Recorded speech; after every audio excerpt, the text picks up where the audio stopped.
hearings the committee will be holding as part of the House of Representatives impeachment inquiry. Without objection, the chair is authorized to declare a recess of the committee at any time. There is a quorum present. We will proceed today in the same fashion as our first hearing. I will make an opening statement, and then Ranking Member Nunes will have the opportunity to make a statement. Then we will turn to our witnesses for their opening statements and then to questions. For audience members, we welcome you and respect your interest in being here. In turn, we ask for your respect as we proceed with today's hearing. It is the intention of the committee to proceed without disruptions. As chairman, I'll take all necessary and appropriate steps to maintain order and ensure that the committee is run in accordance with House rules and House Resolution 660. With that, I now recognize myself to give an opening statement in the impeachment inquiry into Donald J. Trump, the 45th President of the United States. Last week, we heard from 3 experienced diplomats who testified about President Trump's scheme to condition official acts, a White House meeting, and hundreds of millions of dollars of U.S. military aid to fight the Russians on a deliverable by the new Ukrainian President Zelensky, 2 politically motivated investigations that Trump believed would help his re-election campaign. One of those investigations involved the Bidens, and the other involved a discredited conspiracy theory that Ukraine and not Russia was responsible for interfering in our 2016 election. As Ambassador Sondland would later tell career Foreign Service Officer David Holmes immediately after speaking to the president, Trump did not give he then used an expletive, about Ukraine. He cares about big stuff that benefits the president, like the Biden investigation that Giuliani was pushing. To press a foreign leader to announce an investigation into his political rival, President Trump put his own personal and political interests above those of the nation. He undermined our military and diplomatic support for a key ally and undercut U.S. anti-corruption efforts in Ukraine. How could our diplomats urge Ukraine to refrain from political investigations of its own citizens if the President of the United States was urging Ukraine to engage in precisely the same kind of corrupt and political investigations of one of our own citizens? At the White House, career professionals became concerned that President Trump, through an irregular channel that involved his acting chief of staff, Mick Mulvaney, EU Ambassador Gordon Sondland, and Rudy Giuliani, was pushing a policy towards Ukraine at odds with the national interest. This morning, we hear from 2 of the national security professionals who became aware of those efforts. Lieutenant Colonel Alex Vindman, whose family fled oppression in the Soviet Union when he was a toddler, is a career Army officer, an Iraq War veteran who was awarded a Purple Heart, and an expert in Russia and Ukraine who has worked at the highest levels of the Pentagon. In July 2018, he was detailed to the White House in part to coordinate policy on Ukraine.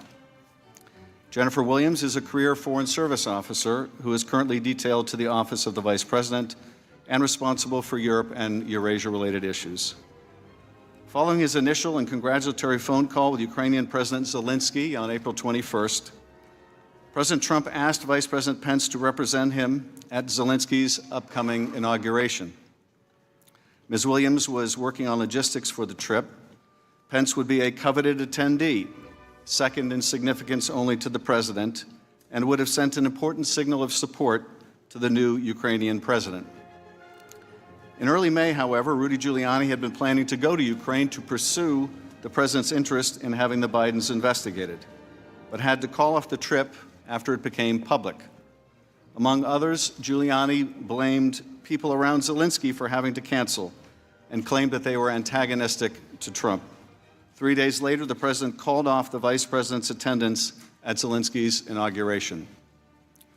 Instead, a lower-level delegation was named: Energy Secretary Rick Perry, Ambassador Sondland, and Ambassador Kurt Volker, the 3 amigos. Senator Ron Johnson and Lieutenant Colonel Vindman would also attend. After returning from the inauguration, several members of the delegation briefed President Trump on their encouraging first interactions with Zelensky. They urged Trump to meet with the Ukrainian president, but Trump instead criticized Ukraine and instructed them to work with Rudy. A few weeks later, on July 10th, Ambassador Sondland met at the White House with a group of U.S. and Ukrainian officials, including Colonel Vindman, and informed the group that according to Chief of Staff Mulvaney, the White House meeting sought by the Ukrainian president with Trump would happen if Ukraine undertook certain investigations. National Security Advisor Bolton abruptly ended the meeting and said afterwards that he would not be part of whatever drug deal Sondland and Mulvaney are cooking up on this.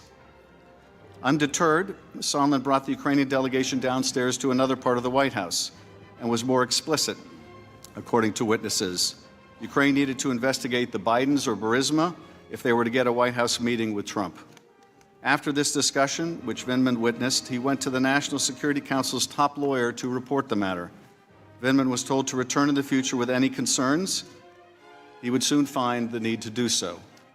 A week later, on July 18th, the representative of the Office of Management and Budget announced on a video conference call that Mulvaney, at Trump's direction, was freezing nearly $400 million in military assistance to Ukraine, which was appropriated by Congress and enjoyed the support of the entirety of the U.S. national security establishment. And 1 week after that, Trump would have the now infamous July 25th phone call with Zelensky. During that call, Trump complained that the U.S. relationship with Ukraine had not been reciprocal. Later, Zelensky thanks Trump for his support in the area of defense and says that Ukraine was ready to purchase more javelins, an anti-tank weapon that was among the most important deterrents of further Russian military action.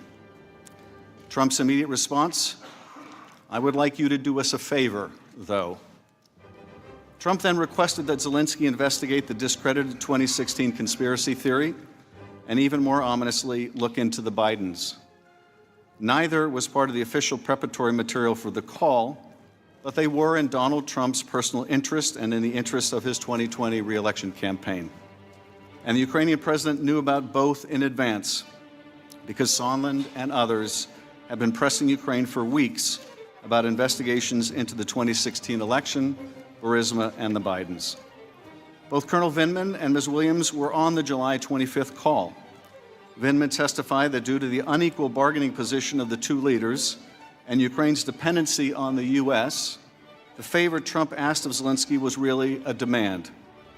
After the call, multiple individuals, including Vindman, were concerned enough to report it to the National Security Council's top lawyer. It was the second time in 2 weeks that Vindman had raised concerns with NSC lawyers. For her part, Williams also believed that asking Zelensky to undertake these political investigations was inappropriate, and that it might explain something else that she'd become aware of, the otherwise inexplicable hold on U.S. military assistance to Ukraine. Both Colonel Vindman and Ms. Williams also took note of the explicit use of the word Burisma by Zelensky, a fact conspicuously left out of the record of the call, now locked away on an ultra-secure server. Colonel Vindman believed that Zelensky must have been prepped for the call to be able to make the connection between Biden and Burisma, a fact that other witnesses have now confirmed. In the weeks that followed the July 25th call, Colonel Vindman continued to push for a release of the military aid to Ukraine and struggled to learn why it was being withheld. More disturbing, word of the hold had reached Ukrainian officials prior to its becoming public. By mid-August, the Ukrainian deputy ambassador asked Vindman why the United States was withholding the aid. Although Vindman didn't have an answer, Sondland made it explicit to Ukrainians at a meeting in Warsaw. They needed to publicly commit to these two investigations if they hoped to get the aid. Ms. Williams, we all saw the President's tweet about you on Sunday afternoon and the insults he hurled at Ambassador Yovanovitch last Friday. You are here today, and the American people are grateful. Colonel Vindman, we have seen far more scurrilous attacks on your character and watched as certain personalities on Fox have questioned your loyalty. I note that you have shed blood for America, and we owe you an immense debt of gratitude. I hope no one on this committee will become part of those vicious attacks. Today's witnesses, like those who testified last week, are here because they were subpoenaed to appear, not because they are for or against impeachment. That question is for Congress, not the fact witnesses. If the President abused his power and invited foreign interference in our elections, if he sought to condition, coerce, extort, or bribe an ally into conducting investigations to aid his re-election campaign and did so by withholding official acts, a White House meeting, or hundreds of millions of dollars of needed military aid, it will be up to us to decide whether those acts are compatible with the office of the presidency. I now recognize Ranking Member Nunes for any remarks he'd like to make. Thank you, gentlemen. I'd like to address a few brief words to the American people watching at home. If you watched the impeachment hearings last week, you may have noticed a disconnect between what you actually saw and the mainstream media accounts describing it. When you saw three diplomats who dislike President Trump's Ukraine policy discussing second-hand and third-hand conversations about their objections with the Trump policy. Meanwhile, they admitted they had not talked to the president about these matters, and they were unable to identify any crime or impeachable offense the president committed. But what you read in the press were accounts of shocking, damning, and explosive testimony that fully supports the Democrats' accusations. If these accounts have a familiar ring, it's because this is the same preposterous reporting the media offered for 3 years on the Russian hoax.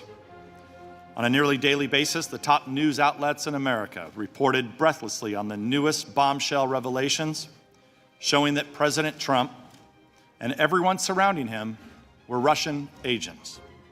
It really wasn't long ago that we were reading these headlines. From CNN, Congress investigating Russian investment fund with ties to Trump officials. This was false. New York Times, Trump campaign aides had repeated contacts with Russian intelligence. Also false. Slate was a Trump server communicating with Russia. This was false. New York Magazine, will Trump be meeting with his counterpart or his handler? This was false. The Guardian, Manafort held secret talks with Assange and Ecuadorian embassy. Also false. BuzzFeed, President Trump directed his attorney to lie to Congress about the Moscow Tower project. All of these were false. There was no objectivity or fairness in the media's Russia stories, just as a fevered rush to tarnish and remove a president who refuses to pretend that the media are something different from what they really are, puppets of the Democratic Party.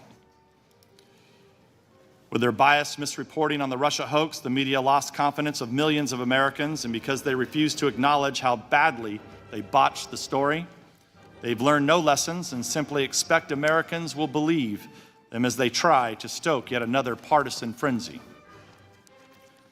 In previous hearings, I've outlined 3 questions the Democrats and the media don't want asked or answered. Instead of shedding light on these crucial questions, the media are trying to smother and dismiss them. Those questions start with, what is the full extent of the Democrats' prior coordination with the whistleblower, and who else did the whistleblower coordinate this effort with? The media have fully accepted the Democrats' stunning reversal on the need for the whistleblower to testify to this committee. When the Democrats were insisting on his testimony, the media wanted it too. But things have changed since it became clear the whistleblower would have to answer problematic questions that include these. What was the full extent of the whistleblower's prior coordination with Chairman Schiff, his staff, and any other people he cooperated with while preparing the complaint? What are the whistleblower's political biases and connections to Democratic politicians? How does the whistleblower explain the inaccuracies in the complaint? What contact did the whistleblower have with the media, which appears to be ongoing? What are the sources of the whistleblower's information? Who else did he talk to? And was the whistleblower prohibited by law from receiving or conveying any of that information? The media have joined the Democrats in dismissing the importance of cross-examining this crucial witness. Now that the whistleblower has successfully kick-started impeachment, he has disappeared from the story, as if the Democrats put the whistleblower in their own witness protection program. My second question, what was the full extent of Ukraine's election meddling against the Trump campaign? In these depositions and hearings, Republicans have cited numerous indications of Ukraine meddling in the 2016 elections, to oppose the Trump campaign. Many of these instances were reported, including the posting of many primary source documents by veteran investigative journalist John Solomon. Since the Democrats switched from Russia to Ukraine for their impeachment crusade, Solomon's reporting on Burisma, Hunter Biden, and Ukraine election meddling has become inconvenient for the Democratic narrative, and so the media is furiously smearing and libeling Solomon. In fact, the publication The Hill told its staff yesterday it would conduct a review of Solomon's Ukraine reporting. Coincidentally, the decision comes just 3 days after a Democrat on this committee told a Hill writer that she would stop speaking to The Hill because it had run Solomon's stories. And she urged the writer to relay her concerns to Hill's management. So now that Solomon's reporting is a problem for the Democrats, it's a problem for the media as well. I'd like to submit for the record John Solomon's October 31st story entitled Debunking Some of Ukraine's Scandal Myths About Biden and Election Interference. I encourage viewers today to read this story and draw your own conclusions about the evidence Solomon has gathered. Ask unanimous consent that we put this into the record, Mr. Chair. Without objection. The concerted campaign by the media to discredit and disown some of their own colleagues is shocking. And we see it again in the sudden denunciations of New York Times reporter Ken Vogel as a conspiracy theorist after he covered similar issues, including a 2017 Politico piece entitled Ukrainian Efforts to Sabotage Trump Backfire. My third question: why did Burisma hire Hunter Biden? What did he do for them? And did his position affect any U.S. government actions under the Obama administration? We have now heard testimony from the Democrats' own witnesses that diplomats were concerned about a conflict of interest involving Hunter Biden. That's because he had secured a well-paid position despite having no qualifications on the board of a corrupt Ukrainian company, while his father was vice president charged with overseeing Ukrainian issues. After trying out several different accusations against President Trump, the Democrats have recently settled on bribery. According to widespread reports, they replaced their quid pro quo allegation because it wasn't polling well. But if the Democrats and the media are suddenly so deeply concerned about bribery, you would think they would take some interest in Burisma paying Hunter Biden $83,000 a month. And you think they would be interested in Joe Biden threatening to withhold U.S. loan guarantees unless the Ukrainians fired a prosecutor who was investigating Burisma. That would be a textbook example of bribery. The media, of course, are free to act as Democrat puppets, and they're free to lurch from the Russia hoax to the Ukraine hoax at the direction of their puppet masters. But they cannot reasonably expect to do so without alienating half the country who voted for the president they're trying to expel. Americans have learned to recognize fake news when they see it, and if the mainstream press won't give it to them straight, they'll go elsewhere to find it, which is exactly what the American people are doing. That I yield back. I thank the gentleman. Today we are joined by Lieutenant Colonel Vindman and Jennifer Williams. Lieutenant Colonel Alexander Vindman is an active duty military officer who joined the Army after college and served multiple tours overseas, serving in South Korea, Germany, and Iraq. He was deployed to Iraq at a time of heavy fighting and was awarded a Purple Heart after being wounded by a roadside bomb. Since 2008, Colonel Vindman has served as a foreign area officer specializing in Eurasia, serving both at home and in U.S. embassies in Ukraine and Russia. He has served as a politico-military affairs officer for Russia for the chairman of the Joint Chiefs of Staff. He joined the Trump administration in July 2018 when he was asked to serve on the National Security Council. Jennifer Williams began her career in government service in 2005. shortly after graduating from college when she joined the Department of Homeland Security as a political appointee during the George W. Bush administration, and after working as a field representative on the 2004 Bush-Cheney presidential campaign. She joined the Foreign Service the following year, completing tours in Jamaica, Beirut, and Lebanon. Prior to joining the office of the Vice President, she served at the U.S. Embassy in London as a public affairs officer. In April 2019, Ms. Williams was detailed to the office of the Vice President, Mike Pence, where she serves as a special advisor on his foreign policy team covering Europe and Russia issues. In that capacity, she keeps the Vice President aware of foreign policy issues in Europe and Russia and prepares him for foreign policy engagements and meetings with foreign leaders. Two final points before witnesses are sworn. First, witness depositions as part of this inquiry were unclassified in nature, and all open hearings will also be held at the unclassified level. Any information that may touch unclassified information will be addressed separately.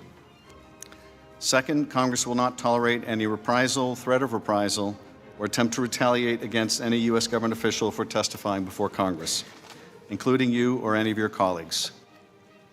If you would both please rise and raise your right hand, I will begin by swearing you in. Do you swear or affirm that the testimony you are about to give is the truth, the whole truth, and nothing but the truth, so help you God? Let the record show the witnesses have answered in the affirmative. Thank you, and you may be seated. The microphones are sensitive, so please speak directly into them. Without objection, your written statement will be made part of the record. With that, Ms. Williams, you are now recognized for your opening statement, and when you are concluded, Lieutenant Colonel Vindman, you are recognized immediately thereafter for your opening statement. Ms. Williams. Thank you, Chairman Schiff, Ranking Member Nunes, and other members of the committee for the opportunity to provide this statement. I appear today pursuant to a subpoena and am prepared to answer your questions to the best of my abilities. I have had the privilege of working as a Foreign Service officer for nearly 14 years, working for 3 different presidential administrations, 2 Republican and 1 Democratic. I joined the State Department in 2006 after serving in the Department of Homeland Security under Secretary Michael Chertoff. It was with great pride and conviction that I swore an oath to uphold and defend the Constitution, administered by a personal hero of mine, former Secretary of State Condoleezza Rice. As a career officer, I am committed to serving the American people and advancing American interests abroad in support of the President's foreign policy objectives. I have been inspired and encouraged in that journey by the thousands of other dedicated public servants who I'm proud to call colleagues across the Foreign Service, Civil Service, military, and federal law enforcement agencies. I have served overseas tours in Kingston, Jamaica, Beirut, Lebanon, and London, United Kingdom. I have worked to implement humanitarian assistance programs to serve millions of victims of the Syria conflict and served as an advisor on Middle East issues to the Deputy Secretary of State. And this spring, it was the greatest honor of my career to be asked to serve as a special advisor to the Vice President for Europe and Russia. Over the past 8 months, I have been privileged to work with the dedicated and capable men and women of the Office of the Vice President to advance the administration's agenda. I have also worked closely with talented and committed colleagues at the National Security Council, State Department, Department of Defense, and other agencies to advance and promote U.S. foreign policy objectives. In this capacity, I have advised and prepared the Vice President for engagements related to Ukraine. As you are aware, on November 7th, I appeared before the committee for a closed-door deposition pursuant to a subpoena. I would like to take this opportunity to briefly summarize my recollection of some of the events I expect the committee may ask me about. On April 21st, Volodymyr Zelensky won the Ukrainian presidential election. On April 23rd, the Vice President called to congratulate President-elect Zelensky. During the call, which I participated in, the Vice President accepted an invitation to attend President-elect Zelensky's upcoming inauguration, providing that the scheduling worked out. The Vice President had only a narrow window of availability at the end of May, and the Ukrainian Parliament would not meet to set a date for the inauguration until after May 14th. As a result, we did not expect to know whether the Vice President could attend until May 14th at the earliest, and we made only preliminary trip preparations in early May. On May 13th, an assistant to the Vice President's Chief of Staff called and informed me that President Trump had decided that the Vice President would not attend the inauguration in Ukraine. She did not provide any further explanation. I relayed that instruction to others involved in planning the potential trip. I also informed the NSC that the Vice President would not be attending so that it could identify a head of delegation to represent the United States at President-elect Zelensky's inauguration. On July 3rd, I learned that the Office of Management and Budget had placed a hold on a tranche of security assistance designated for Ukraine. According to the information I received, OMB was reviewing whether the funding was aligned with the administration's priorities. I subsequently attended meetings of the Policy Coordination Committee, where the hold on Ukrainian security assistance was discussed. During those meetings, representatives of the state and defense departments advocated that the hold should be lifted, and OMB representatives reported that the White House Chief of Staff had directed that the hold should remain in place. On September 11th, I learned that the hold on security assistance for Ukraine had been released. I have never learned what prompted that decision. On July 25th, along with several of my colleagues, I listened to a call between President Trump and President Zelensky, the content of which has since been publicly reported. Prior to July 25th, I had participated in roughly a dozen other presidential phone calls. During my closed-door deposition, members of the committee asked about my personal views and whether I had any concerns about the July 25th call. As I testified then, I found the July 25th phone call unusual because, in contrast to other presidential calls I had observed, it involved discussion of what appeared to be a domestic political matter. After the July 25th call, I provided an update in the Vice President's daily briefing book, indicating that President Trump had a call that day with President Zelensky. A hard copy of the memorandum transcribing the call was also included in the book.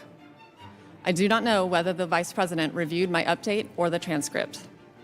I did not discuss the July 25th call with the Vice President or any of my colleagues in the Office of the Vice President or the NSC.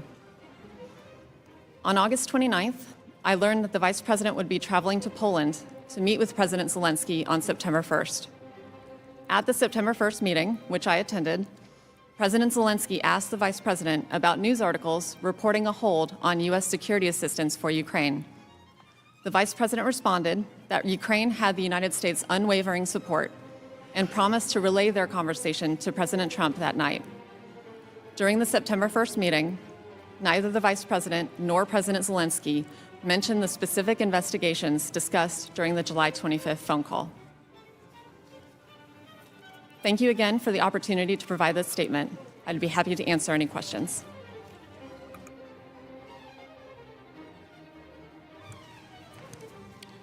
Mr. Chairman, ranking members, thank you for the opportunity to address the House Permanent Select Committee on Intelligence with respect to the activities relating to Ukraine and my role in the events under investigation.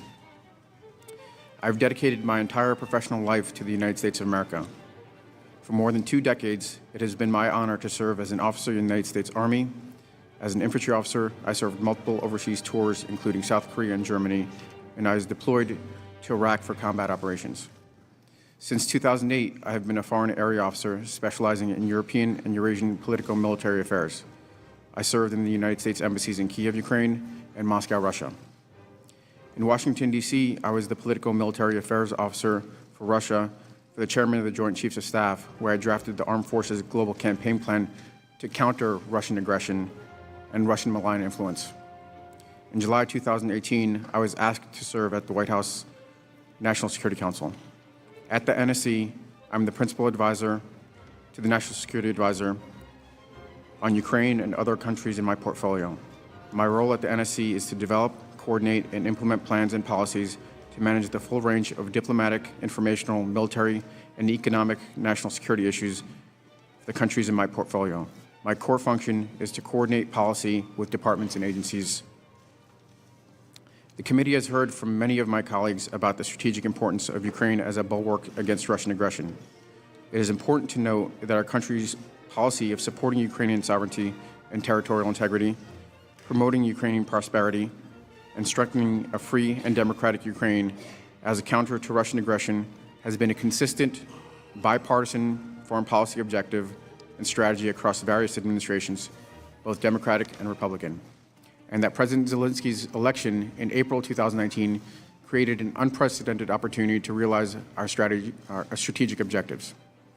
In the spring of 2019, I became aware of two disruptive actors, primarily Ukraine's then prosecutor Yuri Lutsenko and former Mayor Rudolph Giuliani, President's personal attorney, promoting false narratives that undermined the United States-Ukraine policy. The NSC and its interagency partners, including the State Department, grew increasingly concerned about the impact that such information was having on our country's ability to achieve our national security objectives. On April 21, 2019, Volodymyr Zelensky was elected president of Ukraine in a landslide victory on a unity, reform, and anti-corruption platform. President Trump called President Zelensky on April 21, 2019 to congratulate him on his victory. I was the staff officer who produced the call materials and was one of the staff officers who listened to the call. The call was positive, and President Trump expressed his desire to work with President Zelensky and extended an invitation to visit the White House. In May, I attended the inauguration of President Zelensky as part of the presidential delegation led by Secretary Perry. Following the visit, the members of the delegation provided President Trump a debriefing offering a positive assessment of President Zelensky and his team. After this debriefing, President Trump signed a congratulatory letter to President Zelensky and extended another invitation to visit the White House. On July 10, 2019, Alexander Danylyuk, then Ukraine's National Security Advisor, visited Washington, D.C. for a meeting with National Security Advisor Bolton. Ambassadors Volker and Sondland, and Secretary Rick Perry also attended the meeting. I attended with Dr. Hill. We fully anticipated the Ukrainians would raise the issue of a meeting between the presidents. Ambassador Bolton cut the meeting short when Ambassador Sondland started to speak about the requirement that Ukraine deliver specific investigations in order to secure the meeting with President Trump. Following this meeting, there was a short debriefing during which Ambassador Sondland emphasized the importance of Ukraine delivering the investigations into the 2016 elections, the Bidens, and Burisma. I stated to Ambassador Sondland that this was inappropriate and had nothing to do with national security. Dr. Hill also asserted his comments when proper. Following the meeting, Dr. Hill and I agreed to report the incident to NSC's lead counsel, Mr. John Eisenberg. On July 21, 2019, President Zelensky won a parliamentary election in another landslide victory. The NSC proposed that President Trump call President Zelensky to congratulate him. On July 25, 2019, the call occurred. I listened on the call in the Situation Room with White House colleagues. I was concerned by the call. What I heard was inappropriate, and I reported my concerns to Mr. Eisenberg. It is improper for the President of the United States to demand a foreign government investigate a U.S. citizen and a political opponent. I was also clear that if Ukraine pursued an investigation, it was also clear that if Ukraine pursued an investigation into the 2016 elections, the Bidens and Burisma, it would be interpreted as a partisan play. This would undoubtedly result in Ukraine losing bipartisan support, undermining U.S. national security, and advancing Russia's strategic objectives in the region. I want to emphasize to the committee that when I reported my concerns on July 10th relating to Ambassador Sondland, and then July 25th relating to the President, I did so out of a sense of duty. I privately reported my concerns in official channels to the proper authority in the chain of command. My intent was to raise these concerns because they had significant national security implications for our country. I never thought that I'd be sitting here testifying in front of this committee and the American public about my actions. When I reported my concerns, my only thought was to act properly and to carry out my duty. Following each of my reports to Mr. Eisenberg, I immediately returned to work to advance the President's and our country's foreign policy objectives. I focused on what I have done throughout my military career, promoting America's national security interests. I want to take a moment to recognize the courage of my colleagues who have appeared and are scheduled to appear before this committee. I want to state that the character attacks on these distinguished and honorable public servants is reprehensible. It is natural to disagree and engage in spirited debate. This has been the custom of our country since the time of our founding fathers. but we are better than personal attacks. The uniform I wear today is that of the United States Army. The members of our all-volunteer force are made up of a patchwork of people from all ethnicities, regions, socioeconomic backgrounds who come together under a common oath to protect and defend the Constitution of the United States of America. We do not serve any political party, we serve the nation. I am humbled to come before you today as one of many who serve in the most distinguished and able military in the world. The Army is the only profession I've ever known. As a young man, I decided I wanted to spend my life serving this nation and gave my family refuge from authoritarian oppression. For the last 20 years, it has been an honor to represent and protect this great country.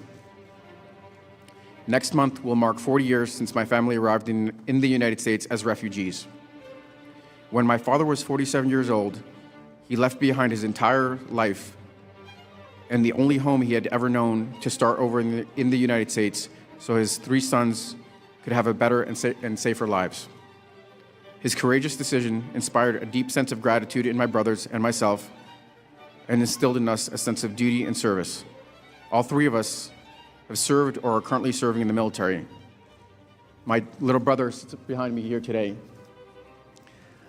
Our collective military service is a special part of our family's history, a story in America. I also recognize that my simple act of appearing here today, just like the courage of my colleagues who have also truthfully testified before this committee, would not be tolerated in many places around the world. In Russia, my act of expressing concern to the chain of command in an official and private channel would have severe personal and professional repercussions, and offering public testimony involving the president would surely cost me my life.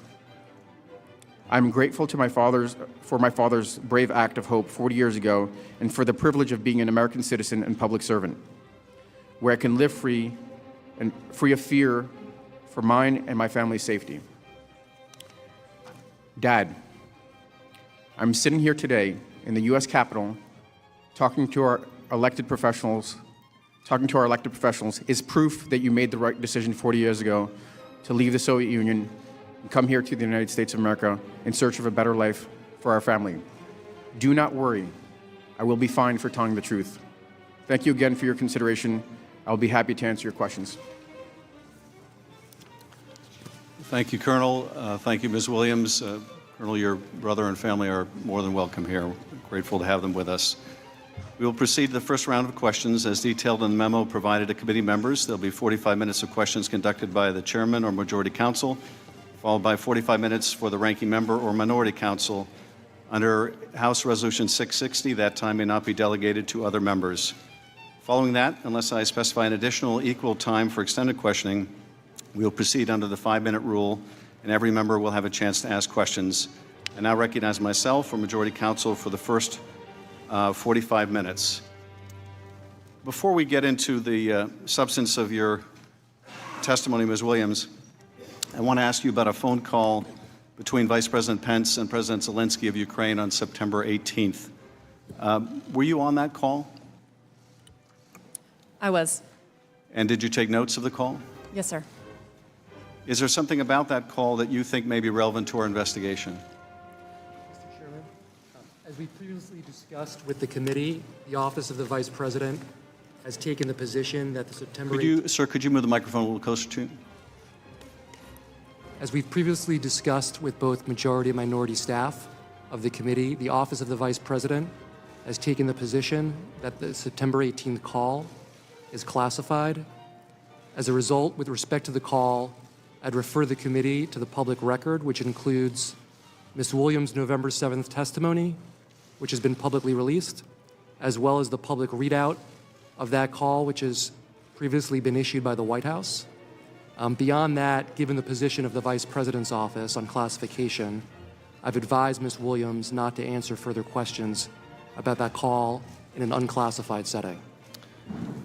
Thank you, Counsel. Ms. Williams, I would only ask you in this setting whether you think there's something relevant to our inquiry in that call, and whether, if so, you'll be willing to make a classified submission to the committee. I would also refer to my testimony that I gave in the closed session, and I'm very happy to appear for a classified setting discussion as well. It may not be necessary for you to appear if you'll be willing to submit the information in writing to the committee. I'd be happy to do so. I thank you. Colonel Vindman, if I could turn your attention to the April 21st call, that is the first call between President Trump and President Zelensky. Did you prepare talking points for the President to use during that call? Yes, I did. And did those talking points include rooting out corruption in Ukraine? Yes. That was something the President was supposed to raise in the conversation with President Zelensky? Those were the recommended talking points that were cleared through the NSC staff for the President, yes. Did you listen in on that call? Yes, I did.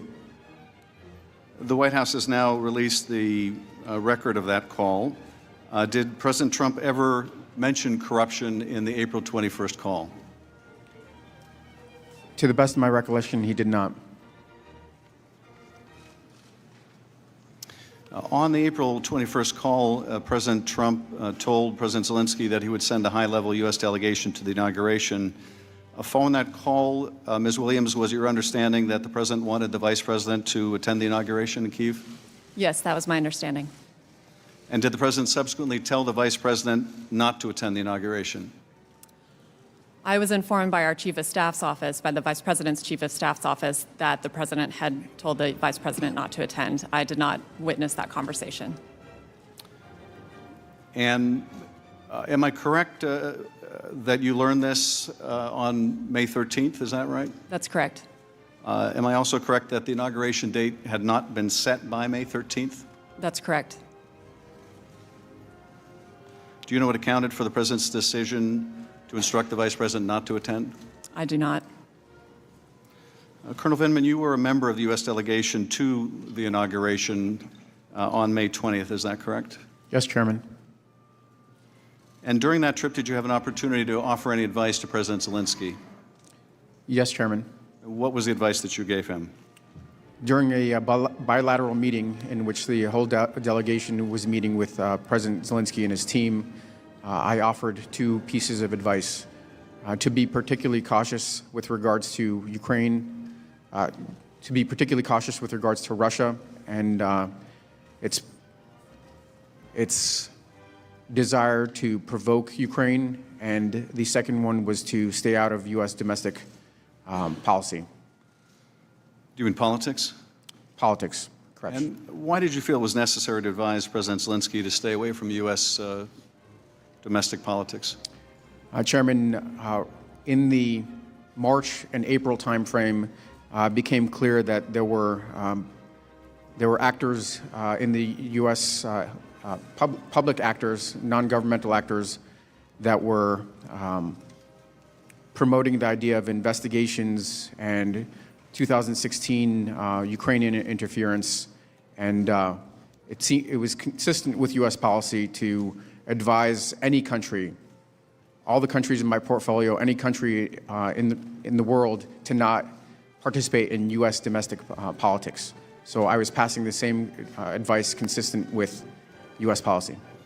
I know Mr. Goldman will have more questions about that when I turn to him.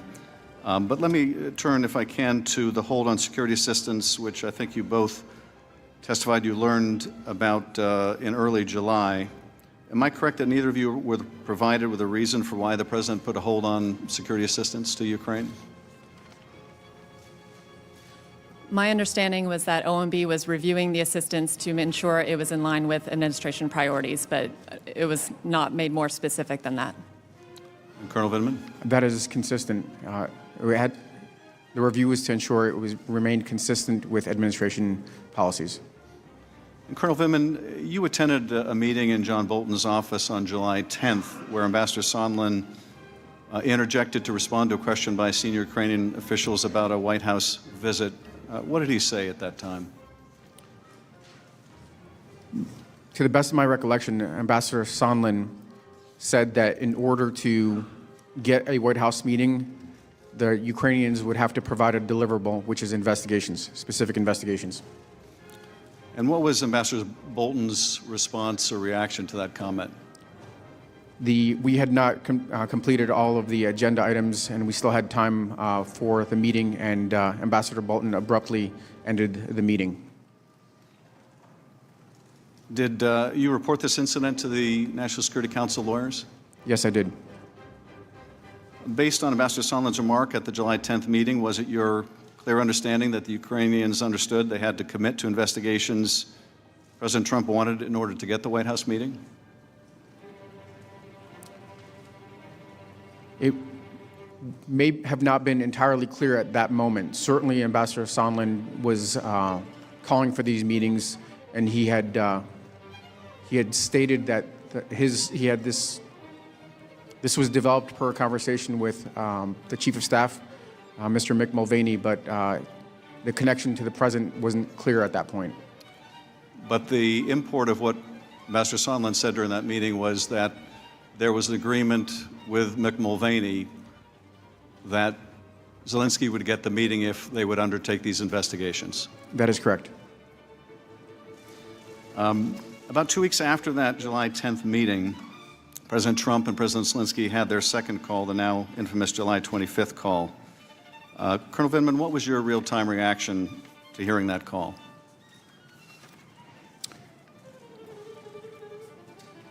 Chairman, without hesitation, I knew that I had to report this to the White House counsel. I had concerns, and it was my duty to report my concerns to the proper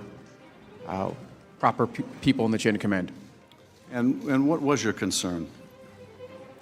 Well, Chairman, as I said in my statement, it was inappropriate, it was improper for the President to request to demand an investigation into a political opponent, especially a foreign power where there's at best dubious belief that this would be a completely impartial investigation, and that this would have significant implications if it became public knowledge, and it would be perceived as a partisan play. It would undermine our Ukraine policy, and it would undermine our national security. Now, Colonel, you've described this as a demand, this favor that the President asked. What is it about the relationship between the President of the United States and the President of Ukraine that leads you to conclude that when the President of the United States asks a favor like this, it's really a demand? Chairman, the culture I come from, the military culture, when a senior asks you to do something, even if it's polite and pleasant, it's not to be taken as a request. It's to be taken as an order. In this case, the power disparity between the two leaders, my impression is that in order to get the White House meeting, President Zelensky would have to deliver these investigations. Ms. Williams, I think you described your reaction in your deposition as, when you listened to the call, as you found it unusual and inappropriate. But I was struck by something else you said in your deposition. You said that it shed some light on possible other motivations behind a security assistance hold. What did you mean by that? Mr. Chairman, I was asked during the closed-door testimony how I felt about the call, and in reflecting on what I was thinking in that moment, it was the first time I had heard internally the President reference particular investigations that previously I had only heard about through Mr. Giuliani's press interviews in press reporting. So in that moment, it was not clear whether there was a direct connection or linkage between the ongoing hold on security assistance and what the President may be asking President Zelensky to undertake in regard to investigations. So it was noteworthy in that regard. I did not have enough information to draw any firm conclusions. But it raised a question in your mind as to whether the two were related. It was the first I had heard of any requests of Ukraine which were that specific in nature. So it was noteworthy to me in that regard. Both of you recall President Zelensky in that conversation raising the issue or mentioning Burisma, do you not? That's correct. Correct. And yet, the word Burisma appears nowhere in the call record that's been released to the public. Is that right? That's right. Correct. Do you know why that's the case? Why that was left out? I do not. I was not involved in the production of that transcript. I attribute that to the fact that this transcript that is being produced may have not caught the word Burisma, and it was in the transcript that was released. It was released as the company, which is accurate. It's not a significant omission. But Colonel, you pointed out the fact that that word was used, did you not? Correct.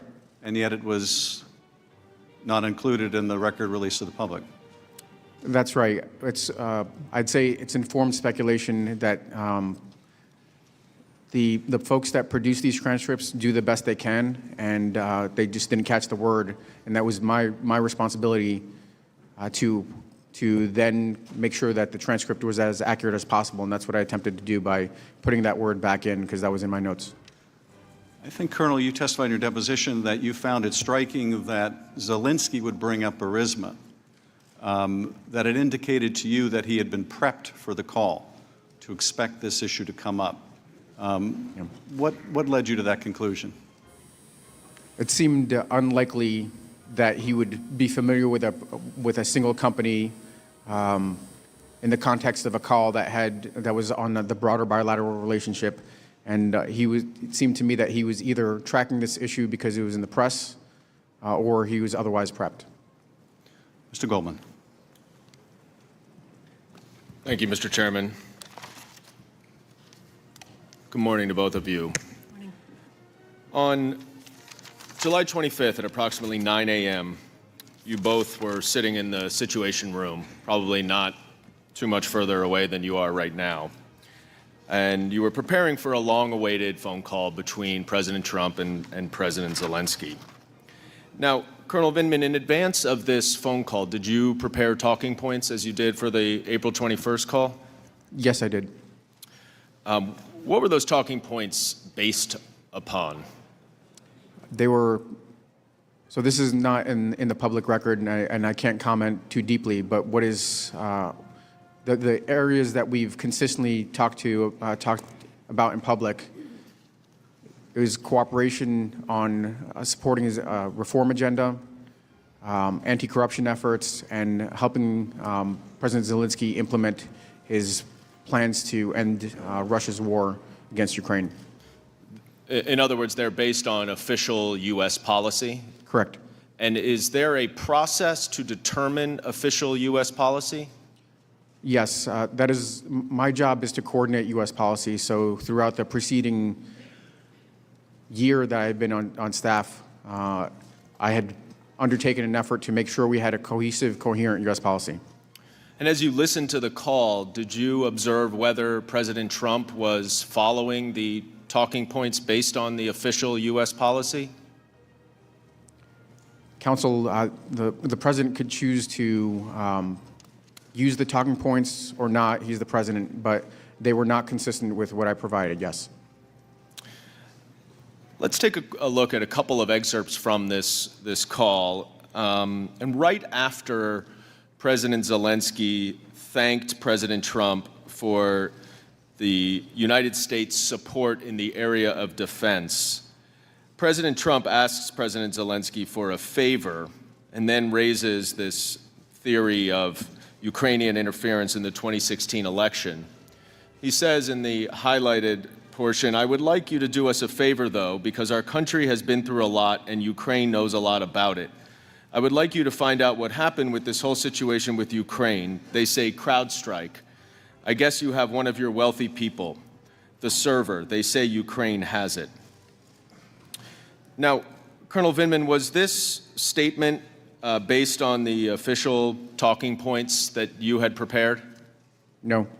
And was this statement related to the 2016 Ukraine interference in the 2016 election part of the official U.S. policy? No, it was not. Now, at the time of this July 25th call, Colonel Vindman, were you aware of a theory that Ukraine had intervened or interfered in the 2016 U.S. election? I was.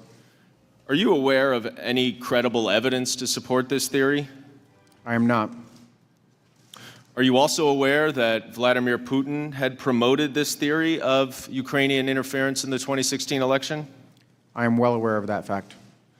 And ultimately, which country did U.S. intelligence services determine to have interfered in the 2016 election? It is the consensus of the entire intelligence community that the Russians interfered in U.S. elections in 2016. Let's go to another excerpt from this call where President Trump asked President Zelensky to investigate his political opponent, Vice President Joe Biden. Here, President Trump says, "The other thing, there's a lot of talk about Biden's son, that Biden stopped the prosecution, and a lot of people want to find out about that. So whatever you can do with the Attorney General would be great. Biden went around bragging that he stopped the prosecution, so if you can look into it." It sounds horrible to me, he said. Again, Colonel Vindman, was this included in your talking points? It was not. Is such a request to investigate a political opponent consistent with official U.S. policy? Was not consistent with the policy as I understood it. Now, are you aware of any credible allegations or evidence to support this notion that Vice President Biden did something wrong or against U.S. policy with regard to Ukraine? I am not. Ms. Williams, are you familiar with any credible evidence to support this theory against Vice President Biden? No, I'm not. Now, Ms. Williams, prior to the July 25th call, approximately how many calls between the President of the United States and foreign leaders had you listened to? I would say roughly a dozen. Had you ever heard a call like this? As I testified before, I believe what I found unusual or different about this call was the President's reference to specific investigations, and that struck me as different than other calls I had listened to. You testified that you thought it was political in nature. Why did you think that? I thought that the references to specific individuals and investigations, such as former Vice President Biden and his son, struck me as political in nature, given that the former Vice President is a political opponent of the President. And so you thought that it could potentially be designed to assist President Trump's reelection effort? I can't speak to what the President's motivation was in referencing it, but I just noted that the reference to Biden sounded political to me. Colonel Vindman, you said in your deposition that it doesn't take a rocket scientist to see the political benefits of the President's demands. For those of us who are not rocket scientists, can you explain what you meant by that? So my understanding is that it was the connection to investigate into a political opponent was inappropriate and improper. I made that connection as soon as the President brought up the Biden investigation. Colonel Vindman, you testified that the President Trump's request for a favor from President Zelensky would be considered as a demand to President Zelensky. After this call, did you ever hear from any Ukrainians, either in the United States or Ukraine, about any pressure that they felt to do these investigations that President Trump demanded? Not that I can recall. Did you have any discussions with officials at the embassy here, the Ukrainian embassy here in Washington, D.C.? Yes, I did. Did you discuss at all the demand for investigations with them? I did not. Did you discuss at all, at any point, their concerns about the hold on security assistance? To the best of my recollection, in the August timeframe, the Ukrainian embassy started to become aware of the hold on security assistance, and they were asking if I had any comment on that or if I could substantiate that. And that was before it became public, is that right? Yes. And what did you respond? I believe I said that, I don't recall, frankly. I don't recall what I said, but I believe it may have been something along the lines of, I'm not aware of it. You testified that one of your concerns about the request for investigations related to U.S. domestic politics was that Ukraine may lose bipartisan support. And why was that a concern of yours? Ukraine is in a war with Russia, and the security assistance that we provide Ukraine is significant. Absent that security assistance, and maybe even more importantly, the signal of support for Ukrainian sovereignty and territorial integrity, that would likely encourage Russia to potentially escalate, to pursue further aggression, further undermining Ukrainian sovereignty, European security, and U.S. security. So in other words, Ukraine is heavily dependent on United States support, both diplomatically, financially, and also militarily. Correct. Colonel Vindman, what languages do you speak? I speak Russian and Ukrainian, and a little bit of English. Do you recall what language President Zelensky spoke on this July 25th phone call? I know he made a valiant effort to speak English. He'd been practicing up his English,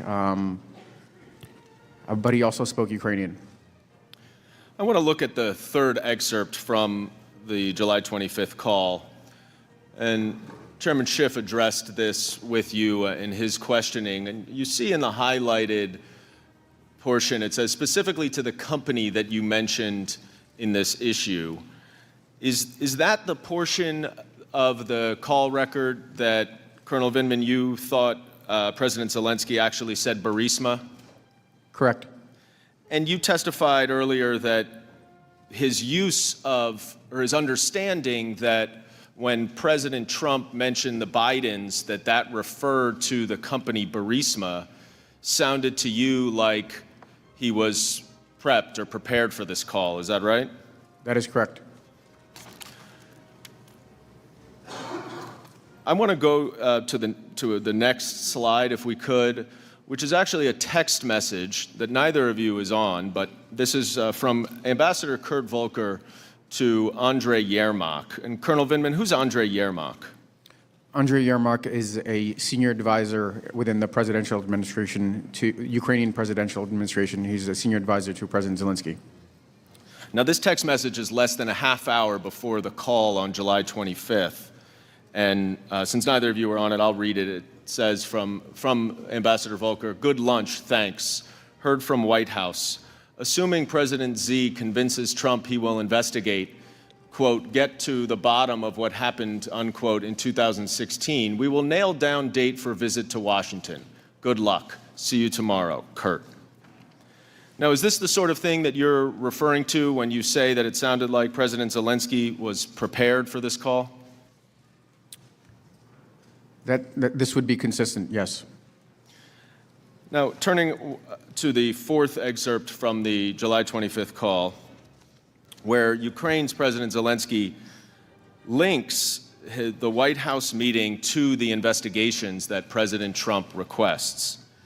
President Zelensky says, "I also wanted to thank you for your invitation to visit the United States, specifically Washington, D.C. On the other hand, I also wanted to assure you that we will be very serious about the case and will work on the investigation." Colonel Vindman, when President Zelensky says, "on the other hand," would you agree that he's acknowledging a linkage between the White House visit that he mentions in the first sentence and the investigations that he mentions in the second sentence?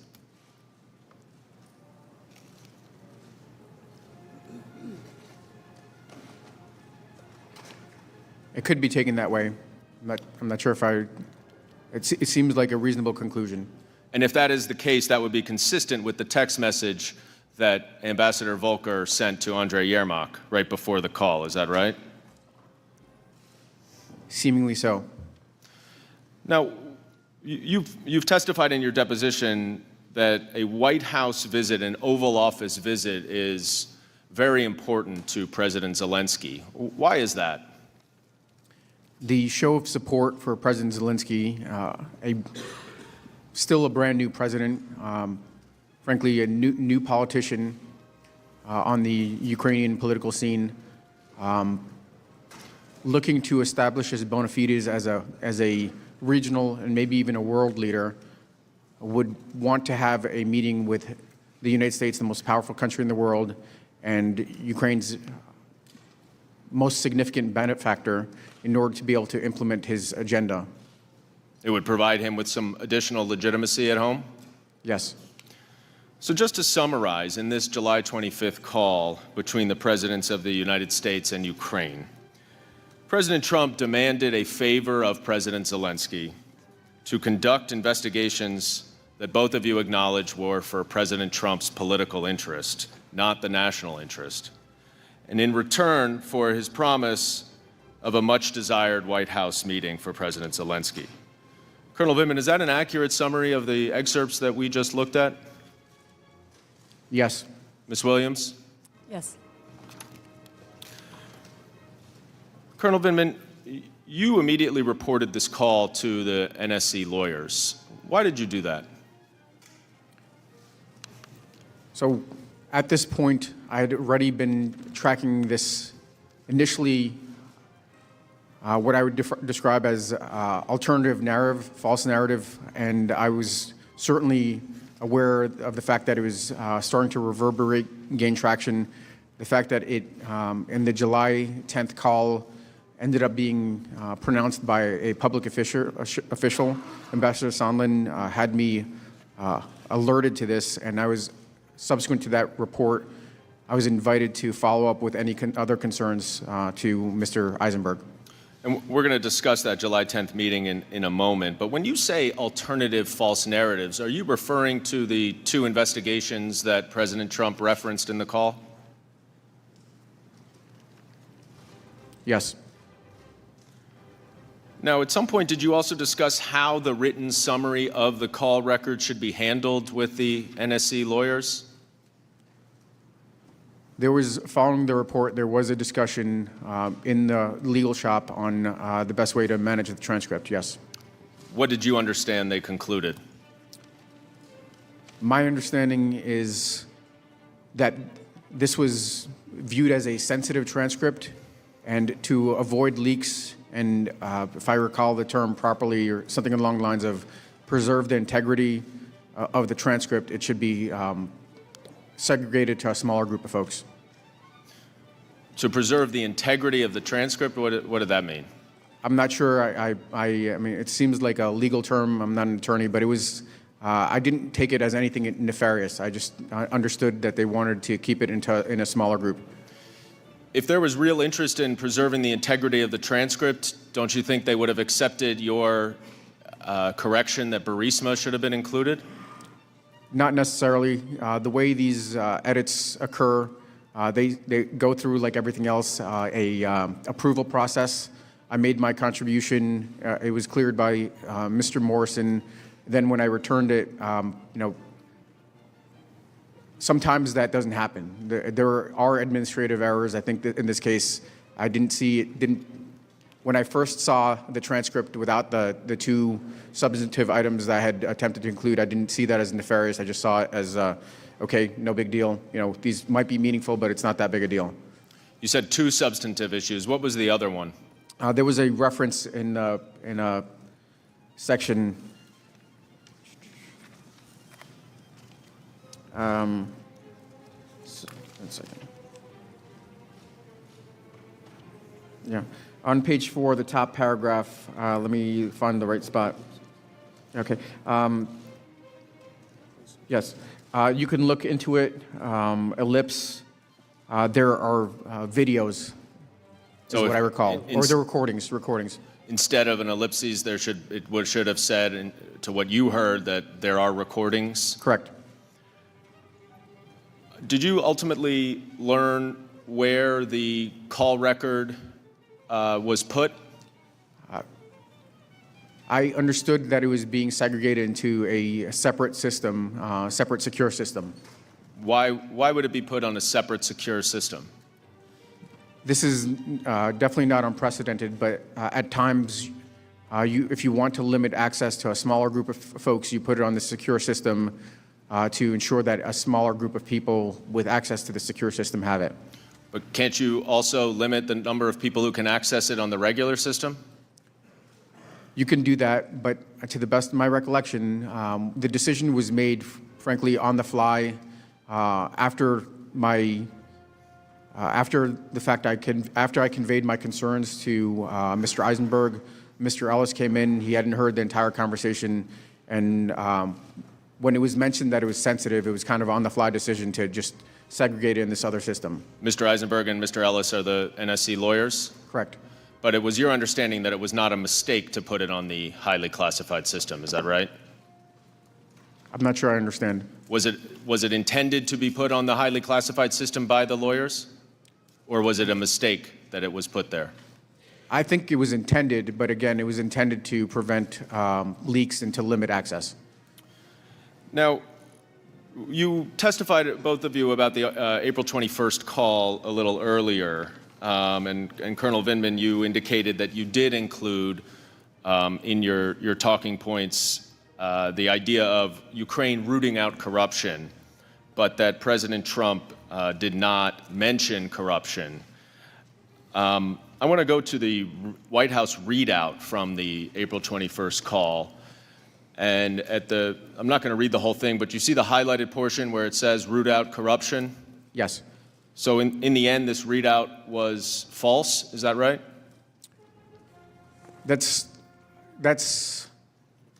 Maybe that's a bit of a, it's not entirely accurate, but I'm not sure if I would describe it as false. It was consistent with U.S. policy, and these items are used as messaging tools also. So a statement that goes out, in addition to reading out the meeting itself, is also a messaging platform to indicate what is important with regards to U.S. policy. So it is a part of U.S. official policy that Ukraine should root out corruption, even if President Trump did not mention it in that April 21st phone call. Is that right? Certainly. And he also did not mention it in the July 25th phone call. Is that right? Correct. So even though it was included in his talking points for the April 21st call, and presumably even though you can't talk about it for the July 21st call, it was not included in either. Is that right? For the April 21st call. He did not mention it in either, rather. Correct.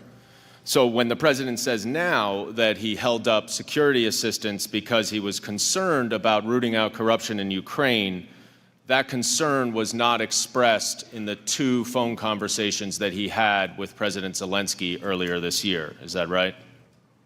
Correct. Now, Ms. Williams, you testified that earlier that after this April 21st call, President Trump asked Vice President Pence to attend President Zelensky's inauguration. Is that right? That's correct. And that on May 13th, you were just informed by the Chief of Staff's office that Vice President Pence will not be going per request of the President. Is that right? That's what I was informed, yes. And you didn't know what had changed from April 21st to May 13th. Is that right? No, not in terms of that decision. Well, Colonel Vindman, since you in particular a little bit more perhaps than Ms. Williams, who has a broader portfolio, focuses on Ukraine, I want to ask you if you were aware of the following things that happened from April 21st to May 13th. Were you aware that Ambassador Yovanovitch was abruptly recalled from Ukraine in that time? Yes. Were you aware that President Trump... I'm sorry to correct it. So she was recalled prior, let me see. So the notification occurred towards the end of April, and she was finally recalled in May timeframe, I think May 20th, if I recall correctly. So she learned about it after April 21st, on April 24th, is that right? Correct. And were you aware that President Trump had a telephone call with President Putin during this time period in early May? I was. And were you aware that Rudy Giuliani had planned a trip to go to Ukraine to pressure the Ukrainians to initiate the 2 investigations that President Trump mentioned on the July 25th call in this time period? I was aware that he was traveling there and that he had been promoting the idea of these investigations. I want to move now to that July 10th meeting that you referenced, Colonel Vindman. What exactly did Ambassador Sondland say when the Ukrainian officials raised the idea of a White House meeting? As I recall, he referred to specific investigations that Ukrainians would have to deliver in order to get these meetings. And what happened to White House meeting. What happened to the broader meeting after he made that reference? Ambassador Bolton very abruptly ended the meeting. And did you have any conversations with Ambassador Bolton about this meeting? No, I did not. Did you follow Ambassador Sondland and the others to the wardroom for a meeting follow-up? There was a photo opportunity that we leveraged in order to demonstrate U.S. support. So the White House visit, demonstrating U.S. support for Ukraine, and the new National Security Advisor, who's a technocrat. And then after that, we went down to a short post-meeting huddle or debrief. Were the investigations, the specific investigations that Ambassador Sondland referenced in the larger meeting, also discussed in the wardroom meeting? They were. And what did Ambassador Sondland say? Ambassador Sondland referred to investigations into the Biden's Burisma in 2016. How did you respond, if at all? I said that this request to conduct these meetings was inappropriate. These investigations was inappropriate and had nothing to do with national security policy.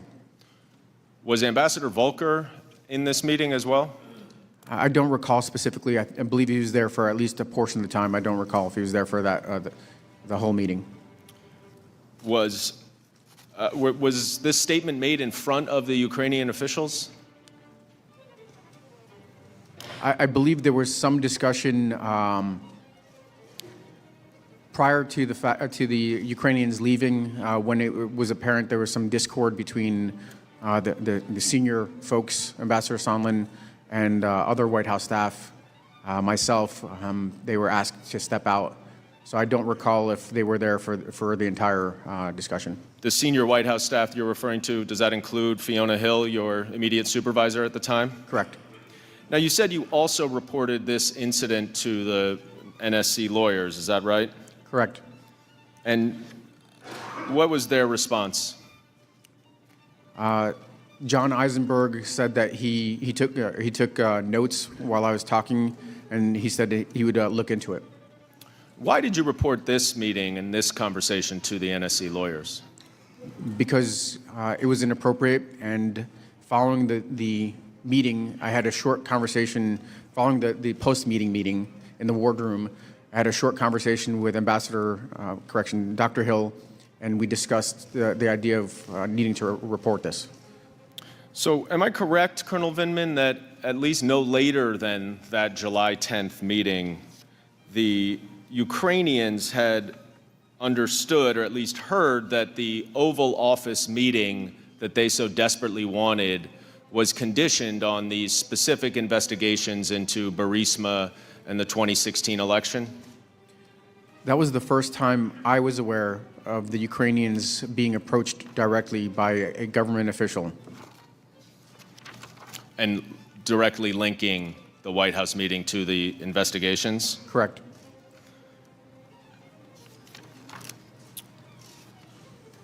Ms. Williams, you testified that in your opening statement that you attended the September 1st meeting between Vice President Pence and President Zelensky in Warsaw. Is that right? That's correct.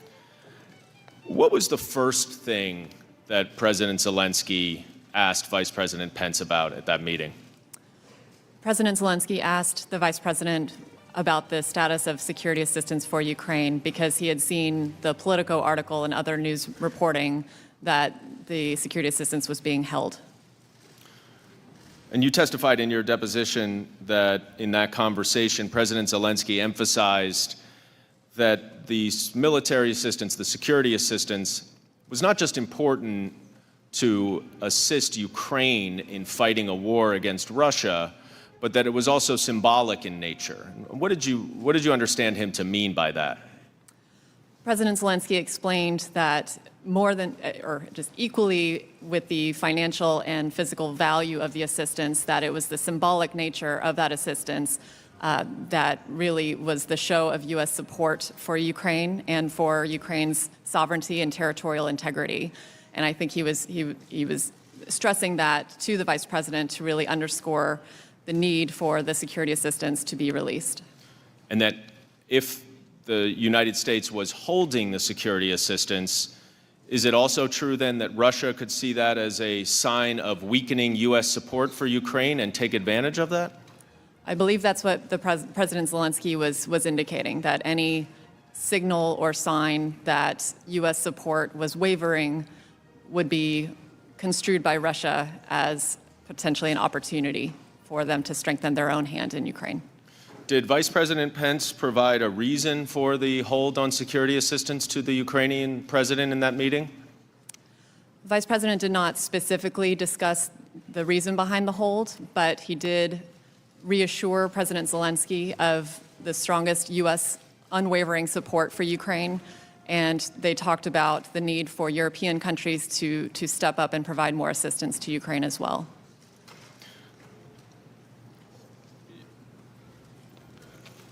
Did Vice President Pence report back to President Trump on that meeting, to your knowledge? The Vice President conveyed to President Zelensky that he would follow up with President Trump that evening and convey to President Trump what he had heard from President Zelensky with regard to his efforts to implement reforms in Ukraine. I am aware that the Vice President spoke to President Trump that evening, but I was not privy to the conversation. Are you also aware, however, that the security assistance hold was not lifted for another 10 days after this meeting? That's correct. And am I correct that you didn't learn the reason why the hold was lifted? That's correct. Colonel Vindman, you didn't learn a reason why the hold was lifted either, is that right? Correct. Colonel Vindman, are you aware that the committees launched an investigation into Ukraine matters on September 9th, 2 days before the hold was lifted? I am aware, and I was aware. And on September 10th, the Intelligence Committee requested the whistleblower complaint from the Department of National Intelligence. Are you aware of that? I don't believe I was aware of that. Were you aware that the White House was aware of this whistleblower complaint prior to that date? The first I heard of the whistleblower complaint is, I believe, when the news broke. I was only aware of the committees investigating the hold on security assistance. So is it accurate to say, Colonel Vindman, that whatever reason that was provided for the hold, including the administrative policies, which would support the hold, would support the security assistance, is that right, to your understanding? I'm sorry, I didn't understand that. I was just asking that the administrative policies of President Trump supported the security assistance. Is that your understanding? So the interagency policy was to support security assistance for Ukraine. Thank you. I yield back. Now recognize Ranking Member Nunes or Minority Counsel for 45 minutes. Thank you, Ms. Williams. Welcome. I want to just establish a few basic facts about your knowledge of Ukraine, Burisma, and the role of the Bidens. Yes, sir. You spend an extraordinary amount of your time on Ukraine, correct? Ukraine is one of the countries in my portfolio. I would not say an extraordinary amount of time, but certainly the Vice President has engaged on Ukraine policy quite a bit in my 8 months. And it's in your portfolio. That's correct. First off, were you aware in September of 2015, then U.S. Ambassador to Ukraine, Jeffrey Pyatt, publicly called for an investigation into Schiff, the president of Burisma. Were you aware of these public statements? No, not at the time. You are today, though. I've since heard them, yes. Did you know of anti-Trump efforts by various Ukrainian officials as well as Alexander Chalupa, a DNC consultant? No, I was not aware. Did you know about the Deputy Assistant Secretary of State Kent's concerns about potential conflict of interest into Hunter Biden sitting on the board of Burisma? I did not work on Ukraine policy during that time frame, so I've become aware of it through In the last year or so. I've become aware of it through Mr. Kent's testimony through this process. Did you know that financial records show a Ukrainian natural gas company, Burisma, routed more than $3 million to American accounts tied to Hunter Biden? No, I was not aware. Until Until you prepared for this hearing? others have been testifying in more detail on those issues. That's correct. You've been following it more closely. Correct. Did you know that Burisma's American legal representatives met with Ukrainian officials just days after Vice President Biden forced the firing of the country's chief prosecutor? Again, sir, I was not working on Ukraine policy during that time. Yeah, and so I'm none of these are trick questions. I'm just trying to get through them. I on understand. the record. Yeah. Did you know that Burisma lawyers pressured the State Department in February 2016 after the raid and month before the firing of Shokin, and that they invoked Hunter Biden's name as a reason to intervene? I was not aware. Did you know that Joe Biden called Ukrainian President Poroshenko at least 3 times in February 2016 after the president and owner of Burisma's home was raided on February 2nd by the state prosecutor's office? Not at the time. Again, I've become aware of that through this proceeding. Thank you, Ms. Williams. Lieutenant Colonel Vindman, I'm going to ask you same questions just to establish some basic facts about your knowledge about Ukraine, Burisma, and the role of the Bidens. In September 2015, U.S. Ambassador to Ukraine Jeffrey Pyatt publicly called for an investigation into Schiff, the president of Burisma. Were you aware of these public statements? I wasn't aware of them at the time. When did you become aware of them? During the course of the testimony and the depositions after this impeachment inquiry began. Did you know of anti-Trump efforts by various Ukrainian government officials as well as Alexander Chalupa, a DNC consultant? I'm not aware of any of these interference efforts. Did you know about Deputy Assistant Secretary of State Kent's concerns about potential conflict of interest with Hunter Biden sitting on the board of Burisma? The only thing I'm aware of is pertains to his deposition. Did you know that financial records show a Ukrainian natural gas company, Burisma, routed more than $3 million to the American accounts tied to Hunter Biden? I'm not aware of this fact. Until recently. I guess I didn't independently look into it. I'm just not aware of what kind of payments Mr. Biden may have received. This is not something I'm aware of. Did you know that Burisma's American legal representatives met with Ukrainian officials just days after Vice President Biden forced the firing of the country's chief prosecutor? I'm not aware of these meetings. Did you know that Burisma lawyers pressured the State Department in February 2016 after the raid and a month before the firing of Shokin, and that they invoked Hunter Biden's name as a reason to intervene? I'm not aware of any of these facts. Did you know that Joe Biden called Ukrainian President Poroshenko at least 3 times in February 2016 after the president and owner of Burisma's home was raided on February 2nd by the state prosecutor's office? I'm aware of the fact that President Biden, or Vice President Biden, was very engaged on Ukraine and had numerous engagements. That's what I'm aware of.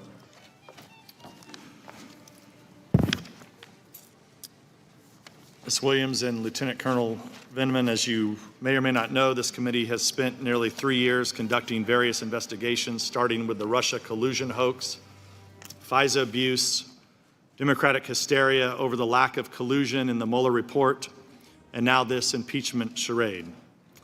One of the most concerning things regarding all of these investigations is the amount of classified or otherwise sensitive information I read in the press that derive either from this committee or sources in the administration.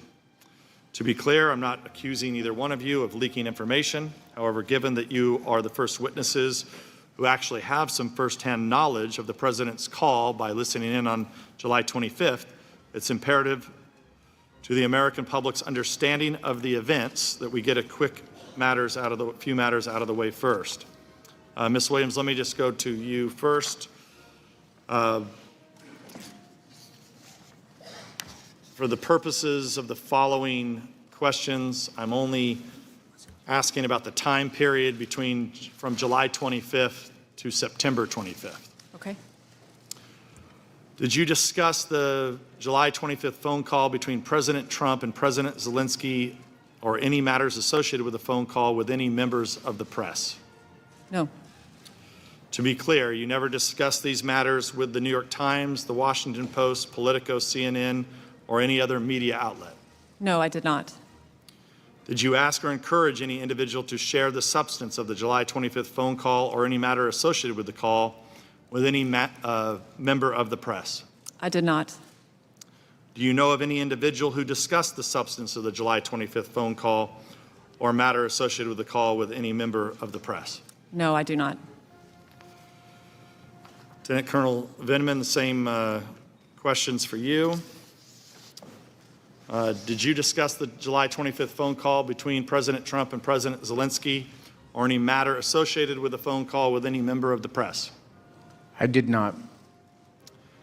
Just to be clear, you did not discuss this with the New York Times, the Washington Post, Politico, CNN, or any other media outlet? I did not.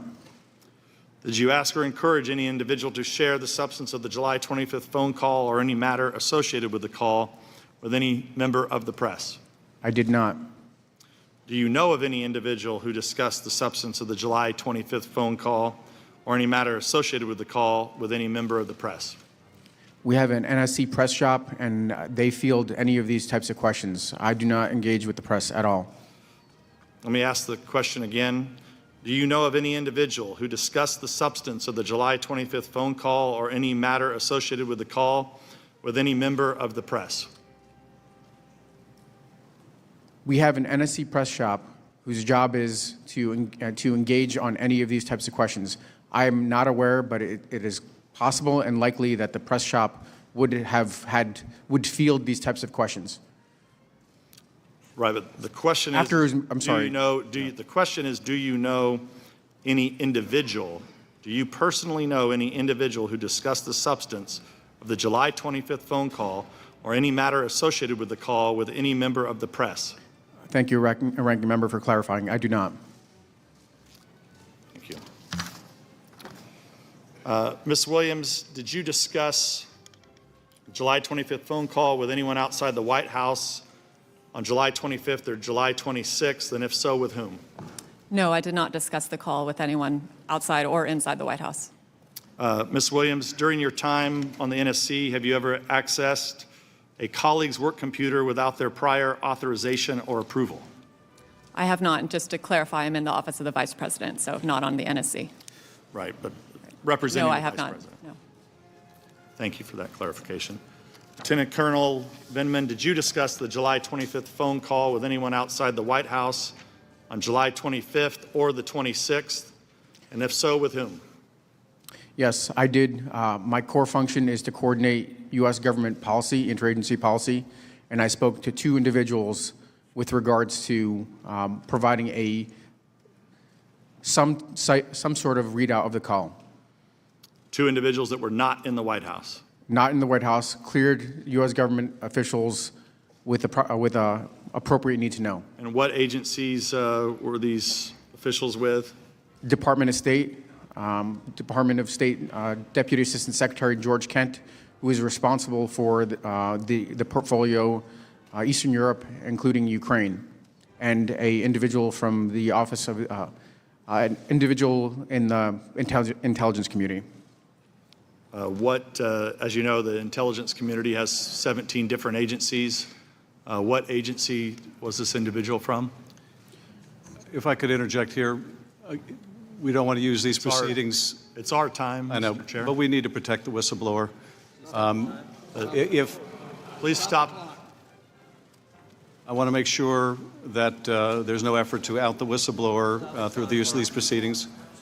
If the witness has a good faith belief that this may reveal the identity of the whistleblower, That is not the purpose that we are here for, and I want to advise the witness accordingly.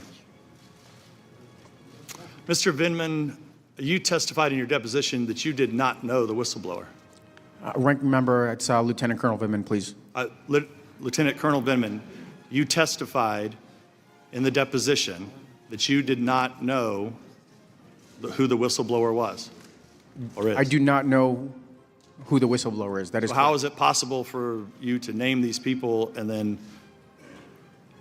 out the whistleblower? Per the advice of my counsel, I've been advised not to answer specific questions about members of the intelligence community.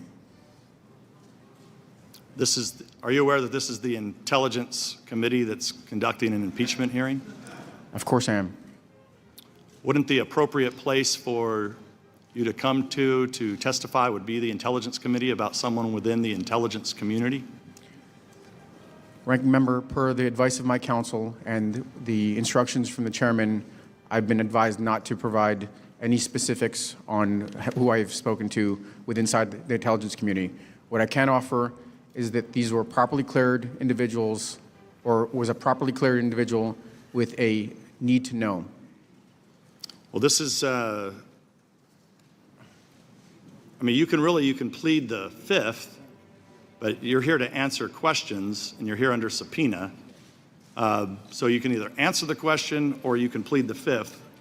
Excuse me. On behalf of my client, we are following the rule of the committee, the rule of the chair with regard to this issue, and this does not call for an answer that is invoking the fifth or any theoretical issue like that. We're following the ruling of the chair. Counselor, what ruling is that? If I could interject, counsel is correct. Whistleblower has the right, statutory right to anonymity. These proceedings will not be used to out the whistleblower. And I've advised my client accordingly, and he's going to follow the ruling of the chair. If there's an alternative or you want to work something out with the chair, that's up to you, Mr. Nunes. Well, we've attempted to subpoena the whistleblower to sit for a deposition. The chair has tabled that motion and then has been unwilling to recognize those motions over the last few days of this impeachment inquisition process. Well, that I'll go to Mr. Castor. Thank you, Ranking Member Nunes. The call transcript as published on September 25th is complete and accurate. Will both of you attest to that, Ms. Williams? I didn't take a word-for-word accounting. When I first saw the publicly released version, it looked substantively correct to me. And Colonel Vindman? I think I certainly would describe it as substantively correct. I think in your testimony, your deposition, you said very accurate? Correct. Okay. And you flagged a couple edits, Colonel Vindman. I think you had Burisma on page 4, where President Zelensky was talking about the company mentioned in the issue. I'm sorry, could you say that question I believe in again? your testimony you explained that you offered an edit that on page 4 of the transcript that was ultimately published, you thought President Zelensky mentioned the word Burisma. Oh, I had it in my notes. I know that's what he said, yes. Okay. And Ms. Williams, and that was on page 4, correct? Correct. And Ms. Williams, I believe after your deposition, you went back and checked your notes, and you had President Zelensky using the term Burisma as well. Is that correct? That's correct. But that came up on a different part of the transcript than what Colonel Vindman was relating to, correct? Yes, I believe so. Yours came up on page 5, and it would have been in substitution for the word case? That's right. That's where I have it in my notes. Okay. Colonel Vindman, we've had some discussion earlier today and also at your deposition about whether the president had a demand for President Zelensky. And, you know, I suggested to you in the deposition that the president's words are, in fact, ambiguous. And he uses some phrases that certainly could be characterized as hedging. On page 3, in the first paragraph, he talks about whatever you can do. He talks about if that's possible. On page 4, he mentions if you could speak to him. He's talking about the Attorney General. or Rudy Giuliani. And then at the end of the first paragraph on page 4, he says, whatever you can do. The president also says, if you can look into it. And I asked you during your deposition whether you saw or acknowledged the fact that certain people could read that to be ambiguous. And I said, correct, yes. And I believe you said, I think people want to hear what they have already preconceived. Is that what you testified? Actually, if I could ask for just a page cite, 256. 256 Yeah. and a line. Thank you. Just a minute, please. And Just a minute, please.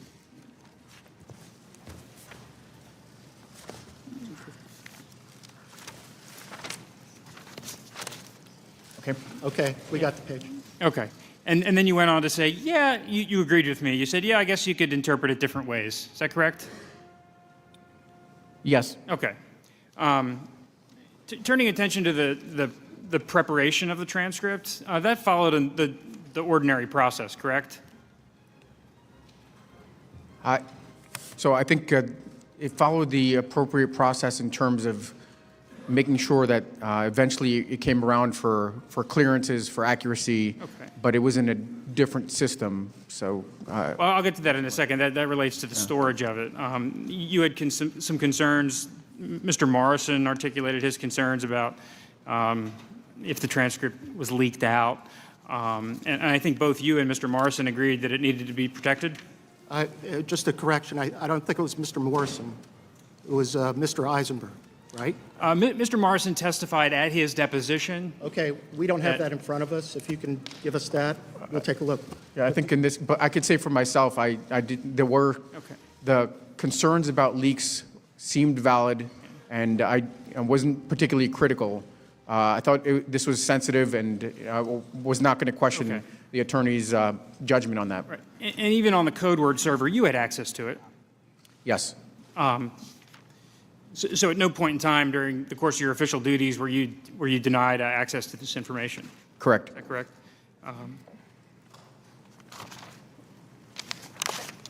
Ms. Williams, I want to turn to you for a moment. And you testified that you believe the transcript is complete and accurate, other than the one issue you mentioned? Yes, substantively accurate, yes. Now, did you express any concerns to anyone in your office about what you heard on the call? My supervisor was listening on the call as well, so because he had heard the same information, I did not feel a need to have a further conversation with him about it. And you never had any concerns with anyone else in the Vice President's office? I did not discuss the call further with anyone Okay. in the Vice President's office. Okay, so you didn't flag it for the Chief of Staff or the Vice President's counsel or anyone of that sort? Again, my immediate supervisor, Lieutenant General Kellogg, was in the room with me. Right. so. And after the call, did you and General Kellogg ever discuss the contents of the call? We did not, no. Okay. Now, in the run-up to the meeting in Warsaw, the Vice President was meeting with President Zelensky September 1st in Warsaw. You were involved with the preparation of the Vice President's briefing materials? I was. And did you flag for the Vice President this parts of the call that had concerned you? No, we did not include the call transcript in the trip briefing book. We don't normally include previous calls in trip briefing books. And so I'm just wondering if the concerns were so significant, how come nobody on the Vice President's staff at least alerted him to the issue that President Zelensky might be on edge about something that had been mentioned on the 725 call? Again, my supervisor had been in the call with me, and I ensured that the Vice President had access to the transcript in the moment on that day. As we were preparing for the September meeting with President Zelensky, the more immediate issue at hand was 2 days prior, the news had broken about the hold on the security assistance.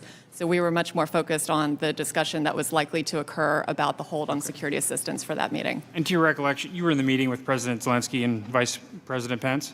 I was. And Burisma didn't come up, or the Bidens, or No. any of these investigations? No, I did not. Colonel Vindman, you testified that the president has long-standing concerns about corruption in Ukraine, correct? I don't recall, but there are concerns. There are broad concerns about corruption, yes. But you would agree that if the U.S. is giving hundreds of millions of dollars to a foreign nation that has a corruption problem. That's certainly something that the U.S. government officials and the president would want to be concerned about. Yes. And if a foreign country has a problem with oligarchs taking money, taking U.S. taxpayer dollars, that's something that the president ought to be concerned about in advance of dispensing the aid. Yes. And I believe you did testify that corruption is endemic in Ukraine. Correct.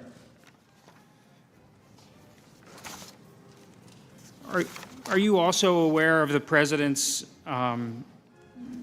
skepticism of foreign aid generally? I am. And it's something that he's made part of his priorities to make sure that U.S. foreign aid is spent wisely? That is correct. And you're also aware the president has concerns about burden sharing among our allies. Yes. And with respect to Ukraine, he was very interested and engaged in seeing if there was a possibility for our European allies to step up and contribute more. Yes, I think that would be in the context of military assistance. In terms of burden sharing, the European Union provides over $15 billion. Okay.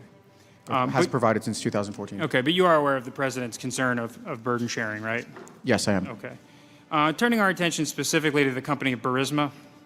Mykola Zlochevsky, the co-founder of Burisma, it's one of Ukraine's largest natural gas producers, correct? That is my understanding, yes. And it's been subject to numerous investigations over the years. I'm not aware of, I guess I couldn't point to specific investigations, but there is a, what I would call a pattern of questionable dealings and questions about corruption. Zlochevsky had served as the Minister of Ecology during President Yanukovych's tenure. I came to learn that that is correct, yes. And are you aware, and George Kent testified a little bit about this last week, that under the Obama administration, the U.S. government encouraged Ukraine to investigate whether Zlochevsky used his government position to grant himself or Burisma exploration licenses. Are you aware of that? You know, I would defer to George Kent. He's a fount of knowledge on Ukraine, much deeper knowledge than I have. Okay. And if he attested to that, then I'd take his word for it. And he testified that the U.S., along with the United Kingdom, was engaged in trying to recoup about $23 million in taxpayer dollars from Zlochevsky and the Burisma entity. I understand he testified that, yes. Correct. Okay. And Mr. Kent also testified that the investigation was moving along, and then all of a sudden there was a bribe paid, and the investigation went away. Did you hear him mention that? I heard him mention that. These are events that occurred before my time. So, frankly, beyond what he said, I don't know much more. Fair enough. Right around the time the bribe was paid, the company sought to bolster their board. Are you aware that they tapped some luminaries for their corporate board? Certainly, I learned that at some point. Yes. Including the president of Poland, I believe. Yes. And Hunter Biden? Yes, I came to learn that as well. And are you aware of any specific experience Hunter Biden has in the Ukrainian corporate governance world? I don't know much about Mr. Hunter Biden. And we talked a little bit about, at your deposition, about whether Mr. Biden was qualified to serve on this board. And you know, I believe you acknowledged that apparently he was not, in fact, qualified? As far as I can tell, he didn't seem to be, but like I said, I don't know his qualifications. Okay. And Ms. Williams, I want to turn our attention to the inaugural trip. Okay. At one point, the Vice President and the Vice President's office was focusing on attending that, correct? That's right. And it's somewhat complicated because, as I understand it, the White House doesn't want the President and the Vice President to be out of the country at the same time? Yes, that's correct. And during the time frame, the President was in Japan.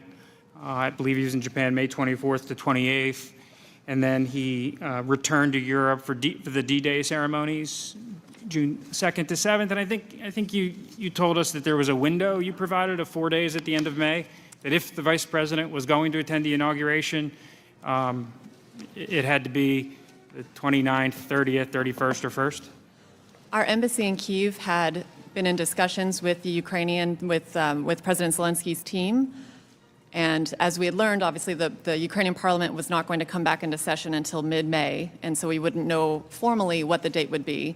But we understood that the initial thinking was that they were looking at dates at the end of May, and so honing in on that time frame, we were aware of President Trump's planned travel on either end, and so that's why we advised the Ukrainians that if Vice President Pence were to be able to participate, the only really available days would be May 30th, May 31st, or June 1st. Okay. And before the vice president travels to a foreign nation, you have to send the Secret Service, do advance work, book hotels, and it's a relatively involved preparation experience, right? That's correct. And do you know if the Secret Service ever deployed, booked hotels or anything of that sort?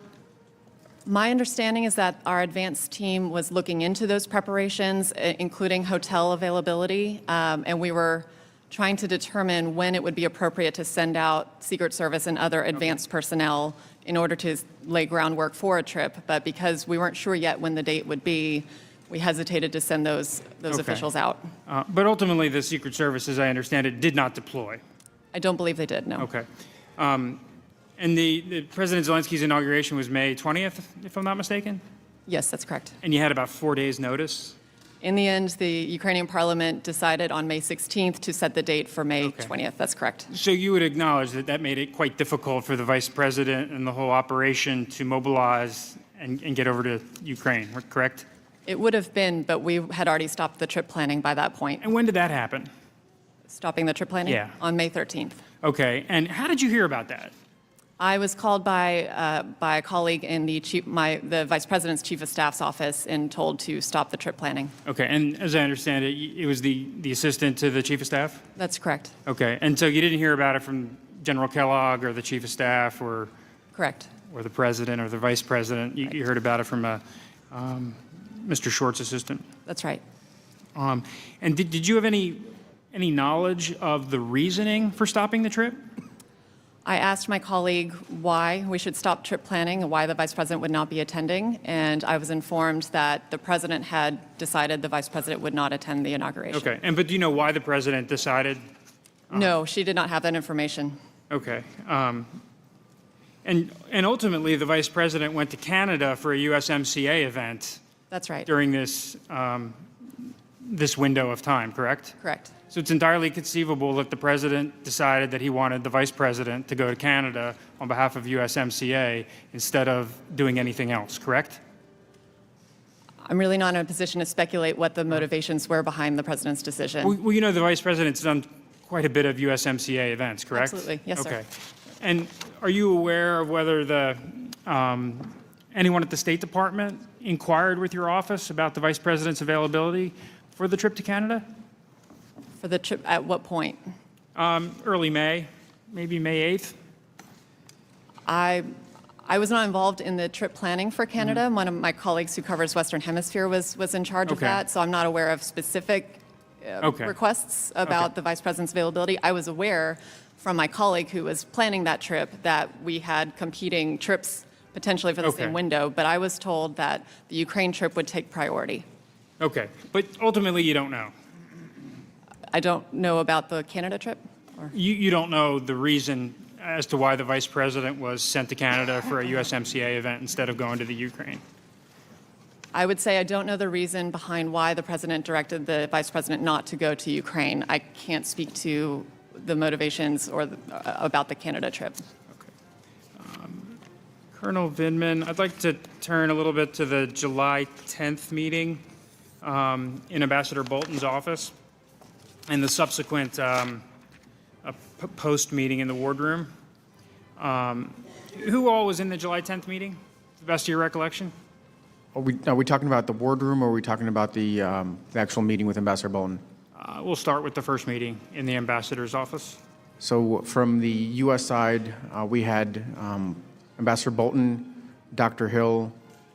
I believe there was another a special assistant to the president, Wells Griffith, was in there. And myself. From the Who Ukrainians. from the Ukrainians? Oh, sorry. Yeah, for the Ukrainian side, we had Alexander Danyaluk, Andrei Yermak, and I think Alexander Danieluk's advisor, Alexei Semeny. Okay. And you testified that you couldn't recall exactly why Ambassador Bolton stopped the meeting short, and you only learned it subsequently when talking to Dr. Fiona Hill? Yeah, I noted that, it ended abruptly, but I didn't, frankly, I didn't exactly know why. And in the Bolton meeting, you don't remember Ambassador Sondland using the word Biden? He did not, Okay. to the best of my recollection, I don't think he did. And then the group decamped to take a photo, correct? Correct. Okay. So the general feeling of the group was a positive one at that time, even though it may have ended abruptly. I think Ambassador Bolton was exceptionally qualified. He understood the strategic communications opportunity of having a photo, and we prompted him to before we completely adjourned to see if he was willing to do a photo, and he did. Okay, so you went out to West Executive Ave or wherever in the White House and you took a photo. I think you said you took it? I certainly took a couple of them, yes. Okay. And in the photo is Secretary Perry, Ambassador Bolton, Ambassador Volker, Oh, that's right. Yeah. Mr. Daniluk, and Mr. Yarmark? Yes, and I apologize. When I was running through the U.S. side, of course, Ambassador Bolton, Volker, and Sondland were there, and Secretary Perry was there. Okay. Now, you testified that before the July 10th meeting, you had developed concerns about the narrative, involving Rudy Giuliani. Is that correct? That is correct. And had you heard like a firsthand account from anyone on the inside, or had you just been following news accounts? I certainly was following news accounts, and that's from the Ukrainian side, Ukrainian press, and U.S. press. Okay. And my colleagues in the interagency also were concerned about this, as this had started in the March timeframe, kind of emanating from the John Solomon story all the way through. So there had been ongoing conversations, so several different sources, Counsel. Okay. And so when Ambassador Sondland mentioned the investigations, you sort of had a little bit of a clue of what the issue was? Oh, definitely. Okay. And then you took the photo, very nice photo, and then you went to the wardroom? Correct. And do you remember, I think you conceded to us that you had a hard time remembering exactly what was said in the wardroom. Again, it's 4 months ago. It's hard to be precise about whether Sondland, what specific words he used, whether he used Burisma, 2016 investigations. Yeah, so I believe it's in the deposition, the three elements, Burisma, Biden's, and the 2016 elections were all mentioned. In the wardroom? Correct. I think we can maybe go back to this, but I think on page 64 of your testimony, you told us that you don't remember him using 2016 in the wardroom? I believe that I actually followed up, and because this question was asked multiple times, I said that all three elements were in there. So okay, maybe so you picked out a when we point asked the where I question, it sort of refreshed your recollection? Yes, I guess that's a term now. There was some discussion of, whether when Mr. Morrison took over the portfolio for Dr. Hill, whether you were sidelined at all. Did you feel like you were? So I certainly was excluded or didn't participate in the trip to Ukraine, Moldova, Belarus at the end of August. And I wasn't initially, before it changed from a POTUS trip to a vice president trip to Warsaw, I wasn't participating in that one. So I didn't miss that, no. Okay. Did you express any concerns to Mr. Morrison about why you weren't included on those trips? So Mr. Morrison, I was on leave. I was supposed to be on leave from the 3rd of August through about the 16th or so of August, and he called me and asked me to return. There was obviously high priority travel to the region. He needed my assistance to help plan for it, and in asking me to return early from leave, which I take infrequently, I assumed that I'd be going on the trip. So when I was After returning from leave early, when I was told I wasn't going, I inquired about it, correct. Okay. And what feedback did he give you? He initially told me that the aircraft that was acquired, the Mil Air, was too small and there wasn't enough room. Had you ever had any discussions with Mr. Morrison about concerns that he or Dr. Hill had with your judgment? Did I ever have any conversations with Mr. Morrison about it? No. Okay. Did Mr. Morrison ever express concerns to you that he thought maybe you weren't following the chain of command in all instances? He did not. And did Dr. Hill or Mr. Morrison ever ask you questions about whether you were trying to access information outside of your lane? They did not. And another, aspect of the Ukraine portfolio that you were not a part of were some of the communications Mr. Morrison was having with Ambassador Taylor. Correct. And did you ever express concern that he was leaving you off those calls? Well, certainly it was concerning. He had just come on board. He didn't have the, he wasn't steeped in all the items that we were working on, including the policy that we had developed over the preceding months. And I thought I could contribute to that, to the performance of his duties. Okay. When you went to Ukraine for the inauguration? Correct. 20th. At any point during that trip, did Mr. Daniluk offer you a position of defense minister with the Ukrainian government? He did. And how many times did he do that? I believe it was 3 times. And do you have any reason why he asked you to do that? I don't know, but every single time I dismissed it. Upon returning, I notified my chain of command and the appropriate counterintelligence folks about the offer. I mean, Ukraine's a country that's experienced a war with Russia. Certainly their Minister of Defense is a pretty key position for the Ukrainians. President Zelensky, Mr. Daniluk, to bestow that honor on you, at least asking you. I mean, that was a big honor, correct? I think it would be a great honor, and frankly, I'm aware of service members that have left service to help nurture the developing democracies in that part of the world, certainly in the Baltics. Former officers, and if I recall correctly, it was an Air Force officer that became Minister of Defense. But I'm an American. I came here when I was a toddler, and I immediately dismissed these offers, did not entertain them. When he made this offer to you initially, did you leave the door open? Was there a reason that he had to come back and ask a second and third time, or was he just trying to convince you? Yeah, Counsel, you know what? It's the whole notion is rather comical that I was being asked to consider whether I'd want to be the Minister of Defense. I did not leave the door open at all. Okay. But it is pretty funny for a Lieutenant Colonel in the United States Army, which really is not that senior, to be offered that illustrious a position. When he made this offer to you, was he speaking in English or Ukrainian? Oh, Mr. Daniluk is a absolutely flawless English speaker who's speaking in English. Okay. And just to be clear, there were 2 other staff officers, Embassy Kiev staff officers, that were sitting next to me when this offer was made. Okay. Yeah. And who were they? So one of them you may have met.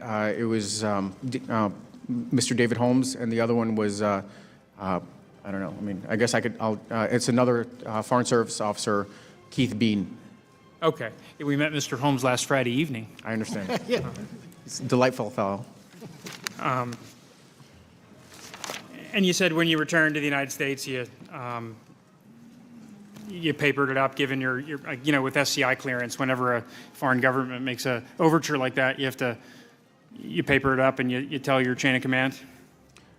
I did, but I also don't know if I fully entertained it as a legitimate offer. I was just making sure that I did the right thing in terms of reporting, yes. Okay. And did any of your supervisors, Dr. Hill at the time, or Dr. Kupperman or Ambassador Bolton ever follow up with you about that? It's rather significant. Yeah. The Ukrainians offered you the post of defense minister. Did you tell anyone in your chain of command about it? After I spoke to, and I believe the deputy, our deputy senior director, John Ereth, was there. Once I mentioned it to both of them, I don't believe there was ever a follow-up discussion. Okay. So it never came up with Dr. Kupperman or Dr. Hill?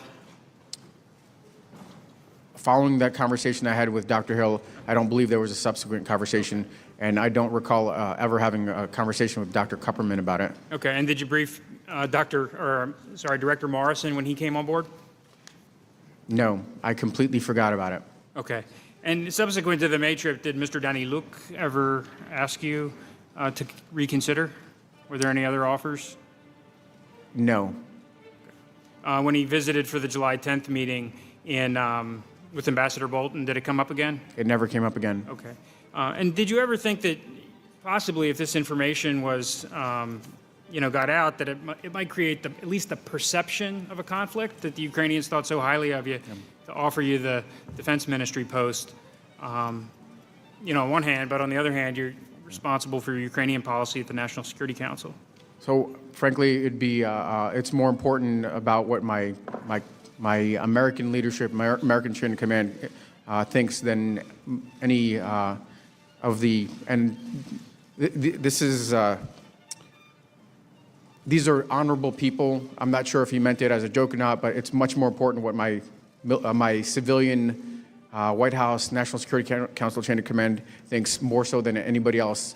And frankly, if they were concerned about me being able to continue my duties, Of course. they would have brought that to my attention. Dr. Hill stayed on for several more months, and we could continue to work to advance U.S. policy. Okay. And during the times relevant of the committee's investigation, did you have any communications with Mr. Yarmouk or Danny Look outside of the July 10th meeting? I recall a courtesy note from Mr. Yermak within days of his return to July, in which he wanted to preserve an open channel communication, and I said, please feel free to contact me with any concerns. And were you following this? There's sort of two tracks. Ambassador Taylor walked us through it during his testimony last Wednesday. He called it a regular channel, and then he called it an irregular but not outlandish channel with Ambassador Sondland and Ambassador Volker. Were you tracking the Sondland and Volker channel during this time period? Yeah, so I'm trying to recall at which point I became aware of Ambassador. Certainly, I was aware of the fact that they were working together. Ambassador Sondland, Ambassador Volker, and Secretary Perry were working together to advance U.S. policy interests that were in support of what had been agreed to. But I didn't really learn, like I said, until the July 10th. Actually, there may have been a slightly earlier point. I recall a meeting in which Ambassador Bolton facilitated a meeting between Ambassador Volker and Ambassador Bolton in the June timeframe, and there may have been some discussion about this external channel. But Okay. I frankly didn't become aware of these particular U.S. government officials being involved in this alternate track until July 10th. Okay. And I think we had some discussion that, Mr. Giuliani was promoting a negative narrative about the Ukraine, and certain officials were trying to help the president understand that with Zelensky, it was a new day, and Ukraine's going to be different. Is that your understanding? That is correct. That is exactly what was being reported by the intelligence community, by the policy channels within the NSC, and the conservative voices of the various people that have actually met with him, including foreign officials. And to the extent that you're aware of what Ambassador Sondland's goals were here and Ambassador Volker's goals were here, you think they were just trying to do the best they could and try to advocate in the best interest of the United States? That is what I believed, and that is what I still believe, frankly. And so to the extent Mr. Giuliani may have had differing views, they were trying to help him understand that it was time to change those views? I think they were trying to bring him into the tent and have him kind of support the direction that we had settled on. And you never conferred with Mr. Giuliani? No, You never had any meetings, phone calls, or anything of that sort? I did not. And did you have any? I only know him as New York's finest mayor, America's mayor. America's mayor. And did you have any discussions, communications during this relevant time period with the president? I've never had any contact with the President of the United States. My time's expired, Mr. Chairman. Thank you. I thank the gentleman. We're going to now move to the 5-minute member rounds. Are you good to go forward, or do you need a break? I think we'll elect to take a short break. Okay, let's try to take a 5 or 10-minute break, and we will resume with the 5-minute rounds. Oh, if I could ask the audience and members to please allow the witnesses to leave the room first. Committee is in recess.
Those questions. There's a rest of the question. In a period of 5 minutes.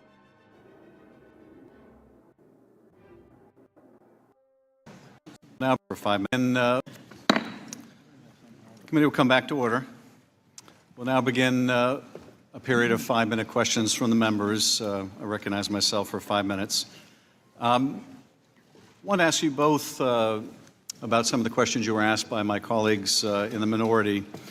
First, if I could ask you, Ms. Williams, and Colonel Vindman, you were asked a series of questions by the ranking member at the outset. Were you aware of the fact that, and then there was a recitation of information about Burisma, Zlochevsky, the Bidens.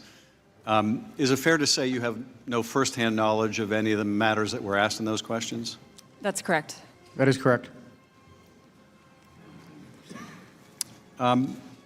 Ms. Williams, you were also asked a series of questions about the Vice President's schedule and whether he could have made the inauguration, or was the President traveling, or the trip to Canada. But let's be clear about something. The President, you were instructed that the President had told the Vice President not to go before you even knew the date of the inauguration. Is that correct? Yes, that's correct. So at the time he was told not to go, there was no calculation about where he might be or where the President might be because the date hadn't even been set yet. Is that right? That's right. The date had not been set, so we were weighing a number of different scenarios of when the inauguration might fall. Now, I think you said that originally the President had told him to go, and then you received the instruction that the President no longer wanted him to go. Were you aware in the interim between the President telling him to go and the President telling him not to go that Rudy Giuliani had to abort a trip that he was going to make to Ukraine? I had seen that in the press, yes. And had you seen in the press that Rudy Giuliani blamed people around Zelensky for having to cancel the trip? For having to cancel his trip? Yes. I had read that in the press reporting, yes. And did you read in the press reporting also that Giuliani wanted to go to Ukraine to, as he put it, not meddle in an election, but meddle in investigations? I did read that, yes. And that occurred prior to the president canceling the vice president's trip to the inauguration? It did. I believe it was around May 10th or so. Colonel Vindman, you were asked by the minority counsel about the president's words in the July 25th call and whether the president's words were ambiguous. Was there any ambiguity about the president's use of the word Biden? There was not. It was pretty clear that the president wanted Zelensky to commit to investigating the Bidens, was it not? That is correct. That is one of the favors that you thought should be properly characterized as a demand? That is correct. And there's no ambiguity about that? In my mind, there was not. It's also true, is it not, that these two investigations that the president asked Zelensky for into 2016 and into the Bidens were precisely the two investigations that Rudy Giuliani was calling for publicly, were they not? That is correct. So when people suggest, well, maybe Rudy Giuliani was acting on his own and maybe he was a freelancer or whatever, the president referred to exactly the same two investigations Rudy Giuliani was out pushing on his behalf. Is that correct? That is correct. Now, Ms. Williams, you were asked about the meeting the vice president had with Zelensky in September, in which the Ukrainians brought up their concern about the hold on the security assistance. Is that right? That's right. And you were asked about whether in that meeting between the Vice President and Zelensky, the Bidens or Burisma came up, and I think you said they did not, correct? That's correct. They did not come up. Now, that bilateral meeting was a large meeting that involved 2 or 3 dozen people, wasn't it? It was. So in the context of this meeting with 2 or 3 dozen people, the Vice President didn't bring up those investigations, correct? No, he did not bring up those investigations. He's never brought up those investigations. But were you aware that immediately, and I mean immediately after that meeting broke up, Ambassador Sondland has said that he went over to Mr. Yermak, one of the top advisors to Zelensky, and told Yermak that if they wanted the military aid, they were going to have to do these investigations, or words to that effect? I was not aware at the time of any meetings, side meetings that Ambassador Sondland had following the Vice President's meeting with President Zelensky. I've only learned that through Ambassador Sondland's testimony. So at the big public meeting, it didn't come up, and you can't speak to the private meeting that was held immediately thereafter? Correct. The Vice President moved on with his schedule immediately after his meeting with President Zelensky. Now, Colonel Vindman, I want to go back to that July 10th meeting or meetings, the one with Ambassador Bolton and then the one in the wardroom that followed quickly on its heels. Were you aware that Ambassador Bolton instructed your superior, Dr. Hill, to go talk to the lawyers after that meeting? I learned shortly after she was finished talking to Ambassador Bolton, and after we wrapped up with the wardroom, that she did have a meeting with him, and that's what was expressed. Now, you thought you should go talk to the lawyers on your own, correct? That is my recollection, yes. But Bolton also thought that Dr. Hill should go talk to the lawyers because of his concern over this drug deal that Sondland and Mulvaney were cooking up. Is that right? That is my understanding. And in fact, this drug deal, as Bolton called it, involved this conditioning of the White House meeting on these investigations that Sondland brought up. Is that right? That is my understanding. And in fact, this same conditioning or the same issue of wanting these political investigations and tying it to the White House meeting, this came up in the July 25th call, did it not, when the president asked for these investigations? That is correct. So the very same issue that Bolton said to Hill, go talk to the lawyers, the very same issue that prompted you to go talk to the lawyers, ends up coming up in that call with the president. Is that right? That is correct. And it was that conversation that once again led you back to the lawyer's office. That is correct. Now yield to the ranking member. Parliamentary inquiry, Mr. Chairman, you took 7 minutes, so I assume you're going to give us equal time. Yes, Mr. Nunes. Thank you, gentlemen. Lieutenant Colonel Vindman, before I turn to Mr. Jordan, I asked Ms. Williams about this, about if she had ever accessed, without authorization, fellow employees' computer system. She answered no to the question. Have you ever accessed anyone's computer system at the NSC without authorization? Without their knowledge, no. Knowledge or authorization? I'm sorry? Knowledge or authorization. You never accessed someone's computer without their knowledge or authorization. Correct. Mr. Jordan. I thank the ranking member. Colonel, I want to thank you for your service and sacrifice to our great country. This afternoon, your former boss, Mr. Morrison, is going to be sitting right where you're sitting, and he's going to testify. And I want to give you a chance. I think we're bringing you a copy. I want to give you a chance to respond to some of the things Mr. Morrison said in his deposition, page 82 of the transcript from Mr. Morrison. Mr. Morrison said this: I had concerns about Lieutenant Colonel Vindman's judgment. Among the discussions I had with Dr. Hill in the transition was our team, its strength, its weaknesses, and Fiona and others had raised concerns about Alex's judgment. When Mr. Morris was asked by Mr. Castor, did anyone ever bring concerns to you that they believe Colonel Vindman may have leaked something, Mr. Morrison replied, yes. So your boss had concerns about your judgment. Your former boss, Dr. Hill, had concerns about your judgment. Your colleagues had concerns about your judgment, and your colleagues felt that there were times when you leaked information. Any idea why they have those impressions, Colonel Vindman? Yes, Representative Jordan. I guess I'll start by reading Dr. Hill's own words, as she attested to in my last evaluation that was dated middle of July, right before she left. Alex is a top 1% military officer and the best Army officer I've worked with in my 15 years of government service. He is brilliant, unflappable, and exercises excellent judgment. So He was I'm sorry. Okay, I'm He was sorry. exemplary during numerous visits, so forth and so on, but I think you get the idea. Mr. Morrison, yeah, the data that was,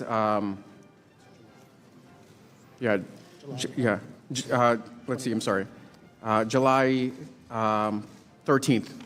So, Mr. Jordan, I would say that I can't say what why Mr. Morrison questioned my judgment. We had only recently started working together. He wasn't there very long, and we were just trying to figure out our relationship. Maybe it was a different cultures, military culture versus. And Colonel, you never leaked information? I never did, never would. That is preposterous that I would do that. Okay.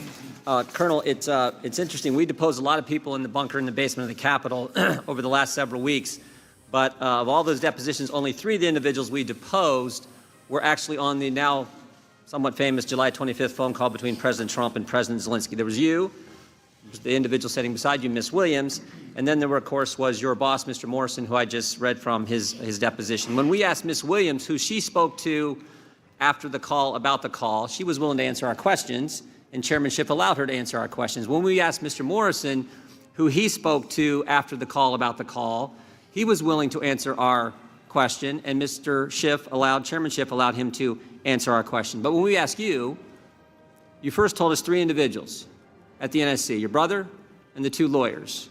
And then you said there was a group of other people you communicated with, but you would only give us 1 individual in that group, Secretary Kent. And the chairman would only allow you to give us that name. When we asked you who else you communicated with, you would not tell us. So I want to know first, how many other people are in that group of people you communicated with outside the 4 individuals I just named? Yes, Mr. Jordan, on call readout, certainly after the first call, there were probably half a dozen or more people that I read out. Those are people with the proper clearance and the need to know. In this case, because of the sensitivity of the call, and Mr. Eisenberg told me not to speak to anybody else, I only read out, outside of the NSC, 2 individuals. 2 individuals. Das Kent and one other person. And you're not willing to tell us who that other individual is. Mr. Chairman, point of order. Mr. Chairman. Mr. Chairman, point of order. The gentleman suspend. Counsel. Mr. Chairman, I would ask you to enforce the rule with regard to disclosure with regard to the intelligence office. Thank you, counsel. You know, as I indicated before, this committee will not be used to out the whistleblower. That same Mr. Chairman, can necessity you of first protecting stop the time whistleblower so I don't lose the will time? persist. You are recognized again, Mr. Jordan. Mr. Chairman, I don't see how this is outing the whistleblower. The witness has testified in his deposition that he doesn't know who the whistleblower is. You have said, even though no one believes you, you have said you don't know who the whistleblower is. So how is this outing the whistleblower to find out who this individual is?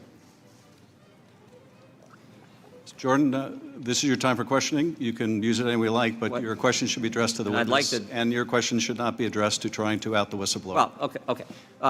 Colonel Vindman, there's another thing Mr. Morrison told us in his deposition. He said he was not concerned about the call itself. He said there was nothing illegal or improper on the call, but he was concerned about the call leaking, the contents of the call leaking. He said this, he was concerned how it would play out in Washington's polarized environment, how the contents would be used in Washington's political process. Mr. Morrison was right. Excuse me, Mr. Jordan, could I get a page? Page 44. Thank Mr. you. Morrison was right. The call leaks. The whistleblower goes to Chairman Schiff, staff. Then he runs off to the lawyer, the same lawyer who said in January of 2017 the coup has started against President Trump. The one thing the Democrats didn't, one thing they didn't count on was the president releasing the call transcript and letting us all see what he said. They didn't count on that. Transcript shows no linkage. The 2 individuals on the call have both said no pressure, no pushing, no linkage with security assistance dollars to an investigation. Ms. Williams, after the call on the 25th, we know that Colonel Vindman talked to several people. After the call on the 25th, how many people did you talk to about the call? I did not speak to anybody about the call. Didn't speak to anybody. No. I yield back. Mr. Himes. Thank you, Mr. Chairman. Mr. Chairman, I ask unanimous consent to enter the Lieutenant Colonel's performance review into the record. May I inquire of Colonel Vindman whether you would like us to do that? If you would, we're happy to. If you would prefer not be in the record, I leave that to you. With regard. Yeah, I guess with redactions, it has PII in it, and that should be protected. And maybe the only elements that are relevant are the actual narrative. Chairman. Did you read the relevant portions, or? I mean, that was the short version. There were some other paragraphs in there, but Mr. Chairman, I'll withdraw my request. Okay, thank you. Thank you both for your testimony. Ms. Williams, you joined the Foreign Service in 2006, correct? Correct. Prior to becoming a nonpartisan career official, you worked as a field representative for the Bush-Cheney campaign in 2004, and then you held a political appointment in the Department of Homeland Security under Secretary Chertoff. Is that correct? That's correct, sir. And now, as a Foreign Service officer, you have served 3 presidents, 2 Republicans and 1 Democrat in a variety of roles, correct? Yes, sir. And in your current position, you're detailed from state to advise the Vice President on foreign policy towards Europe and Russia, correct? That's right. Ms. Williams, on Sunday, the President personally targeted you in a tweet. This is after he targeted Ambassador Yovanovitch during her hearing testimony. I'd like to show and read you the tweet. It reads, "Tell Jennifer Williams, whoever that is, to read both transcripts of the presidential calls and see the just-released statement from Ukraine. Then she should meet with the other never-Trumpers, who I don't know and mostly never even heard of, and work out a better presidential attack." Ms. Williams, are you engaged in a presidential attack? No, sir. Ms. Williams, are you a never-Trumper? I'm not sure I know an official definition of a never-Trumper. Would you but describe yourself that way? I would not, no. Did that tweet make an impression on you when you read it?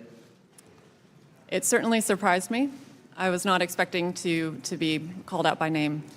Which surprised me too, and it looks an awful lot like witness intimidation and tampering in an effort to try to get you to perhaps shape your testimony today.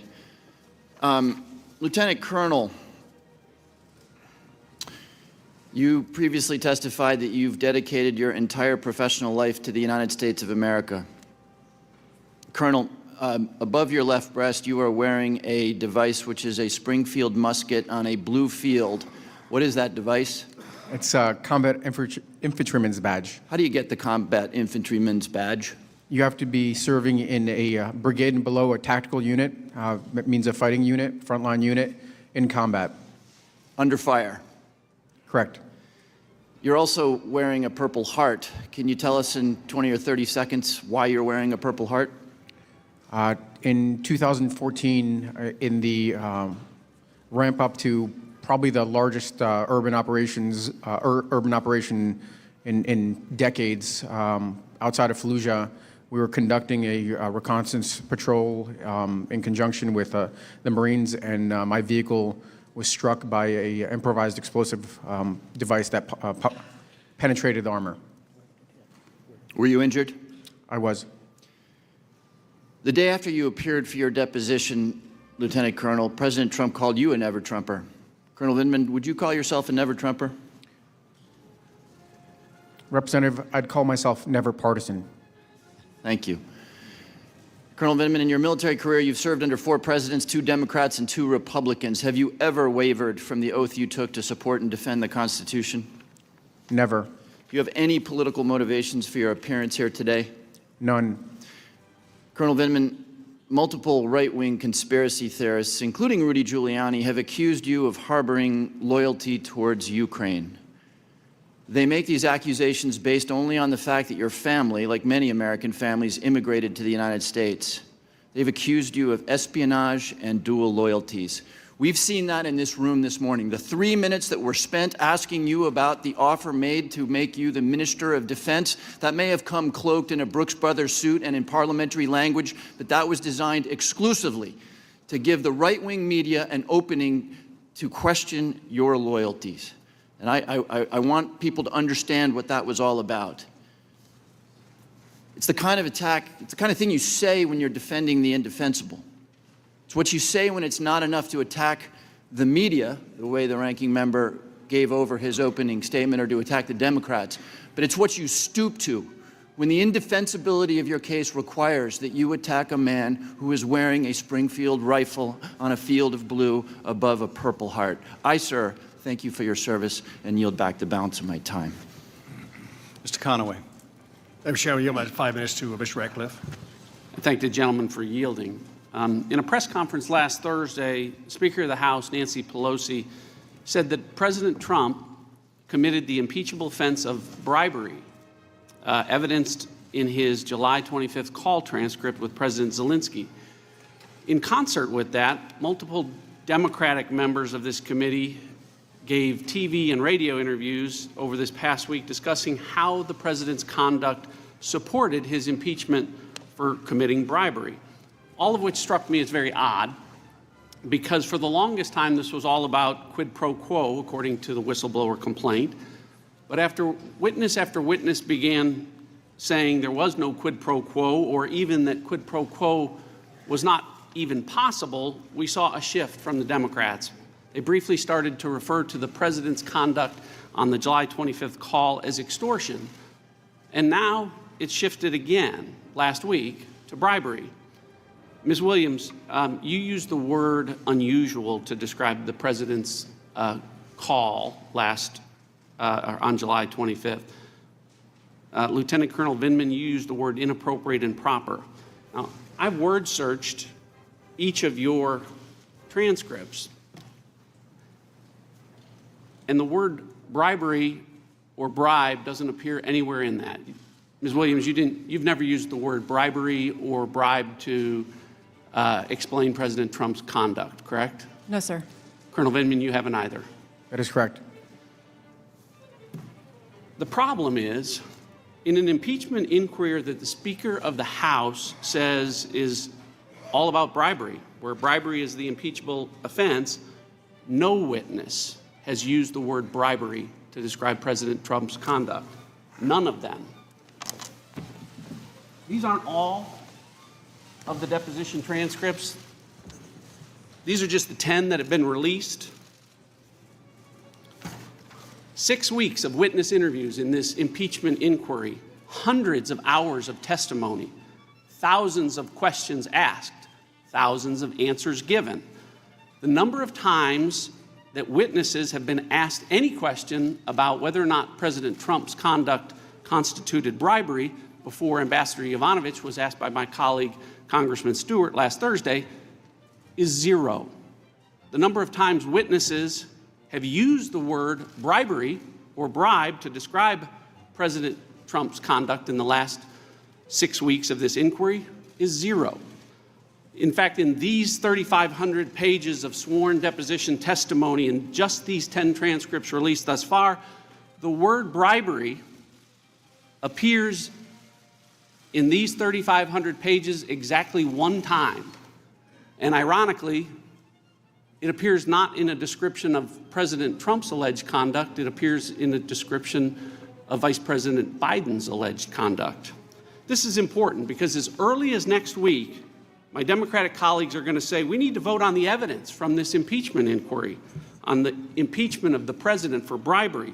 And they're going to send a report to the Judiciary Committee, and because there's more Democrats than Republicans, it's going to likely pass. And when that happens, the American people need to be clear that when the Democrats, what they are describing as bribery, not a single witness is describing as bribery.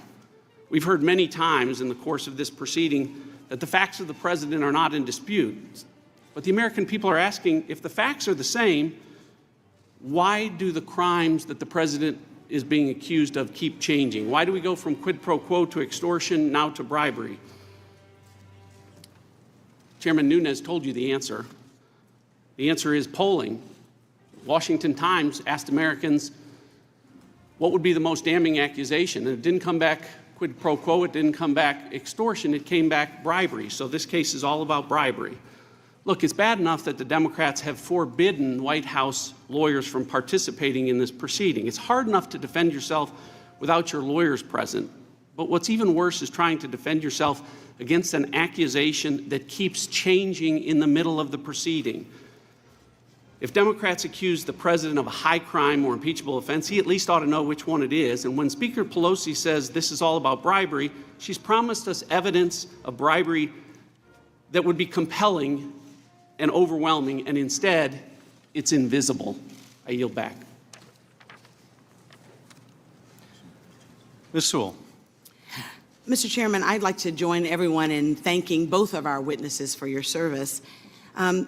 Lieutenant Colonel Vindman, as part of your policy portfolio in the White House, you maintain a relationship with Ukrainian officials, do you not? That is correct. You explained earlier in your testimony that your job within the White House was to coordinate United States and Ukraine policy. Is that right? It is to coordinate United States policy vis-a-vis Ukraine, correct.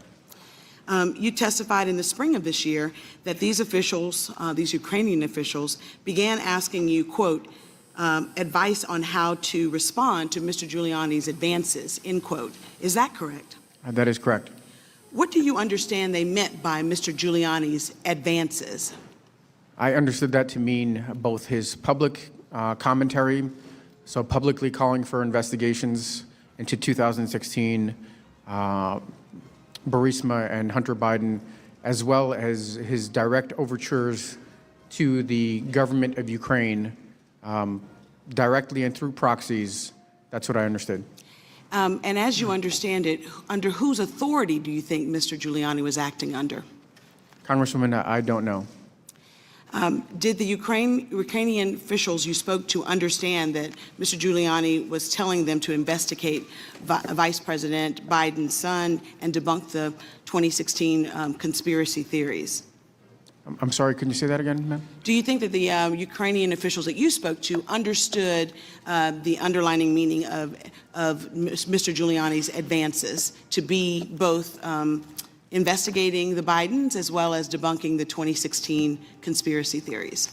Yes, I think to be clear, I think you're referring to debunking that it was Russian interference. Exactly. And now, was this somehow implicating themselves that it was Ukrainian interference. I'm not sure. Exactly. Now, was this official U.S. foreign policy to push for investigation into the Bidens? It was not part of any process that I participated in. Now, Ms. Williams, do you agree that pressing these two investigations was inconsistent with official U.S.-Ukraine policy? Obviously, anti-corruption reforms is a big part of our policy. I understand. I was not in a position to determine whether these particular investigations were appropriate. That's fair. Colonel, is it true that that President Trump directed the Ukrainian president on the call on July 25th to work with Mr. Giuliani on these investigations? That is correct. In fact, Mr. Giuliani has made no secret of the fact that he is acting on behalf of President Trump. As Mr. Giuliani told the New York Times, and I'm going to put this on the screen, he told them, quote, "My only client is the President of the United States. He's the one I have the obligation to report to, tell him what happens." He added that the investigations would be, quote, "very, very helpful to my client and may turn out to be helpful to my government," end quote. Colonel, is it fair to say that the Ukrainian officials that you are on a daily basis, well, you're in contact with, given your portfolio, were concerned about Mr. Giuliani's advances? Yes, they were. In your assessment, did they understand the political nature of the request being asked of them? I believe they did. Did they understand that it was affecting U.S. domestic policy?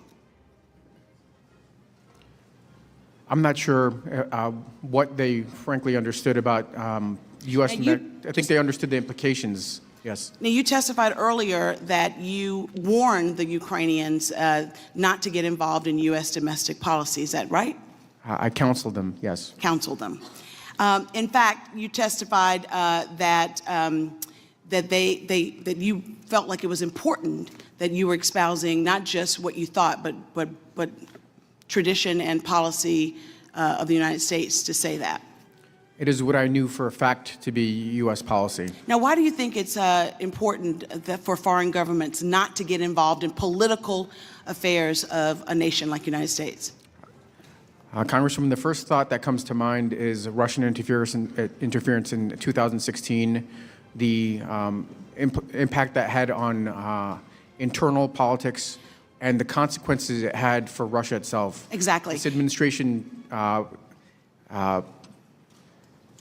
enforced sanctions, heavy sanctions against Russia for their interference, and that would not be in U.S. policy to. And so, Mr. Colonel, I'm running out of time. I understand. Is it normal for a private citizen, a non-U.S. government official, to get involved in foreign policy and foreign affairs like Mr. Giuliani?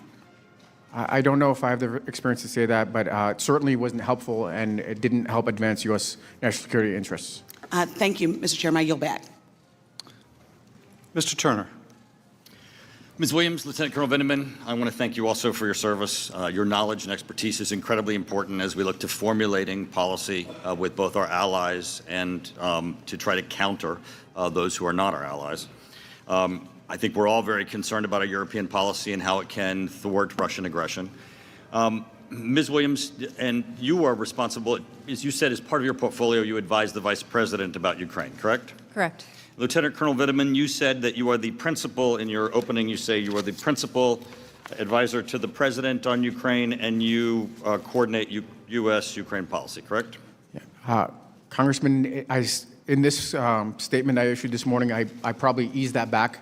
I took that off my job description that I have on my eval, but I certainly spent much more time advising the ambassador than I did the president. But your statement, as you submitted it and read it today, says, at the NSC, I am the principal advisor to the National Security Advisor and the President on Ukraine, correct? That is not what I read into the transcript. That might have been what I had in there yesterday when I was drafting it, but I chose to ease back on that language, even though it was in my evaluation, just because I didn't want to overstate my role. You wrote what I just read. But, Congressman, what I'm saying is what I read into the record this morning didn't say that.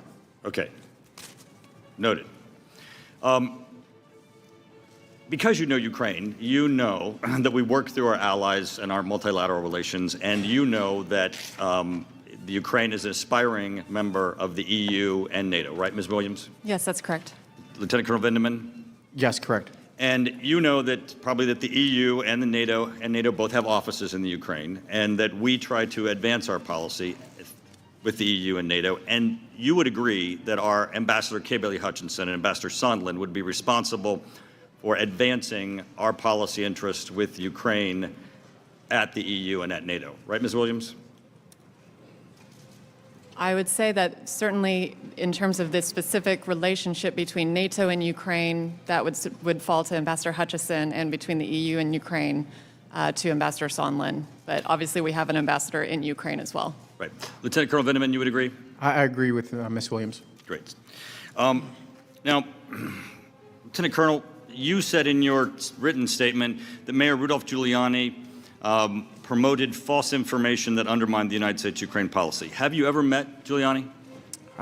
Just to be, again, accurate, I said false narrative just because that's what I said in the record this morning, but Okay. I have not met him. And so you've never had a conversation with him about Ukraine or been in a meeting with him where he has spoken to others about Ukraine? No, just what I saw him, his comments on TV. So news and reports. in news, yes. And similarly, you've never met the President of the United States, right? That is correct. So you've never advised the President of the United States on Ukraine? I advised him indirectly. I made all his preparations for the calls and But for his you've engagements. never spoken to the President of the United States and told him advice on Ukraine? That is correct.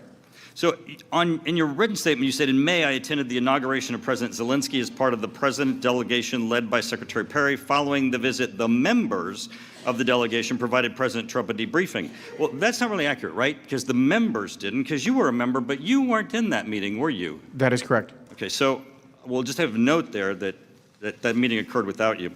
Now, you do know that this impeachment inquiry is about the President of the United States, don't you, Lieutenant Colonel Vindman? I do, Representative. Excellent. Now, you've said that you're responsible for coordinating U.S.-Ukrainian policy. Correct. Does the Secretary of State, Pompeo, report to you? He does not. Ambassador Volker? He does not. We coordinate. Ambassador of Ukraine, EU, NATO, Assistant Secretary for Europe, anyone at DOD report to you with respect to your responsibilities of coordinating U.S. policy with Ukraine? Congressman, at my level, I convene what's called a sub-policy coordinating committee. That's Deputy Assistant Secretary. I chair those meetings. And Does anybody need your approval in your role on Ukraine policy to formulate Ukraine policy? Do they seek your approval? According to the NSPM4, the policy signed by the President, So he policy gets to should do be it. coordinated by the He gets to do it. NSC, correct. We help Ms. advise. Williams, do you have any information that any person who has testified as part of this impeachment inquiry, either in secret or in public, has either perjured themselves or lied to this committee? I have not read the other testimonies, and So you do not. Do you have any evidence, though, that they have perjured themselves or lied? No, because I have not read them. Lieutenant Colonel Vindman, do you have any evidence that anyone who has testified before this committee in the impeachment inquiry has perjured themselves or lied to this committee? Not that I'm aware of. Thank you. I yield back. Mr. Carson. Thank you, Chairman Schiff. I yield to the chairman. I thank the gentleman for yielding. Wanted to just make one point clear for folks that are watching the hearing today. Bribery does involve a quid pro quo. Bribery involves the conditioning of an official act for something of value. An official act may be a White House meeting. An official act may be $400 million in military aid. And something of value to a president might include investigations of their political rival. The reason we don't ask witnesses that are fact witnesses to make the judgment about whether a crime or bribery has been committed or whether, more significantly, what the founders had in mind when they itemized bribery or other high crimes and misdemeanors is your fact witnesses. It will be our job to decide whether the impeachable act of bribery has occurred. That's why we don't ask you those questions. For one thing, you're also not aware of all the other facts that have been adduced during the investigation. With that, I yield back to Mr. Carson. Thank you, Chairman. Thank you both for your service. Colonel Vindman, you were in a July 10th White House meeting in Ambassador Bolton's office. Isn't that right, sir? I'm sorry, could you say that again? You were in a July 10th White House meeting with Ambassador Bolton. Correct. In that meeting, the Ukrainians asked about when they would get their Oval Office meeting, and Ambassador Sondland replied that they need to, quote, speak about Ukraine delivering specific investigations in order to secure a meeting with the president, end quote. Is that correct, sir? That is correct.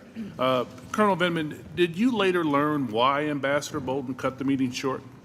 I did. After Ambassador Bolton ended that meeting, sir, some of the group that attended a follow-on meeting in a different room in the White House called the Ward Room. Is that correct, sir? That is correct. And Ambassador Sondland was there with the senior Ukrainian officials. Is that correct? That is correct. Did NSC lawyers tell you to come directly to them, sir, if you had any other concerns after July 10th? They said that, I believe the words were something to the effect of, if you have any other concerns, feel free to come back. In this follow-on meeting, sir, Ambassador Sondland left, in your words, no ambiguity about what specific investigations he was requesting. Ambassador Sondland made clear that he was requesting an investigation of Vice President Joe Biden's son. Isn't that correct, sir? That is correct. And he stated that he was asking these requests in coordination with Chief of Staff, White House Chief of Staff Mick Mulvaney. Correct, sir? That is what I heard him say. Colonel, in your career, had you ever before witnessed an American official request that a foreign government investigate a U.S. citizen who is related to the president's political opponent? I have not. And Colonel, you immediately raised concerns about this, correct, sir? That is correct. What exactly happened? After I reported it to the, I'm sorry. Oh, I'm sorry. Could you say that again? I apologize. You raised concerns about this, correct, sir? Correct. What happened? To Ambassador Sondland, if I understood you correctly, I stated that it was inappropriate and had nothing to do with national security policy. Did you also raise concern that day with White House lawyers? I did. What did you tell them? I reported the same thing. That I reported the content of the conversation with Ambassador Sondland. At that point, I wasn't aware that Dr. Hill had a conversation with Ambassador Bolton. So I just relayed what I had, what I experienced to the attorney, lead legal counsel. As we are now aware, sir, Ambassador Bolton expressed his concerns and instructed Dr. Fiona Hill, your supervisor, to also meet with the same White House lawyers to tell them what happened. Colonel Vindman, I agree that there is no question that Ambassador Sondland was proposing a transaction to Ukrainian officials trading White House meetings for specific investigations, with the full awareness of the President's Chief of Staff, White House attorneys, and his National Security Advisor. In my view, sir, that's appalling. Thank you both for your service. I yield back to the chairman. Thank the gentleman. I would just point out as well that when the matter does move to the Judiciary Committee and no decision has been made about the ultimate resolution, the White House, through its counsel, will have the opportunity to submit or make a submission to the Judiciary Committee. I now turn to Dr. Wenstrup. Thank you, Mr. Chairman. Lieutenant Colonel Vindman, thank you very much for being here. As an Army colonel who served a year in Iraq, I appreciate your service and the sacrifice that you made during that time, and I know the environment. And I understand and appreciate the importance of chain of command. In your deposition, you emphasized the importance of chain of command. You were a direct report to Dr. Fiona Hill and then Mr. Tim Morrison, and they were your seniors, correct? That is correct. When you had concerns about the 725 call between the two presidents, you didn't go to Mr. Morrison about that, did you? I immediately went to John Eisenberg, the lead legal counsel. So that doesn't seem like change of command. So in the deposition with Mr. Morrison, page 58 to 60. Congressman, excuse me, please allow Colonel Vindman to answer. Yeah. So I reported it to John Eisenberg. I attempted to report it to Mr. Morrison. Okay, thank you. He didn't avail himself, and at that point, I was told not to speak well, to he anybody did else avail by himself, and I'll get into that. Please allow the witness to finish. Colonel, are you finished with your answer? Yes. Thank you. Thank you. Okay. In the Morrison deposition on page 58 to 60, the question was, do you know if anyone else on the call went to Eisenberg to express concerns? And the answer was, I learned based on today's proceedings, based on open source reporting, which I have no firsthand knowledge that other personnel did raise concerns. Question, who? Based on open source, without firsthand knowledge, Alex Vindman on my staff. The question then, and he reports to you, correct? Answer, he does. Lieutenant Colonel Vindman's direct report was Mr. Morrison, and it didn't happen. Lieutenant Colonel Vindman, in your deposition, page 96, the question was, okay, after the call on 725, do you have any discussions with Mr. Morrison about your concerns? answer. After the call, per the exercise in the chain of command and expressing, I immediately went to the senior NSC legal counsel and shared those concerns. That would be Mr. Eisenberg, correct? I'm sorry, my lawyer was talking. Could you say that again, please, Doctor? You went to Mr. Eisenberg. You've already said that, so we can go on. And you are not a JAG officer. You're not a lawyer. And on page 153 of your testimony deposition, in reference to that meeting with Mr. Eisenberg, you said, I was not making a legal judgment. All I was doing is sharing my concerns with my chain of command. Yet we've established that your direct report is to Mr. Morrison. So let's establish your role and your title. In your deposition, Lieutenant Colonel Vindman, page 200, 201, in a colloquy with Mr. Stewart, you said, I would say, first of all, I'm the director for Ukraine. I'm responsible for Ukraine. I'm the most knowledgeable. And I'm there for the National Security Council and the White House. Are you the only one of the entire universe of our government or otherwise that can advise the president on Ukraine? Couldn't someone like Ms. Williams also advise on Ukraine? It's in her portfolio. That's not typically what would happen. It would be, frankly, it would be Ambassador Bolton. So other people can advise on Ukraine besides you. Going on in your testimony, you said, I understand all the nuances, the context, and so forth surrounding these issues. On my judgment, I expressed concerns within the chain of command, which I think to me, as a military officer, is completely appropriate, and I exercise that chain of command. Lieutenant Colonel Vindman, on your deposition, page 259, you said, I forwarded my concerns through the chain of command, and the seniors then decide the action to take. Mr. Morrison's your senior. He didn't know about it. How can he decide an action to take? But that's what you said. In Mr. Morrison's deposition, page 60, the question is, at what point did you learn that Lieutenant Colonel Vindman went to Eisenberg? He said, about the 25th phone call? He said, yes, in the course of reviewing for this proceeding, reviewing the open record. So the next question, so Eisenberg never came to you and relayed to you the conversation? He said, no. He said, Ellis never did either? Not to the best of my recollection. So Mr. Morrison was skipped in your chain of command about your other concerns. So Mr. Morrison said he's the final clearing authority. He said he saw your edits. Do you remember if all of the edits were incorporated? And he said, yes, I accepted all of them. That's on page 6162. So he believes all your edits were accepted. Let me ask you, were in your edits, did you insist that the word demand be put into the transcription between the conversation of the two presidents? I did not. But you did say that in your opening statement today. Thank you, and I yield back. Ms. Spear.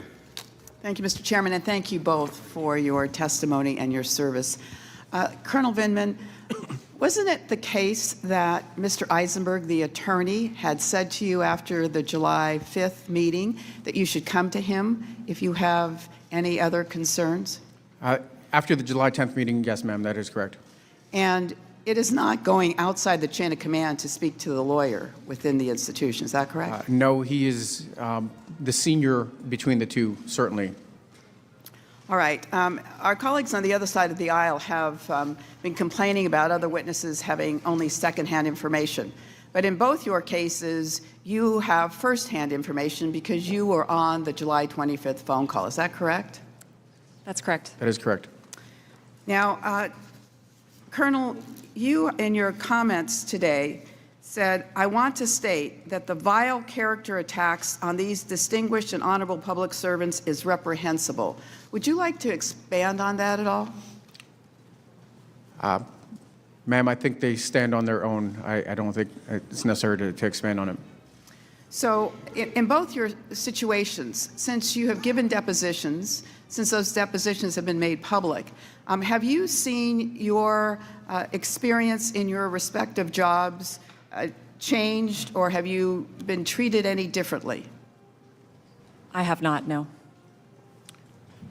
Since the report on the July 25th, as I stated, I did notice I was being excluded from several meetings that would have been appropriate for my position.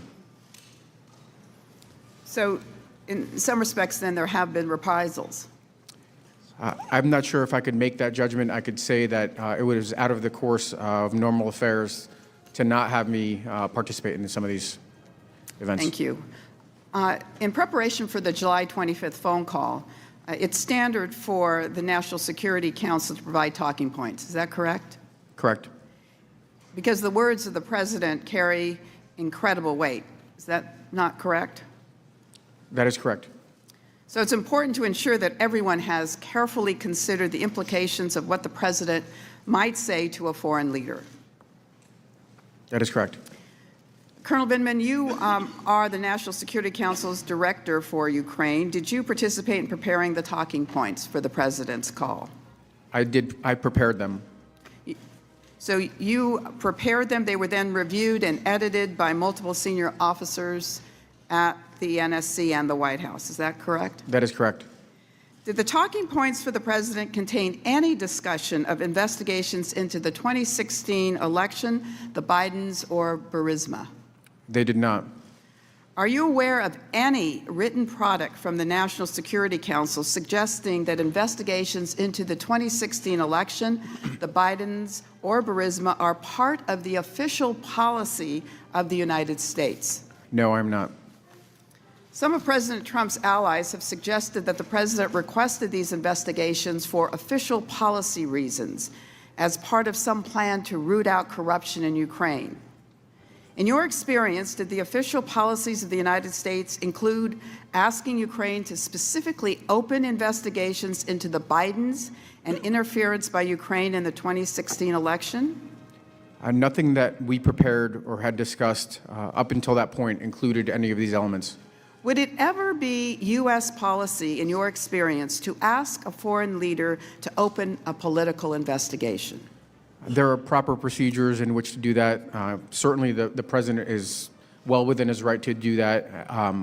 It is not something the NSC, certainly a director at the NSC, would do. As a matter of fact, we are prohibited from being involved in any transaction between Department of Justice and a foreign power to ensure that there is no perception of manipulation from the White House. So it is not something that we participate in. Ms. Williams, in your experience, did the official policies of the United States include asking Ukraine to open investigations into the Bidens? I had not seen any reference to those particular cases in our policy formulation process. All right, let me just say to you, Lieutenant Colonel Vindman, that in listening to your opening statement, I had chills up and down my spine. And I think most Americans recognize what an extraordinary hero you are to our country. And I would say to your father, he did well. I yield back. Mr. Stewart. Thank you, Ms. Williams, Lieutenant Colonel Vindman. Thank both of you for being here today. Lieutenant Colonel Vindman, I see you're wearing your dress uniform. Knowing that's not the uniform of the day, you normally wear a suit to the White House. I think it's a great reminder of your military service. I, too, come from a military family. These are my father's Air Force wings. He was a pilot in World War II. 5 of his sons served in the military.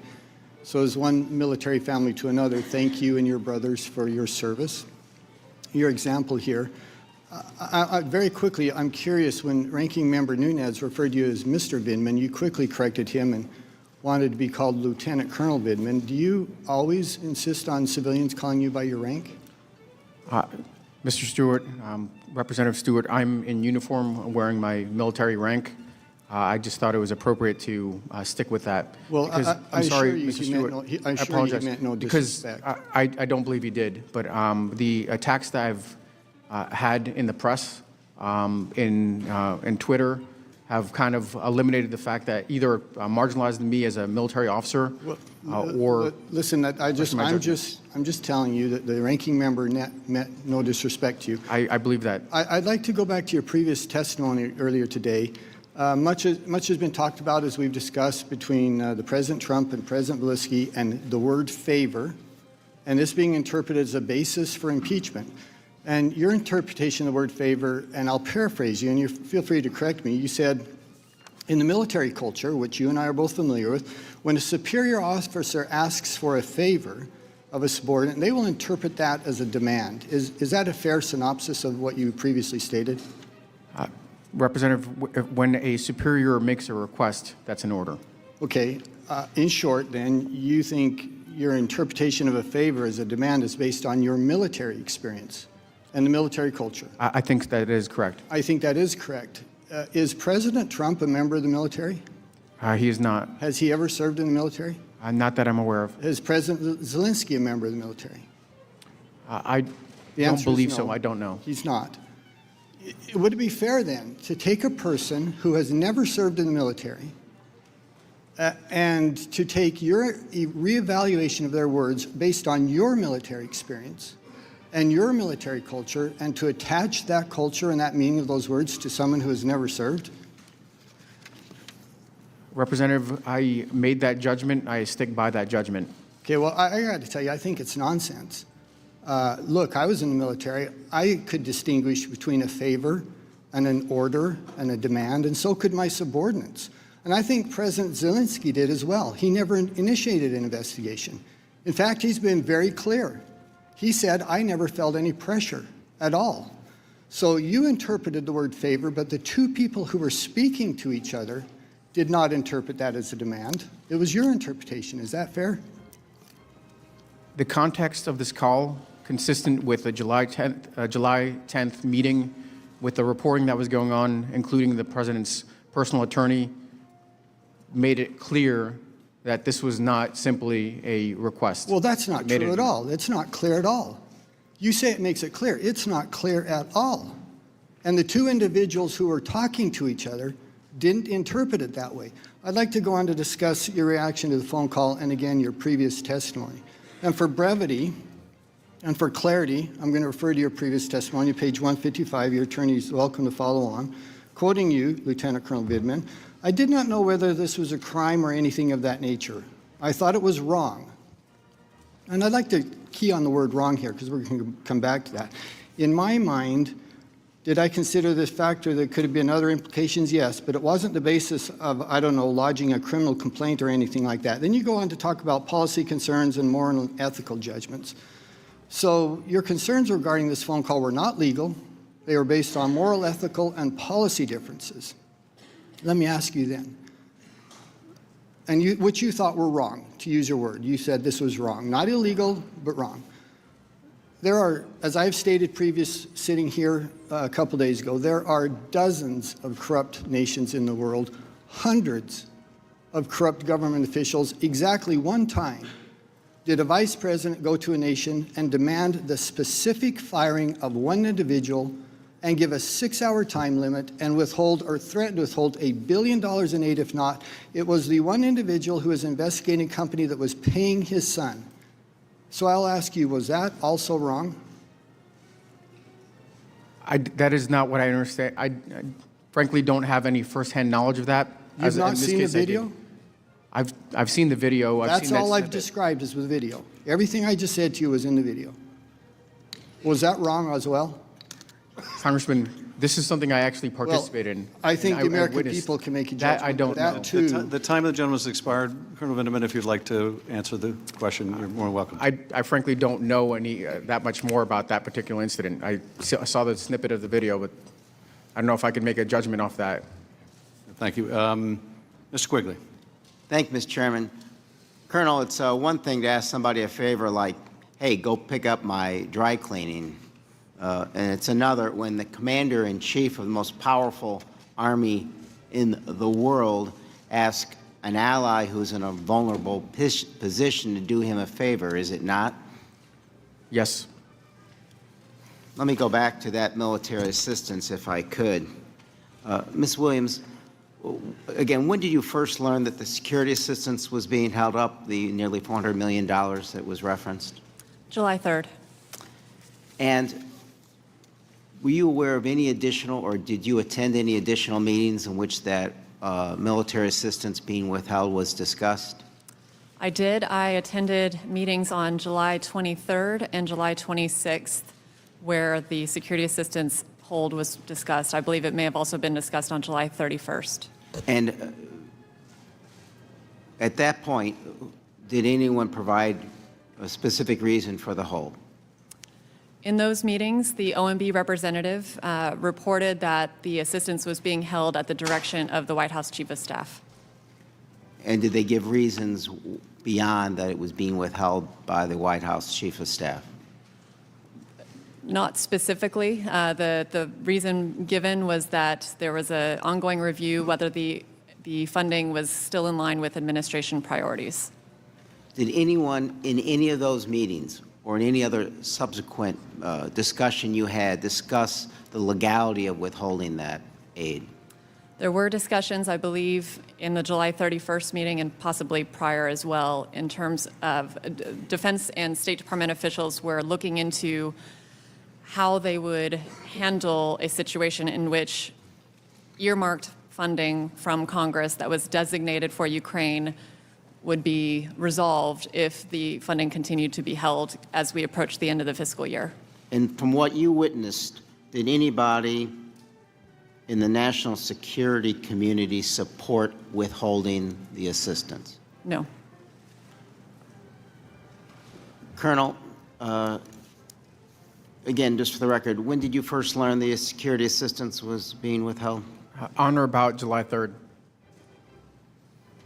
And what exactly had you learned from the State Department, I believe, that prompted you to draft the notice on July 3rd? So on or about July 3rd, I became aware of inquiries into security assistance funding in general. There are two typical pots, State Department and DOD, and I believe it was around that date that OMB put a hold on congressional notification. Had you had any earlier indications that this might be the case? Prior to that, there were some general inquiries on how the funds were being spent, things of that nature, nothing specific, but no hold, certainly. Were you aware of anyone in the national security community who supported withholding the aid? No. No one from the national security? None. No one from the State Department? Correct. No one from the Department of Defense? Correct. Did anyone, into your understanding, raise the legality of withholding this assistance? It was raised on several occasions. And who raised those concerns? Following the July 18th sub-PCC, which is again what I coordinate, or what I convene at my level, there was a July 23rd PCC that would have been conducted by Mr. Morrison. There were questions raised on as to the legality of the hold. Over the subsequent week, the issue was analyzed, and during the July 26th deputies, so the deputies from all the departments and agencies, there was a opinion rendered that it was legal to put the hold. It was, excuse me? There was an opinion rendered that it was okay that the hold was legal. From a purely legal point of view? Correct. Very good. I yield back to the chairman. I thank the gentleman for yielding. Ms. Stefanik. Ms. Williams, Lieutenant Colonel Vindman, thank you for being here, and thank you both for your service. As millions of Americans are watching throughout the hysteria and frenzied media coverage, two key facts have not changed that are critical to these impeachment proceedings. One, Ukraine in fact received the aid, and two, there was no investigation into the Bidens. My question to both of you today will focus on the following: systemic corruption in Ukraine. Two, highlighting for the public that by law, aid to Ukraine requires anti-corruption efforts. And three, who in our government has the decision-making authority when it comes to foreign policy and national security matters? So on corruption in Ukraine, as Ambassador Yovanovitch testified, one of the key reasons why President Zelensky was overwhelmingly elected by the Ukrainian people was that they were finally standing up to rampant corruption in their country. Would you both agree with the ambassador's assessment? Yes. Yes. And Ms. Williams, corruption was such a critical issue from your perspective that when you prepared the Vice President for his congratulatory call with President Zelensky, you testified that the points you wanted to communicate on the call were the following, quote, looked forward to seeing President Zelensky really implement the agenda on which he had run related to anti-corruption reforms. That's correct. That is, yes. And Lieutenant Colonel Vindman, would you agree that this focus on anti-corruption is a critical aspect of our policy towards Ukraine? I would. And Lieutenant Colonel Vindman, you are aware that in 2014, during the Obama administration, the first anti-corruption investigation partnered between the U.S., the U.K., and Ukraine was into the owner of the company Burisma. I'm aware of it now. And Lieutenant Colonel Vindman, you testified that you were aware that Burisma had questionable business dealings. That's part of its track record. That is correct. You also testified that regarding Burisma, money laundering, tax evasion comports with your understanding of how business is done in Ukraine. Is that correct? I'm not aware of specific incidents, but my understanding is that it would not be out of the realm of the possible for Burisma. Well, that's page 207 from your testimony, but I'll move on. You are aware that Hunter Biden did sit on the board of Burisma at this time. I am. Well, I know that my constituents in New York 21 have many concerns about the fact that Hunter Biden, the son of the vice president, sat on the board of a corrupt company like Burisma. The Obama administration, State Department, was also concerned, and yet Adam Schiff refuses to allow this committee to call Hunter Biden despite our requests. Every witness who has testified and has been asked this has answered yes. Do you agree that Hunter Biden on the board of Burisma has the potential for the appearance of a conflict of interest? Certainly the potential, yes. And Ms. Williams? Yes. Now, shifting to the legal requirements that our aid to Ukraine is conditioned on anti-corruption, Lieutenant Colonel Vindman, you testified that you understood that Congress had passed, under the Ukrainian Security Assistance Initiative, a legal obligation to certify that corruption is being addressed. That is correct. And you also testified that it is required by the National Defense Authorization Act. That is correct. So for the public listening, we are not just talking about President Trump focusing on anti-corruption in Ukraine, but it is so critical, so important that hard-earned taxpayer dollars, when given to foreign nations, that by law, overwhelmingly bipartisan support requires anti-corruption in Ukraine in order to get U.S. taxpayer-funded aid. Lieutenant Colonel Vindman, you spoke extensively about the importance of defensive lethal aid to Ukraine, specifically javelins. This was in your deposition. Correct. And you testified that the Javelin in particular, because of its effectiveness in terms of influencing the Russian decision calculus for aggression, it is one of the most important tools we have when it comes to providing defensive lethal aid. The system itself and the signaling of U.S. support, yes. And it is a fact that that aid was provided under President Trump and not President Obama. That is correct. And my last question, Lieutenant Colonel Vindman, I know you serve at the NSC in the White House. I served in the West Wing of the White House for President Bush on the Domestic Policy Council and in the Chief of Staff's office, so I'm very familiar with the policy process. I also know that as a staff member, the person who sets the policy of the United States is the president, not the staff. And you testified that the president sets the policy, correct? That is correct. And I respect your deep expertise, your tremendous service to our country. We can never repay those that have worn the military uniform and served our nation. But I was struck when you testified in your deposition. I would say, first of all, I'm the director for Ukraine. I'm responsible for Ukraine. I'm the most knowledgeable. I'm the authority for Ukraine, for the National Security Council, and the White House. I just want a clarification. You report to Tim Morrison, correct? In my Your advisory, direct report is Tim Morrison, in correct? my advisory, just to clarify, only in my advisory capacity, I advise up through the chain of command. That's what I do. And the chain of command is Tim Morrison to Ambassador John Bolton, the National Security Advisor to the President of the United States. Correct. Mm-hmm. And do you agree that the President sets the policy as Commander-in-Chief, as you testified previously? Absolutely. Thank you. My time's expired. Mr. Swalwell.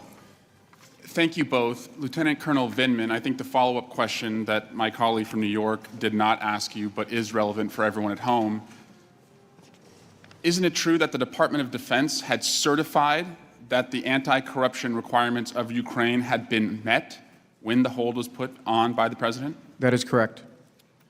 Now, Mr. Jordan suggested that the president did something none of us expected by releasing that call transcript. You listened to the call, is that right, Lieutenant Colonel? That is. Ms. Williams, you also listened to the call, is that right? Yes. Fair to say, Ms. Williams, a lot of other people at the White House listened to the call or read the transcript? I can't characterize how many. I believe there were five or six of us in the listening room at the time. And the transcript was distributed to others, is that right? I wasn't part of that process, but that's my understanding.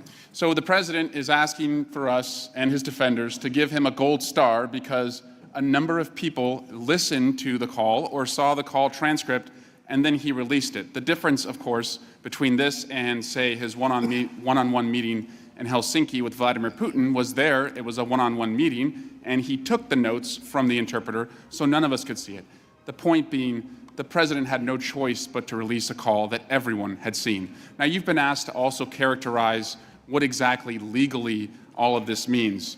And Mr. Ratcliffe pointed out that no one had used the term bribery in our depositions. And Ms. Williams, you're not a lawyer, are you? I'm not, no. Lieutenant Colonel Vindman, are you a lawyer? Lawyer's back there. The lawyer's your brother, right? Yeah. Born 20 seconds after you, is that what you said? 9 minutes. 9 minutes after you, yes. You're the older brother. Yeah. Lifetime of wisdom there. Now, I want to give you a hypothetical here. Suppose you have a shooting victim, and the police respond after the victim is doing a little bit better, and they ask the victim, well, tell us what happened. And the victim says, well, someone came up to my car, shot into the car, hit me in the shoulder, hit me in the back, hit me in the neck. Miraculously, I survived, but I can identify, who the person is that pulled the trigger. And the police say, okay, you were shot, you know who it is, but shucks, you didn't tell us that this was an attempted murder, so we're going to have to let the person go. Is that how it works in our justice system, that unless victims or witnesses identify the legal theories of a case, we just let people off the hook? Is that how it works, Lieutenant Colonel Vindman? I'm not an attorney, but it doesn't seem so. I don't think your brother would think so either. Ms. Williams, Vice President Pence was described to our committee by Mr. Morrison as a, quote, voracious reader of his intelligence read book. And after the April 21 call with President Zelensky, you put a transcript of that call in the Vice President's read book. Is that right? That's correct. And then the Vice President called President Zelensky 2 days later. Is that right? That's correct. And you told us in the deposition that he stuck pretty faithfully to what President Trump had said in that April 21 call. Is that right? I believe his remarks were consistent, but he also spoke on other issues as well, including anti-corruption. And you would describe the Vice President as somebody who would make follow-up calls to world leaders after the President had done so. Is that right? He has on occasion. It's not a normal practice. It depends on the situation. And in that case, he stuck to President Trump's talking points. I would say that I provided talking points for the April 23rd call for the Vice President, which included discussion of President Zelensky's inauguration, which President Trump had also discussed with President Zelensky. But I would say the Vice President discussed other issues with President Zelensky as well. And as was stated earlier, the President sets the foreign policy for the United States. Is that right? Absolutely. And you told us that after the July 25 call between President Trump and President Zelensky, that you put the call transcript in Vice President Pence's intelligence briefing book. Is that right? I ensured it was there. My colleagues prepared the book, but yes. So let's flash forward to September 1. Vice President Pence meets with President Zelensky. Is that right? That's correct. You're there. Yes. And President Zelensky with Vice President Pence, they talk about a lot of things, but you will agree that Vice President Pence did not bring up the Bidens. Is that correct? That's correct. He did not. He did not bring up investigations. No. Is one reasonable explanation that although Vice President Pence will do a lot of things for President Trump, that he was not willing to bring up investigations in Biden's because he thought it was wrong? I'm not in a position to speculate. We had not discussed those particular investigations in any of the preparatory sessions with the Vice President. But you didn't bring it up with the Ukrainians after the July 25 call, right? He did not in that meeting, no. And you did not either. No. And Lieutenant Colonel Vindman, did you ever ask the Ukrainians to do what President Trump was asking them to do after the July 25 phone call? I did not. I didn't render any opinion on what was asked in the 25. Thank you. Yield back. Mr. Hurd.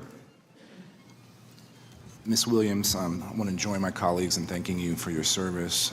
We share a personal hero in Dr. Rice, so great minds think alike.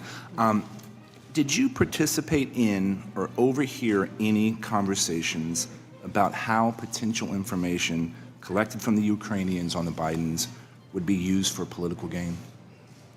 No, I did not participate or overhear any conversations along those lines. Thank you. Lieutenant Colonel Vindman, I think all of us would agree that your father made the right move to come here, and we're glad that he did. You've talked about how part of your responsibilities is developing talking points for your principals. Is that correct? That is correct. President, I'm assuming you also do that for your direct supervisor currently right now, Mr. Morrison. Is that correct? Mr. Morrison has left the position some time ago already, at least 3 weeks ago. But you prepare talking points for your supervisors. Is that correct? Typically, frankly, at that level, they don't really take talking points, especially if they have expertise. The talking points are more intended for National Security Advisor, although Ambassador Bolton didn't really require him because of his deep expertise. It's the next level up. The president. But traditionally, I'm just trying to establish that this position is somebody that creates talking points for a number of people. Is that correct? That is correct. Do they always use them? No. Or is President Trump known to stick to a script? I don't believe so. So is it odd that he didn't use your talking points? No, it is not.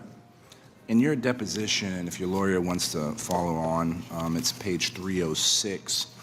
You were asked about events during the temporary holds on U.S. assistance to Ukraine. This is that 55-day period or so. And you testified that the U.S. administration did not receive any new assurances from Ukraine about anti-corruption efforts, and that the facts on the ground did not change before the hold was lifted. Is that accurate in recounting your testimony? That is accurate. When was President Zelensky sworn in? He was sworn in on, May 20th, 2019. And then he had a new parliament, too, elected after he was. Is that correct? He did. And when was that parliament seated? That was July 21st, 2019. That was when they won, right? They weren't properly seated until August. Is that? That's right. That's when they won, and they weren't seated until August. Your boss's boss, Ambassador Bolton, traveled to Ukraine in late August, right? August 27, 28. Is that correct? That is correct. Did he take you with you? Did he take you with him? He didn't. We know from other witnesses that when Ambassador Bolton was there, he met with President Zelensky and his staff, and they talked about how they were visually exhausted, because one of the things that President Zelensky did during that time period was change the Ukrainian constitution to remove absolute immunity from Rada deputies, right? Some of their parliamentarians, because that had been the source of raw corruption for a number of years. Is that accurate? That is accurate. Were you aware of this important change to Ukrainian law? Of course. Yep. And you don't believe that's a significant anti-corruption effort? No, it is significant. It's pretty significant, correct. Also, Ambassador Taylor testified that President Zelensky, with this new parliament, opened Ukraine's high anti-corruption court. Right? This had been an initiative that many folks in our State Department had been pushing to happen, and that was established in that time frame. Were you aware of this? Yes. Do you think this is a significant anti-corruption? I do. When you talked about, how many times have you met President Zelensky? I think it was just the one time from the presidential delegation, multiple engagements, but just the one trip. And that's a one-on-one meeting? That was in a larger bilateral format. Then there were a couple of smaller venues. They were all in. There was never a one-on-one, but there were a couple of again touch points. So the bilateral meeting, handshake, meet and greet. He had a short. So there was a lot of people in the room. Yeah. When you met with them. Yes, but you still advised the Ukrainian president to watch out for the Russians. Yes. And and everybody else in the room, I'm assuming the National Security Advisor was there. I believe in this case, you had other members of the administration. Were your points pre-approved? Did they know you were going to bring up those points? We did have a huddle beforehand, and it's possible I flagged them, but I don't recall specifically. It's possible I didn't. And you counseled the Ukrainian president to stay out of U.S. politics? Correct. Mr. Chairman, I yield back the time I do not have. Gentleman yields back. Mr. Castro. Thank you, Chairman. Ms. Williams, thank you for your service to the country. Colonel Vindman, thank you for your service. And it's great to talk to a fellow identical twin. I hope that your brother's nicer to you than mine is to me. It doesn't make you grow a beard. You both listened in real time to the July 25th call. In particular, you would have heard President Trump ask the president of Ukraine, quote, "I'd like you to find out what happened with this whole situation with Ukraine. They say CrowdStrike." And quote, "The server, they say Ukraine has it." This is a debunked conspiracy theory that has no basis in fact. President Trump's own former Homeland Security Advisor, Thomas P. Bossert, called the president's assertion that Ukraine intervened in the 2016 elections, quote, "not only a conspiracy theory, but quote unquote, completely debunked, unquote. Colonel Vindman, are you aware of any evidence to support the theory that the Ukrainian government interfered in the 2016 election? Congressman, I am not, and furthermore, I would say that this is a Russian narrative that President Putin has promoted. And are you aware of any part of the U.S. government, its foreign policy or intelligence apparatus, that supports that theory? No, I'm not aware of. But you are aware that other parts of the U.S. government, our intelligence community, for example, has said definitively that it was the Russians who interfered in the 2016 elections? That is correct. It seems incredibly odd, though, unfortunately, but not inconsistent to me, that President Trump would be giving credence to a conspiracy theory about Ukraine that helps Russia really in at least two ways. First, it ignores and frankly undermines the assessment of the U.S. intelligence community and seeks to weaken a state dependent on the United States support to fight Russian aggression. It also, for the United States, hurts our national security and emboldens Russia. And I want to look at what President Trump was doing on his call instead of pushing back against Russian hostility. He was pressuring Ukraine to do his political work. President Trump stated on that July 25th call, quote, "There's a lot of talk about Biden's son, that Biden stopped the prosecution, and a lot of people want to find out about that, so whatever you can do with the Attorney General would be great." Biden went around bragging that he stopped the prosecution. So if you can look into it, it sounds horrible to me. Colonel Vindman, when you hear those words, do you hear the President requesting a thoughtful and well-calibrated anti-corruption program consistent with U.S. policy? I do not. In fact, it sounds like President Trump was encouraging the Ukrainian president to engage in precisely the same type of behavior for President Trump's own political benefit that we discourage foreign leaders from undertaking in their own countries. And discouraging other countries from undertaking politically motivated investigation is, in fact, a major part of official U.S. anti-corruption policy. Is that correct? That is correct. And are you, in fact, aware of any evidence that Vice President Biden improperly interfered in an investigation of his family members? I am not. These false narratives, it should be said, are damaging our country. They poison our politics and distract from the truth. And pressing another country to engage in corruption is antithetical to who we are as a nation. You also mentioned that you felt this request was wrong. And you've also said that corruption in Ukraine is endemic to Ukraine, just as it is in other places around the world. Can you speak to what is the danger of a president of the United States, whether it's Donald Trump or any future president, asking another nation where there's rampant corruption to investigate a political rival or just any other American citizen? What would be the danger to that American? Congressman, the Ukrainian judiciary is imperfect at the moment, and the reliance on U.S. support could conceivably cause them to tip the scales of justice in favor of finding the U.S. citizen guilty if they thought they needed to do that in international. So they could trump up charges if they wanted to in a corrupt system like that. They could, and Ukraine is making progress. Certainly, more broadly in Russia, that is likely to happen, where the state will be involved in judicial outcomes and drive them. Thank you. I yield back, Chairman. Mr. Ratcliffe. Thank you, Chairman. Ms. Williams, you testified that what you noted as being unusual about the call that took place on July 25th was that the President raised what appeared to be a domestic political issue, correct? Correct. But raising an issue, even one that you thought was unusual, is different than making a demand. Would you agree? Yes.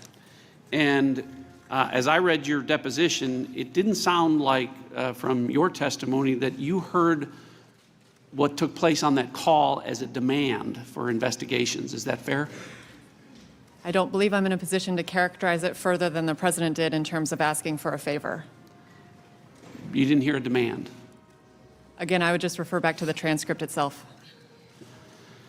Lieutenant Colonel Vindman, you've testified and explained to us why, in your mind, it was a demand. And you've given us reasons, a disparity of power between the two presidents. And because you did feel that way, you also felt that you had a duty to report what you thought was improper. Is that correct? That is correct. Okay. So, two different people, two impartial observers, one felt the need to report the call because there was a demand that was improper, and one that didn't report it to anyone. You didn't report it to anyone, right, Ms. Williams? I ensured that the information was available to my superiors.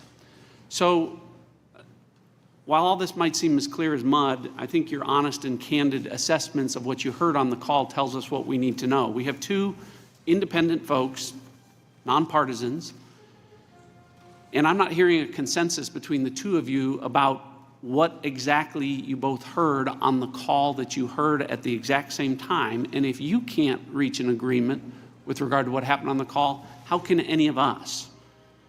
An impeachment inquiry is supposed to be clear. It's supposed to be obvious. It's supposed to be overwhelming and compelling. And if two people on the call disagree honestly about whether or not there was a demand and whether or not anything should be reported on a call, that is not a clear and compelling basis to undo 63 million votes and remove a president from office.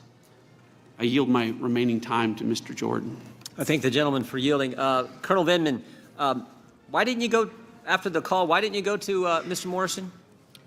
I went immediately per the instructions from the July 10th incident. I went immediately to Mr. Eisenberg. After that, once I made that, expressed my concerns, it was an extremely busy week. We had a PCC just finished. We had the call, and then we had a deputies meeting, which consumed all of my time. I was working extremely long days. I attempted to try to communicate. I managed to speak to two folks in the interagency. I attempted to try to talk to Mr. Morrison. That didn't happen before I received instructions from John Eisenberg to not talk to anybody else any further. So the lawyer, you not only didn't go to your boss, you said you tried, but you didn't go to your boss. You went straight to the lawyer, and the lawyer told you not to go to your boss? No, he didn't tell me until what ended up unfolding is I had the conversation with the attorney. I did my coordination, my core function, which is coordination. I spoke to the appropriate people within the interagency, and then circling back around, Mr. Eisenberg came back to me and told me not to talk to anybody I'm going to else. read from the transcript here. Why didn't you go to your direct report, Mr. Morrison? Your response was, this page 102, because Mr. Eisenberg had told me to take my concerns to him. Then I asked you, did Mr. Eisenberg tell you not to report, to go around Mr. Morrison? And you said, actually, he did say that. I shouldn't talk to any other people. Is that right? Yes, but there's a period of time in there between when I spoke to him and when he circled back around. It wasn't that long a period of time, but it was enough time for me to... Enough time to go to talk to someone that you won't tell us who it is, right?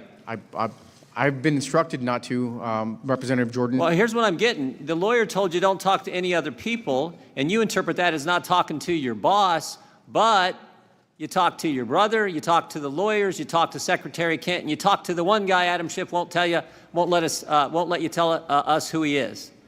Is that right? Representative Jordan, I did my job.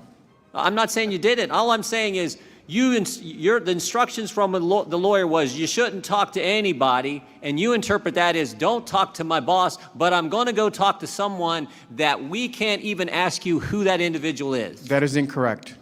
Well, I just read what you said. That is I shouldn't incorrect. talk to any other people. The gentleman has expired. Yeah, I'm sorry, Chairman, but Yes, that you may sequence is not the way it played out. I'm reading from your transcript, Colonel Vindman. Jordan, please let Colonel Vindman answer. There's the sequence played out where immediately afterwards I expressed my concerns. I did my coordination function. Mr. Eisenberg circled back around, told me not to talk to anybody else. In that period of time, I did not manage So to talk that's to you. when it happened. Mr. That's Heck, when you you are talk to someone. recognized. Mr. Heck? That's right. Thank you, Mr. Chairman. Colonel Vindman, let's go back to that pair of meetings on July 10th in Ambassador Bolton's office and down in the boardroom, where you witnessed Ambassador Sondland inform the Ukrainian officials that as a prerequisite to a White House meeting between the two presidents, quote, the Ukrainians would have to deliver an investigation into the Bidens, end quote. You said that Ambassador Sondland was, quote, calling for an investigation that didn't exist into the Bidens and Burisma. Is that correct? That is correct. It's that same afternoon you went to Mr. Eisenberg, the counsel, correct? That meeting occurred in the afternoon, and within, a couple hours, I'm sure it was within a couple hours I spoke to Mr. Eisenberg. How did he react? He was cool, calm, and collected. He took notes, and he said he would look into it. And did he not also tell you to feel free to come back if you did. had additional concerns? He did, Congressman. Ambassador Sondland had told you that his request to the Ukrainians had been coordinated with the Chief of Staff, acting Chief of Staff, Mick Mulvaney. Did you report that to Mr. Eisenberg? I did. And what was his reaction? He took notes, and he said he'll follow up or look into it. I don't recall exactly what he said. Colonel, you have also testified that on the July 25th call now between the two presidents, quote, there was no doubt, end quote, that President Trump asked for investigations into the 2016 election and Vice President Biden's son in return for a White House meeting. Within an hour of that call, you reported that to Mr. Eisenberg, did you not? I did. Went back to him just as he had suggested would be appropriate? He's an assistant to the president. It was less a suggestion, more of an instruction. Did you tell the lawyers that President Trump asked President Zelensky to speak to Mr. Giuliani? Yes. And the lawyers, it was at this point, told you not to talk to anyone else? That is not correct with regards to timing. They didn't follow back. They didn't circle back around. What ended up happening is, in my coordination role, I spoke to state. I spoke to a member of the intelligence community, and the general counsel from one of the intelligence bodies notified Mr. Eisenberg that there was information on the call, on the July 25th call. At that point, Mr. Eisenberg told me I shouldn't talk to anybody else about it. Colonel, I want to go back to 2014 in Iraq when you were blown up. I presume that given the point in your military career and what else was going on in the world, that upon recovery there was the very real prospect or possibility that you might once again find yourself in harm's way. Is that correct? Yes, Congressman, it happened in 2004, but yes. Excuse me, thank you. Did you consider leaving the military service at that point? No, frankly, Congressman, I suffered light wounds. I was fortunate compared to my counterparts in the same vehicle, and I returned to duty as I think it may have been that same day. But you could have been subjected to additional harm. You chose to continue service in uniform. I continued to serve in combat for the remaining 10 or 11 months of the tour. You know, Colonel, I have to say, I find it a rich but incredibly painful irony that within a week of the president, contrary to all advice of the senior military officials, he pardons those who were convicted of war crimes, which was widely decried in the military community. Within the week of him doing that, he is engaged in an effort, and allies on his behalf, including some here today, to demean your record of service and the sacrifice and the contribution you have made. Indeed, sir, less than 20 minutes ago, the White House officially quoted out of context, the comments referred to earlier by Mr. Morrison in your judgment. I can only conclude, sir, that what we thought was just the president as the subject of our deliberations in this inquiry isn't sufficient to capture what's happening here. Indeed, what's subject to this inquiry and what is at peril is our Constitution and the very values upon which it is based. I want to say thank you for your service, but thank you doesn't cut it. Please know, however, that it comes from the bottom of my heart, and I know on the bottoms of the heart of countless other Americans. Thank you for your service, sir. I yield back. Mr. Jordan. Thank you, Mr. Chairman. Sunday, the Speaker of the United States House of Representatives called the President of the United States an imposter. Speaker of the House called the President an imposter.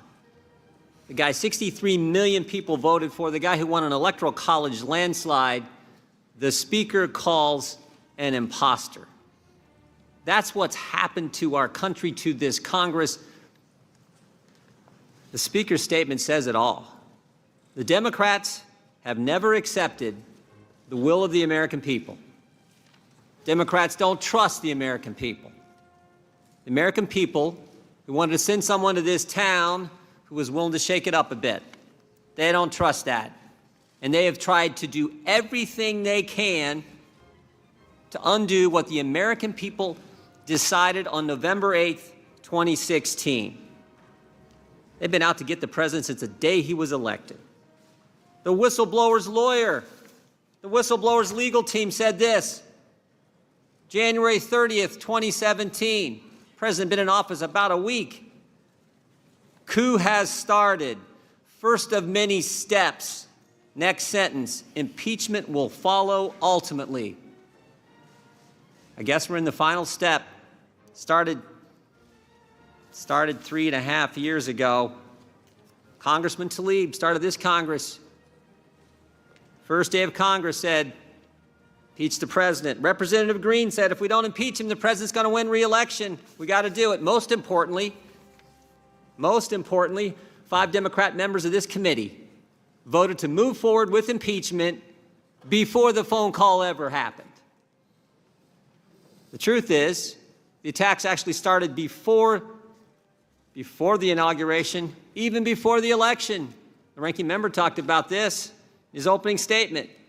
July 2016, FBI opens an investigation, so-called Trump-Russia coordination, collusion, which was never there. Opened an investigation, spied on 2 American citizens associated with the presidential campaign. My guess is that's probably never happened in American history, but they did it. And for 10 months, Jim Comey's FBI investigated the president. Guess what? After 10 months, they had nothing. And you know why we know that? Because when we deposed Mr. Comey last Congress, he told us they didn't have a thing. No matter. Special Counsel Mueller gets appointed, and they do a 2-year, $40 million, 19-lawyer, unbelievable investigation. And guess what? They come back, and they got nothing. But the Democrats don't care. So now we get this. Bunch of depositions in the bunker in the basement of the Capitol. Witnesses who aren't allowed to answer questions about who they talked to about the phone call. We get this. All based on some anonymous whistleblower, no firsthand knowledge, bias against the president. These facts have never changed. We learned these right away.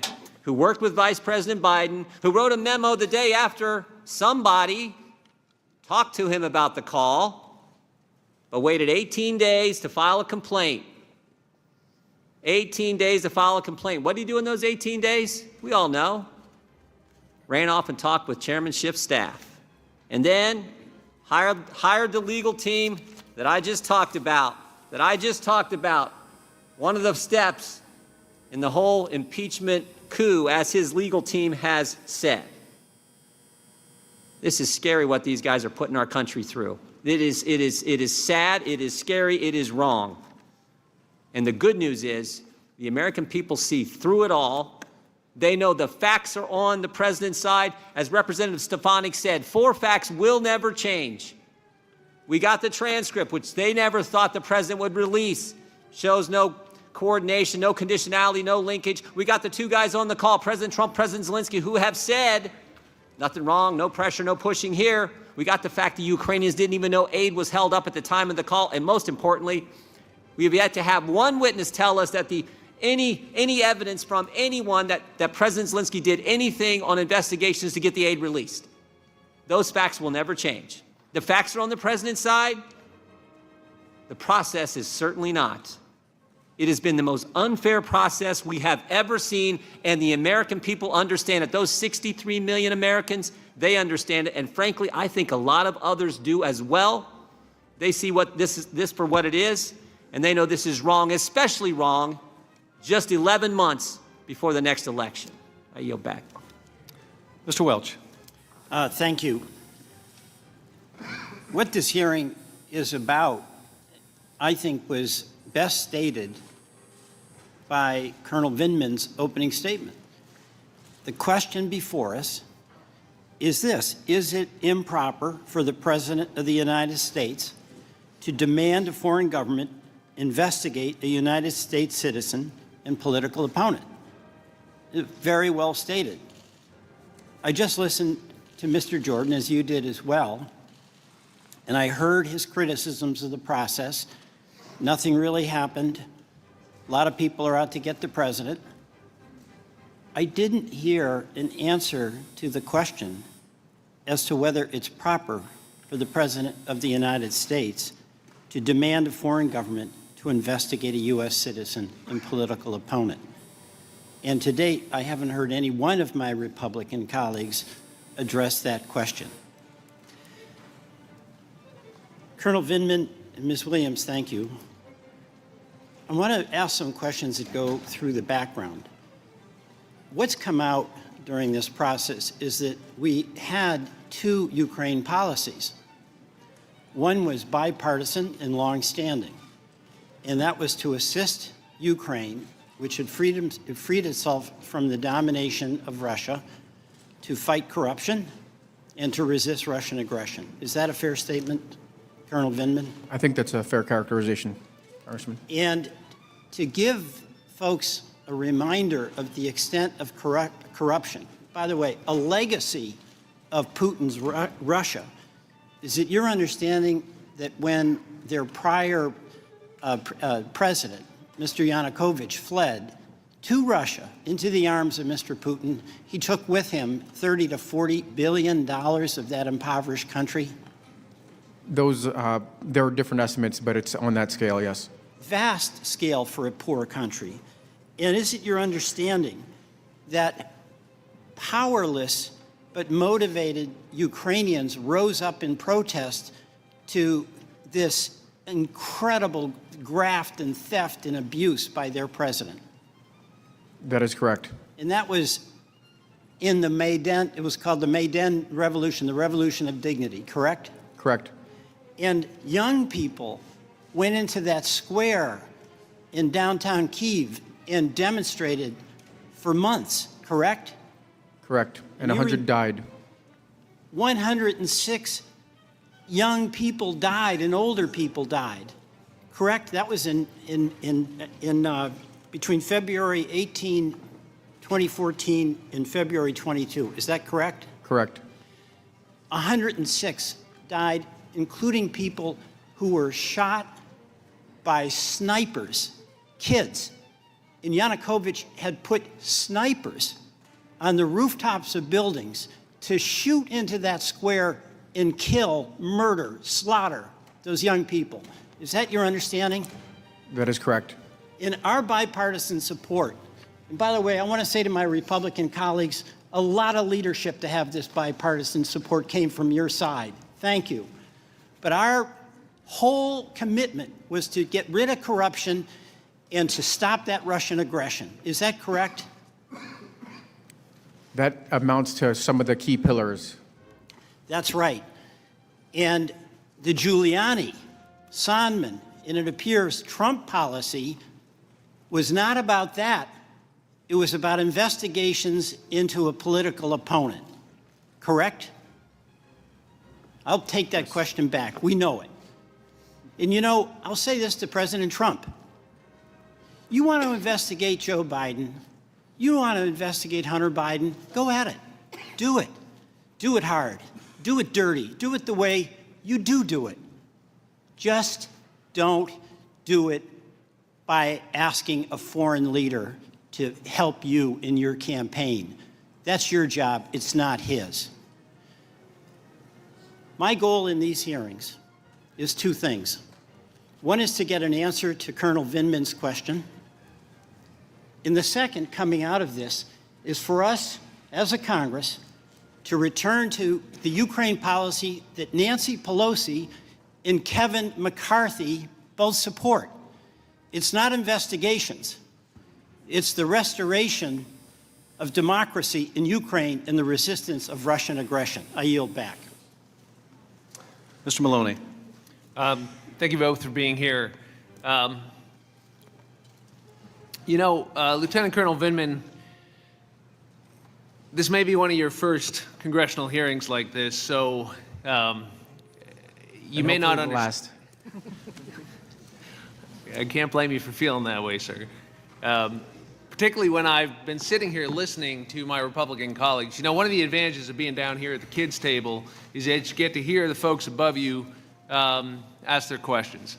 And I've been listening closely to my Republican colleagues, and I've heard them say just about everything except to contradict any of the substantive testimony you've both given. You may have noticed there's been a lot of complaints, and there's been a lot of insinuations, and there's been a lot of suggestions maybe that your service is somehow not to be trusted. You know, you were treated to questions about your loyalty because of some half-baked job offer, I guess, the Ukrainians made you, which you, of course, dutifully reported. I guess Mr. Castor is implying maybe you've got some dual loyalty, which is, of course, an old smear we've heard many times in our history. They tried to demean you as though maybe you've overstated your importance of your job. But, of course, you were the guy on the National Security Council responsible for directing Ukrainian policy. We've heard them air out some allegations with no basis in proof, but they just want to get them out there and hope maybe some of those strands of spaghetti, I guess, will stick on the wall if they keep throwing them. We've even had a member of this committee question, this is my favorite, question why you would wear your dress uniform today. Even though that dress uniform includes a breastplate that has a combat infantry badge on it and a Purple Heart medal ribbon. Seems like if anybody gets to wear their uniform, it's somebody who's got a breastplate with those commendations on it. So let's do it again. Let's do the substance. Can we do that? Because we've had a lot of dust kicked up. Ms. Williams, you heard the call with your own ears, right? Yes, sir. Not secondhand, not hearsay. You heard the president speak. You heard his voice on the call. Correct. And your conclusion was what he said about investigating the Bidens was, your words, unusual and inappropriate, I believe. Am I right? That was my testimony. And Mr. Vindman, you were treated to a July 10th meeting in the White House where you heard Ambassador Sondland raise investigations, conditioning a White House meeting on that, investigations that you thought were unduly political. I believe that's how you described them. And you went to the NSC Council and you reported it, right? Correct. And then later, you too were on the White House call, am I right? You heard it with your own ears. Correct. Not secondhand, not from somebody else, not hearsay, right? Correct. You heard the president's voice on the call.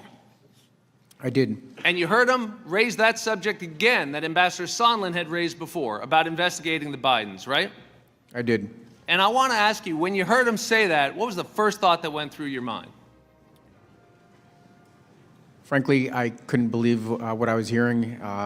It was probably an element of shock that maybe in certain regards my worst fear of how our Ukraine policy could play out was playing out, and how this was likely to have significant implications for U.S. national security. And you went immediately and you reported it, didn't you? I did. Why? Because that was my duty. You still have your opening statement handy? I do. Would you read the last paragraph for me again?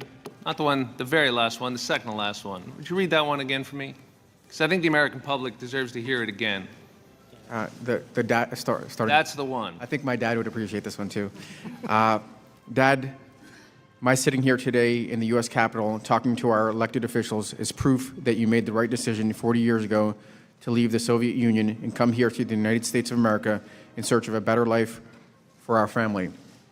Do not worry, I'll be fine for telling the truth. You realize when you came forward out of sense of duty that you were putting yourself in direct opposition to the most powerful person in the world. Do you realize that, sir? I knew I was assuming a lot of risk. And I'm struck by that word, don't worry, that phrase, do not worry. you addressed to your dad. Was your dad a warrior? He did serve. It was a different military, though. And he would have worried if you were putting yourself up against the President of the United States, is that right? He deeply worried about it because in his context, there was the ultimate risk. And why do you have confidence that you can do that and tell your dad not to worry? Congressman, because this is America. This is the country I've served and defended, that all of my brothers have served, and here, right matters.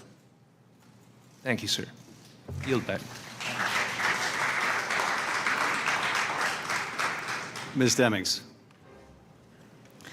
Thank you, Mr. Chairman. First of all, Ms. Williams, let me thank you for your service to our nation.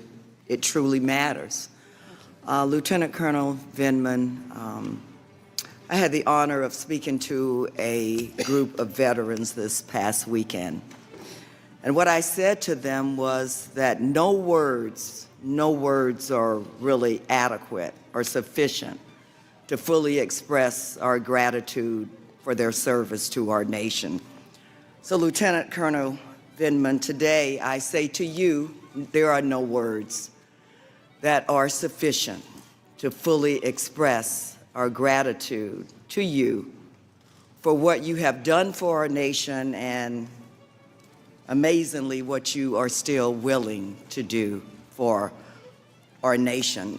It is vitally important that the American people understand how President Trump's unethical demand that Ukraine deliver politically motivated investigations in exchange for military assistance created a security risk for the United States of America national security. The president was not just playing a political game by upholding military aid and meetings with Ukraine, threatening the hundreds of millions of dollars of military assistance that Congress had appropriated has real-life consequences for Ukraine and for the USA.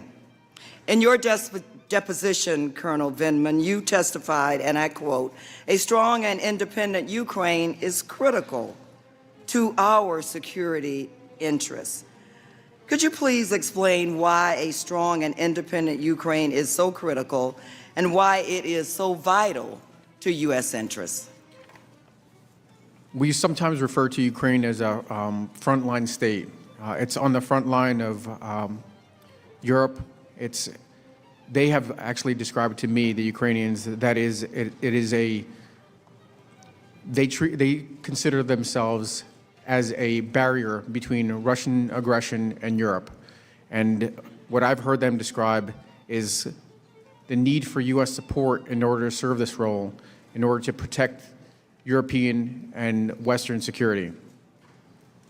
Lieutenant Colonel, this is not just a theoretical conflict between Ukraine and Russia.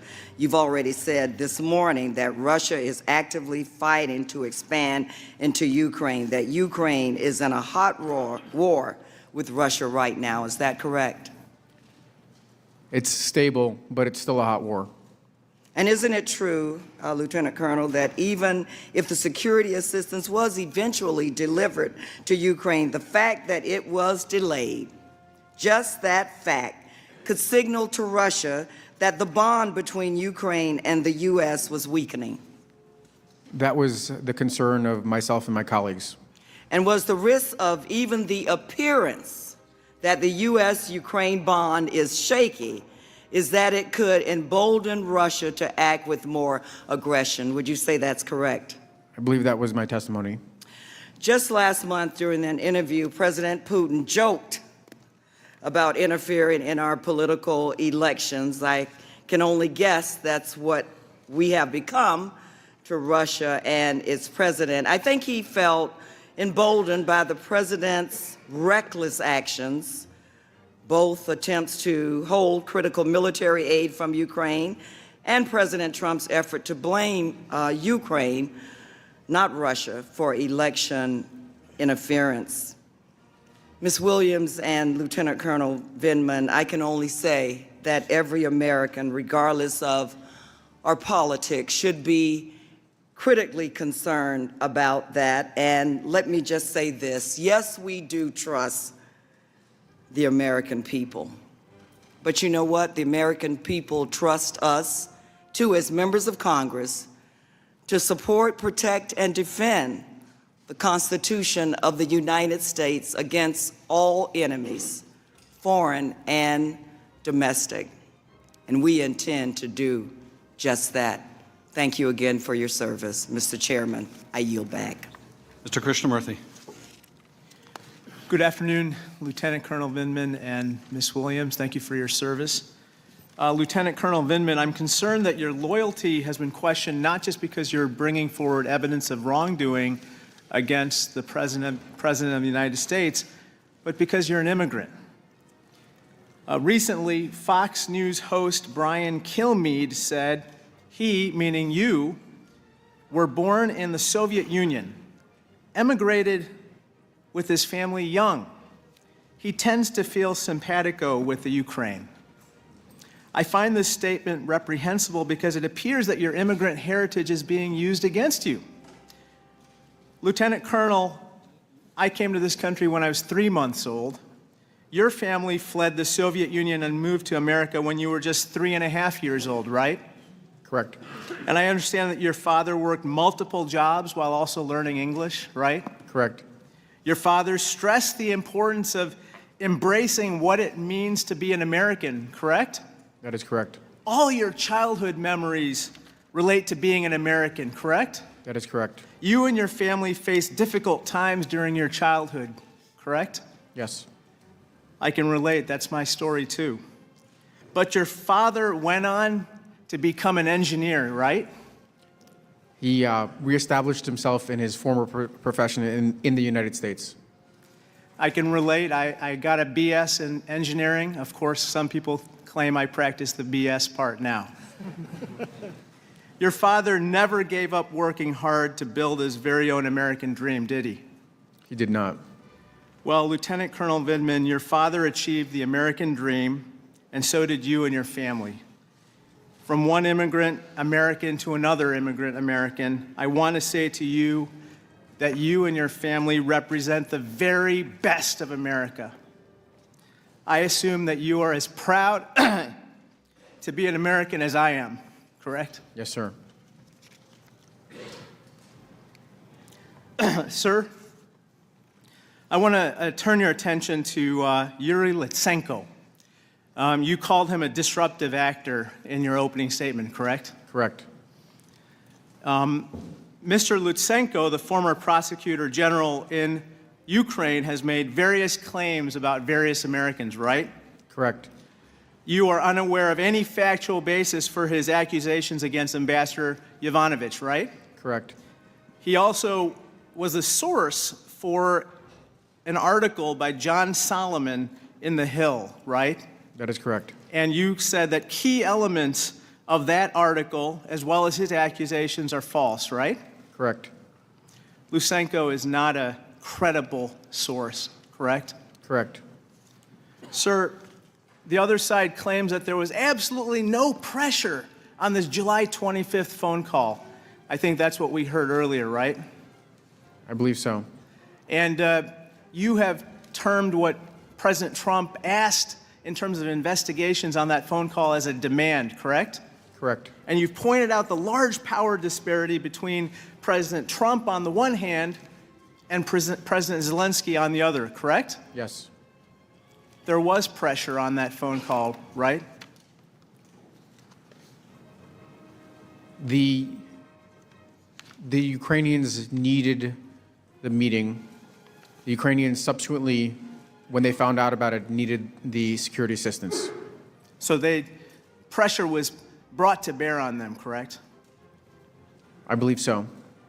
Sir, Colonel Vindman, last week we heard a decorated military veteran, namely Ambassador Bill Taylor, come before us. You interacted regularly with Ambassador Taylor, and you know him to be a man of integrity, and he's a patriotic American, isn't that right? Superb individual. I asked Ambassador Taylor a series of questions based on his experience as an infantry commander. I asked him, quote, is an officer allowed to hold up action placing his troops at risk until someone provides them a personal benefit? Ambassador Taylor responded, no, sir. Colonel Vindman, do you agree with Ambassador Taylor? I do. I then asked Ambassador Taylor, quote, is that because they would be betraying their responsibility to the nation? Ambassador Taylor responded, yes, sir.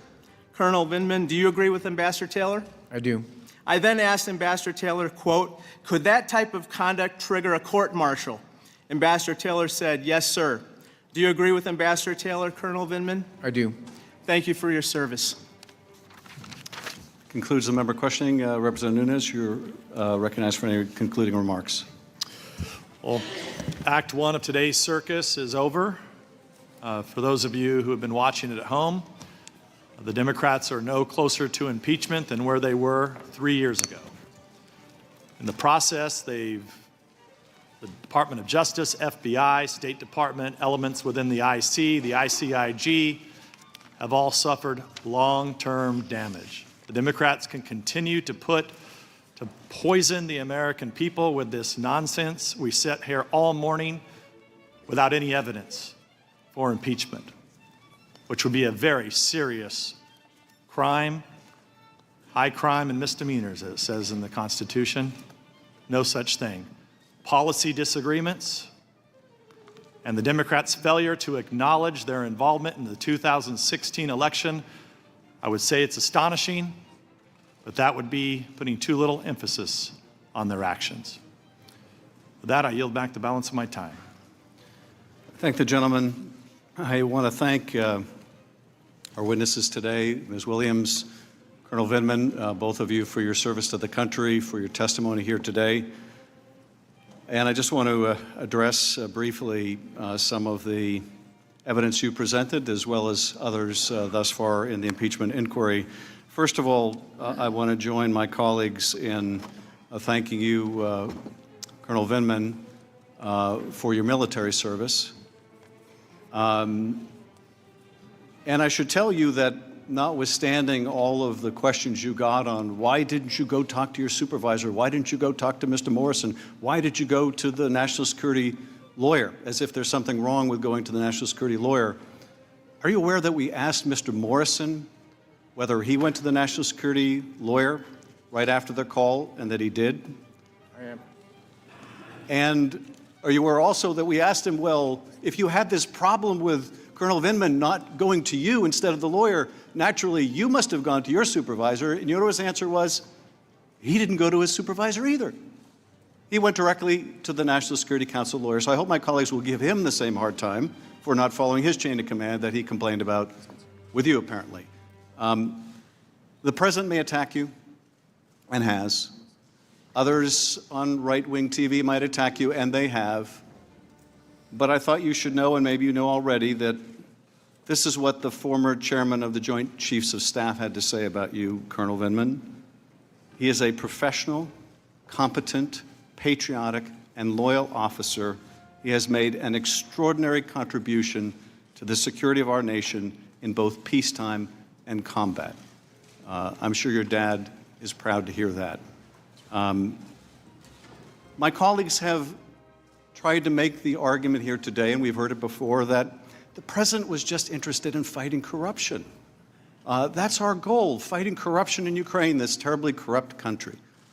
The problem, of course, with that is there's no evidence of the president trying to fight corruption. The evidence all points in the other direction. The evidence points in the direction of the president inviting Ukraine to engage in the corrupt act of investigating a U.S. political opponent. Ambassador Yovanovitch was known as a strong fighter of corruption, so what does the president do? He recalls her from her post. Ambassador Yovanovitch, in fact, was at a meeting celebrating other anti-corruption fighters, including a woman who had acid thrown in her face on the day she was told to get on the next plane back to Washington.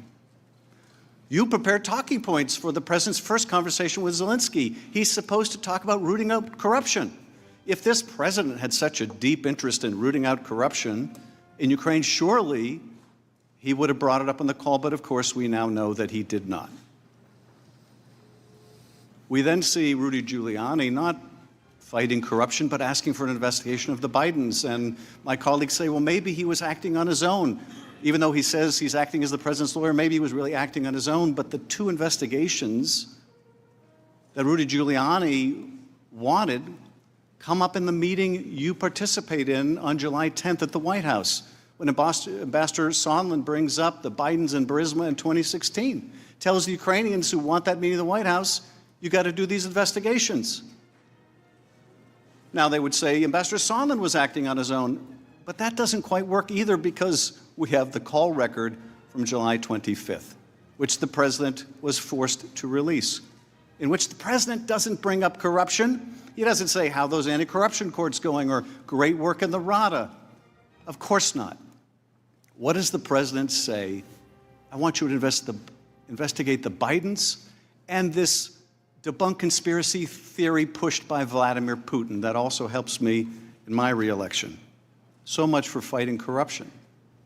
The message to Ukraine, the real message to Ukraine, our U.S. policy message is, don't engage in political investigations.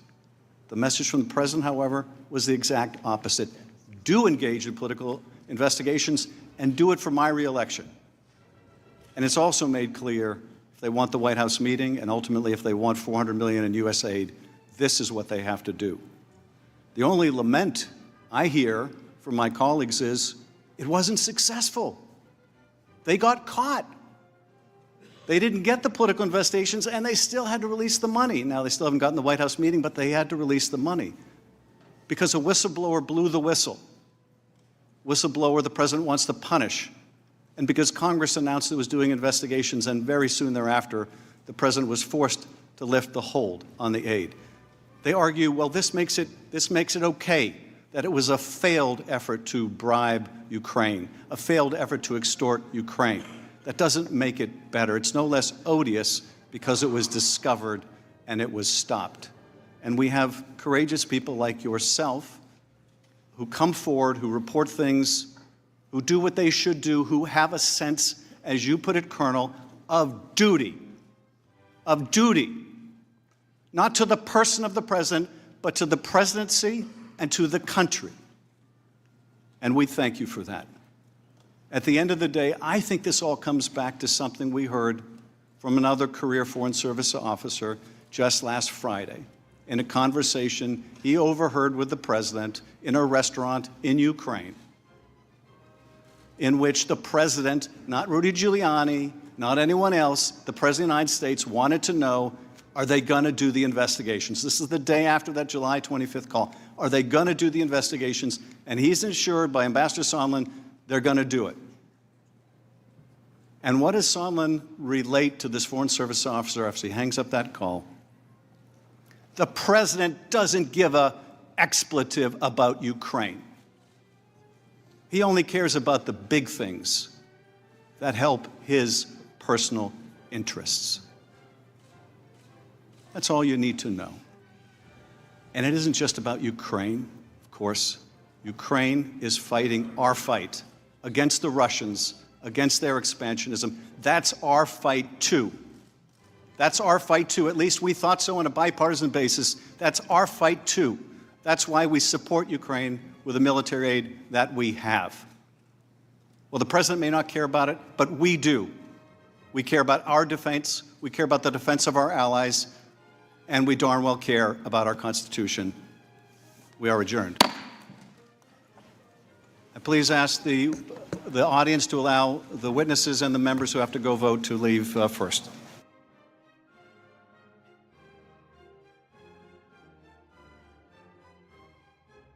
Was being reported by the intelligence community, by the policy channels within the NSC, and the Please ask the audience to allow the witnesses and the members who have to go vote to leave first.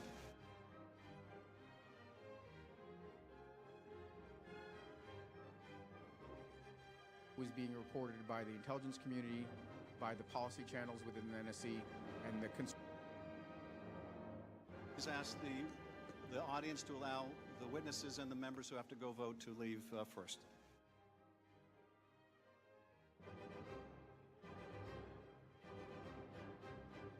was being reported by the intelligence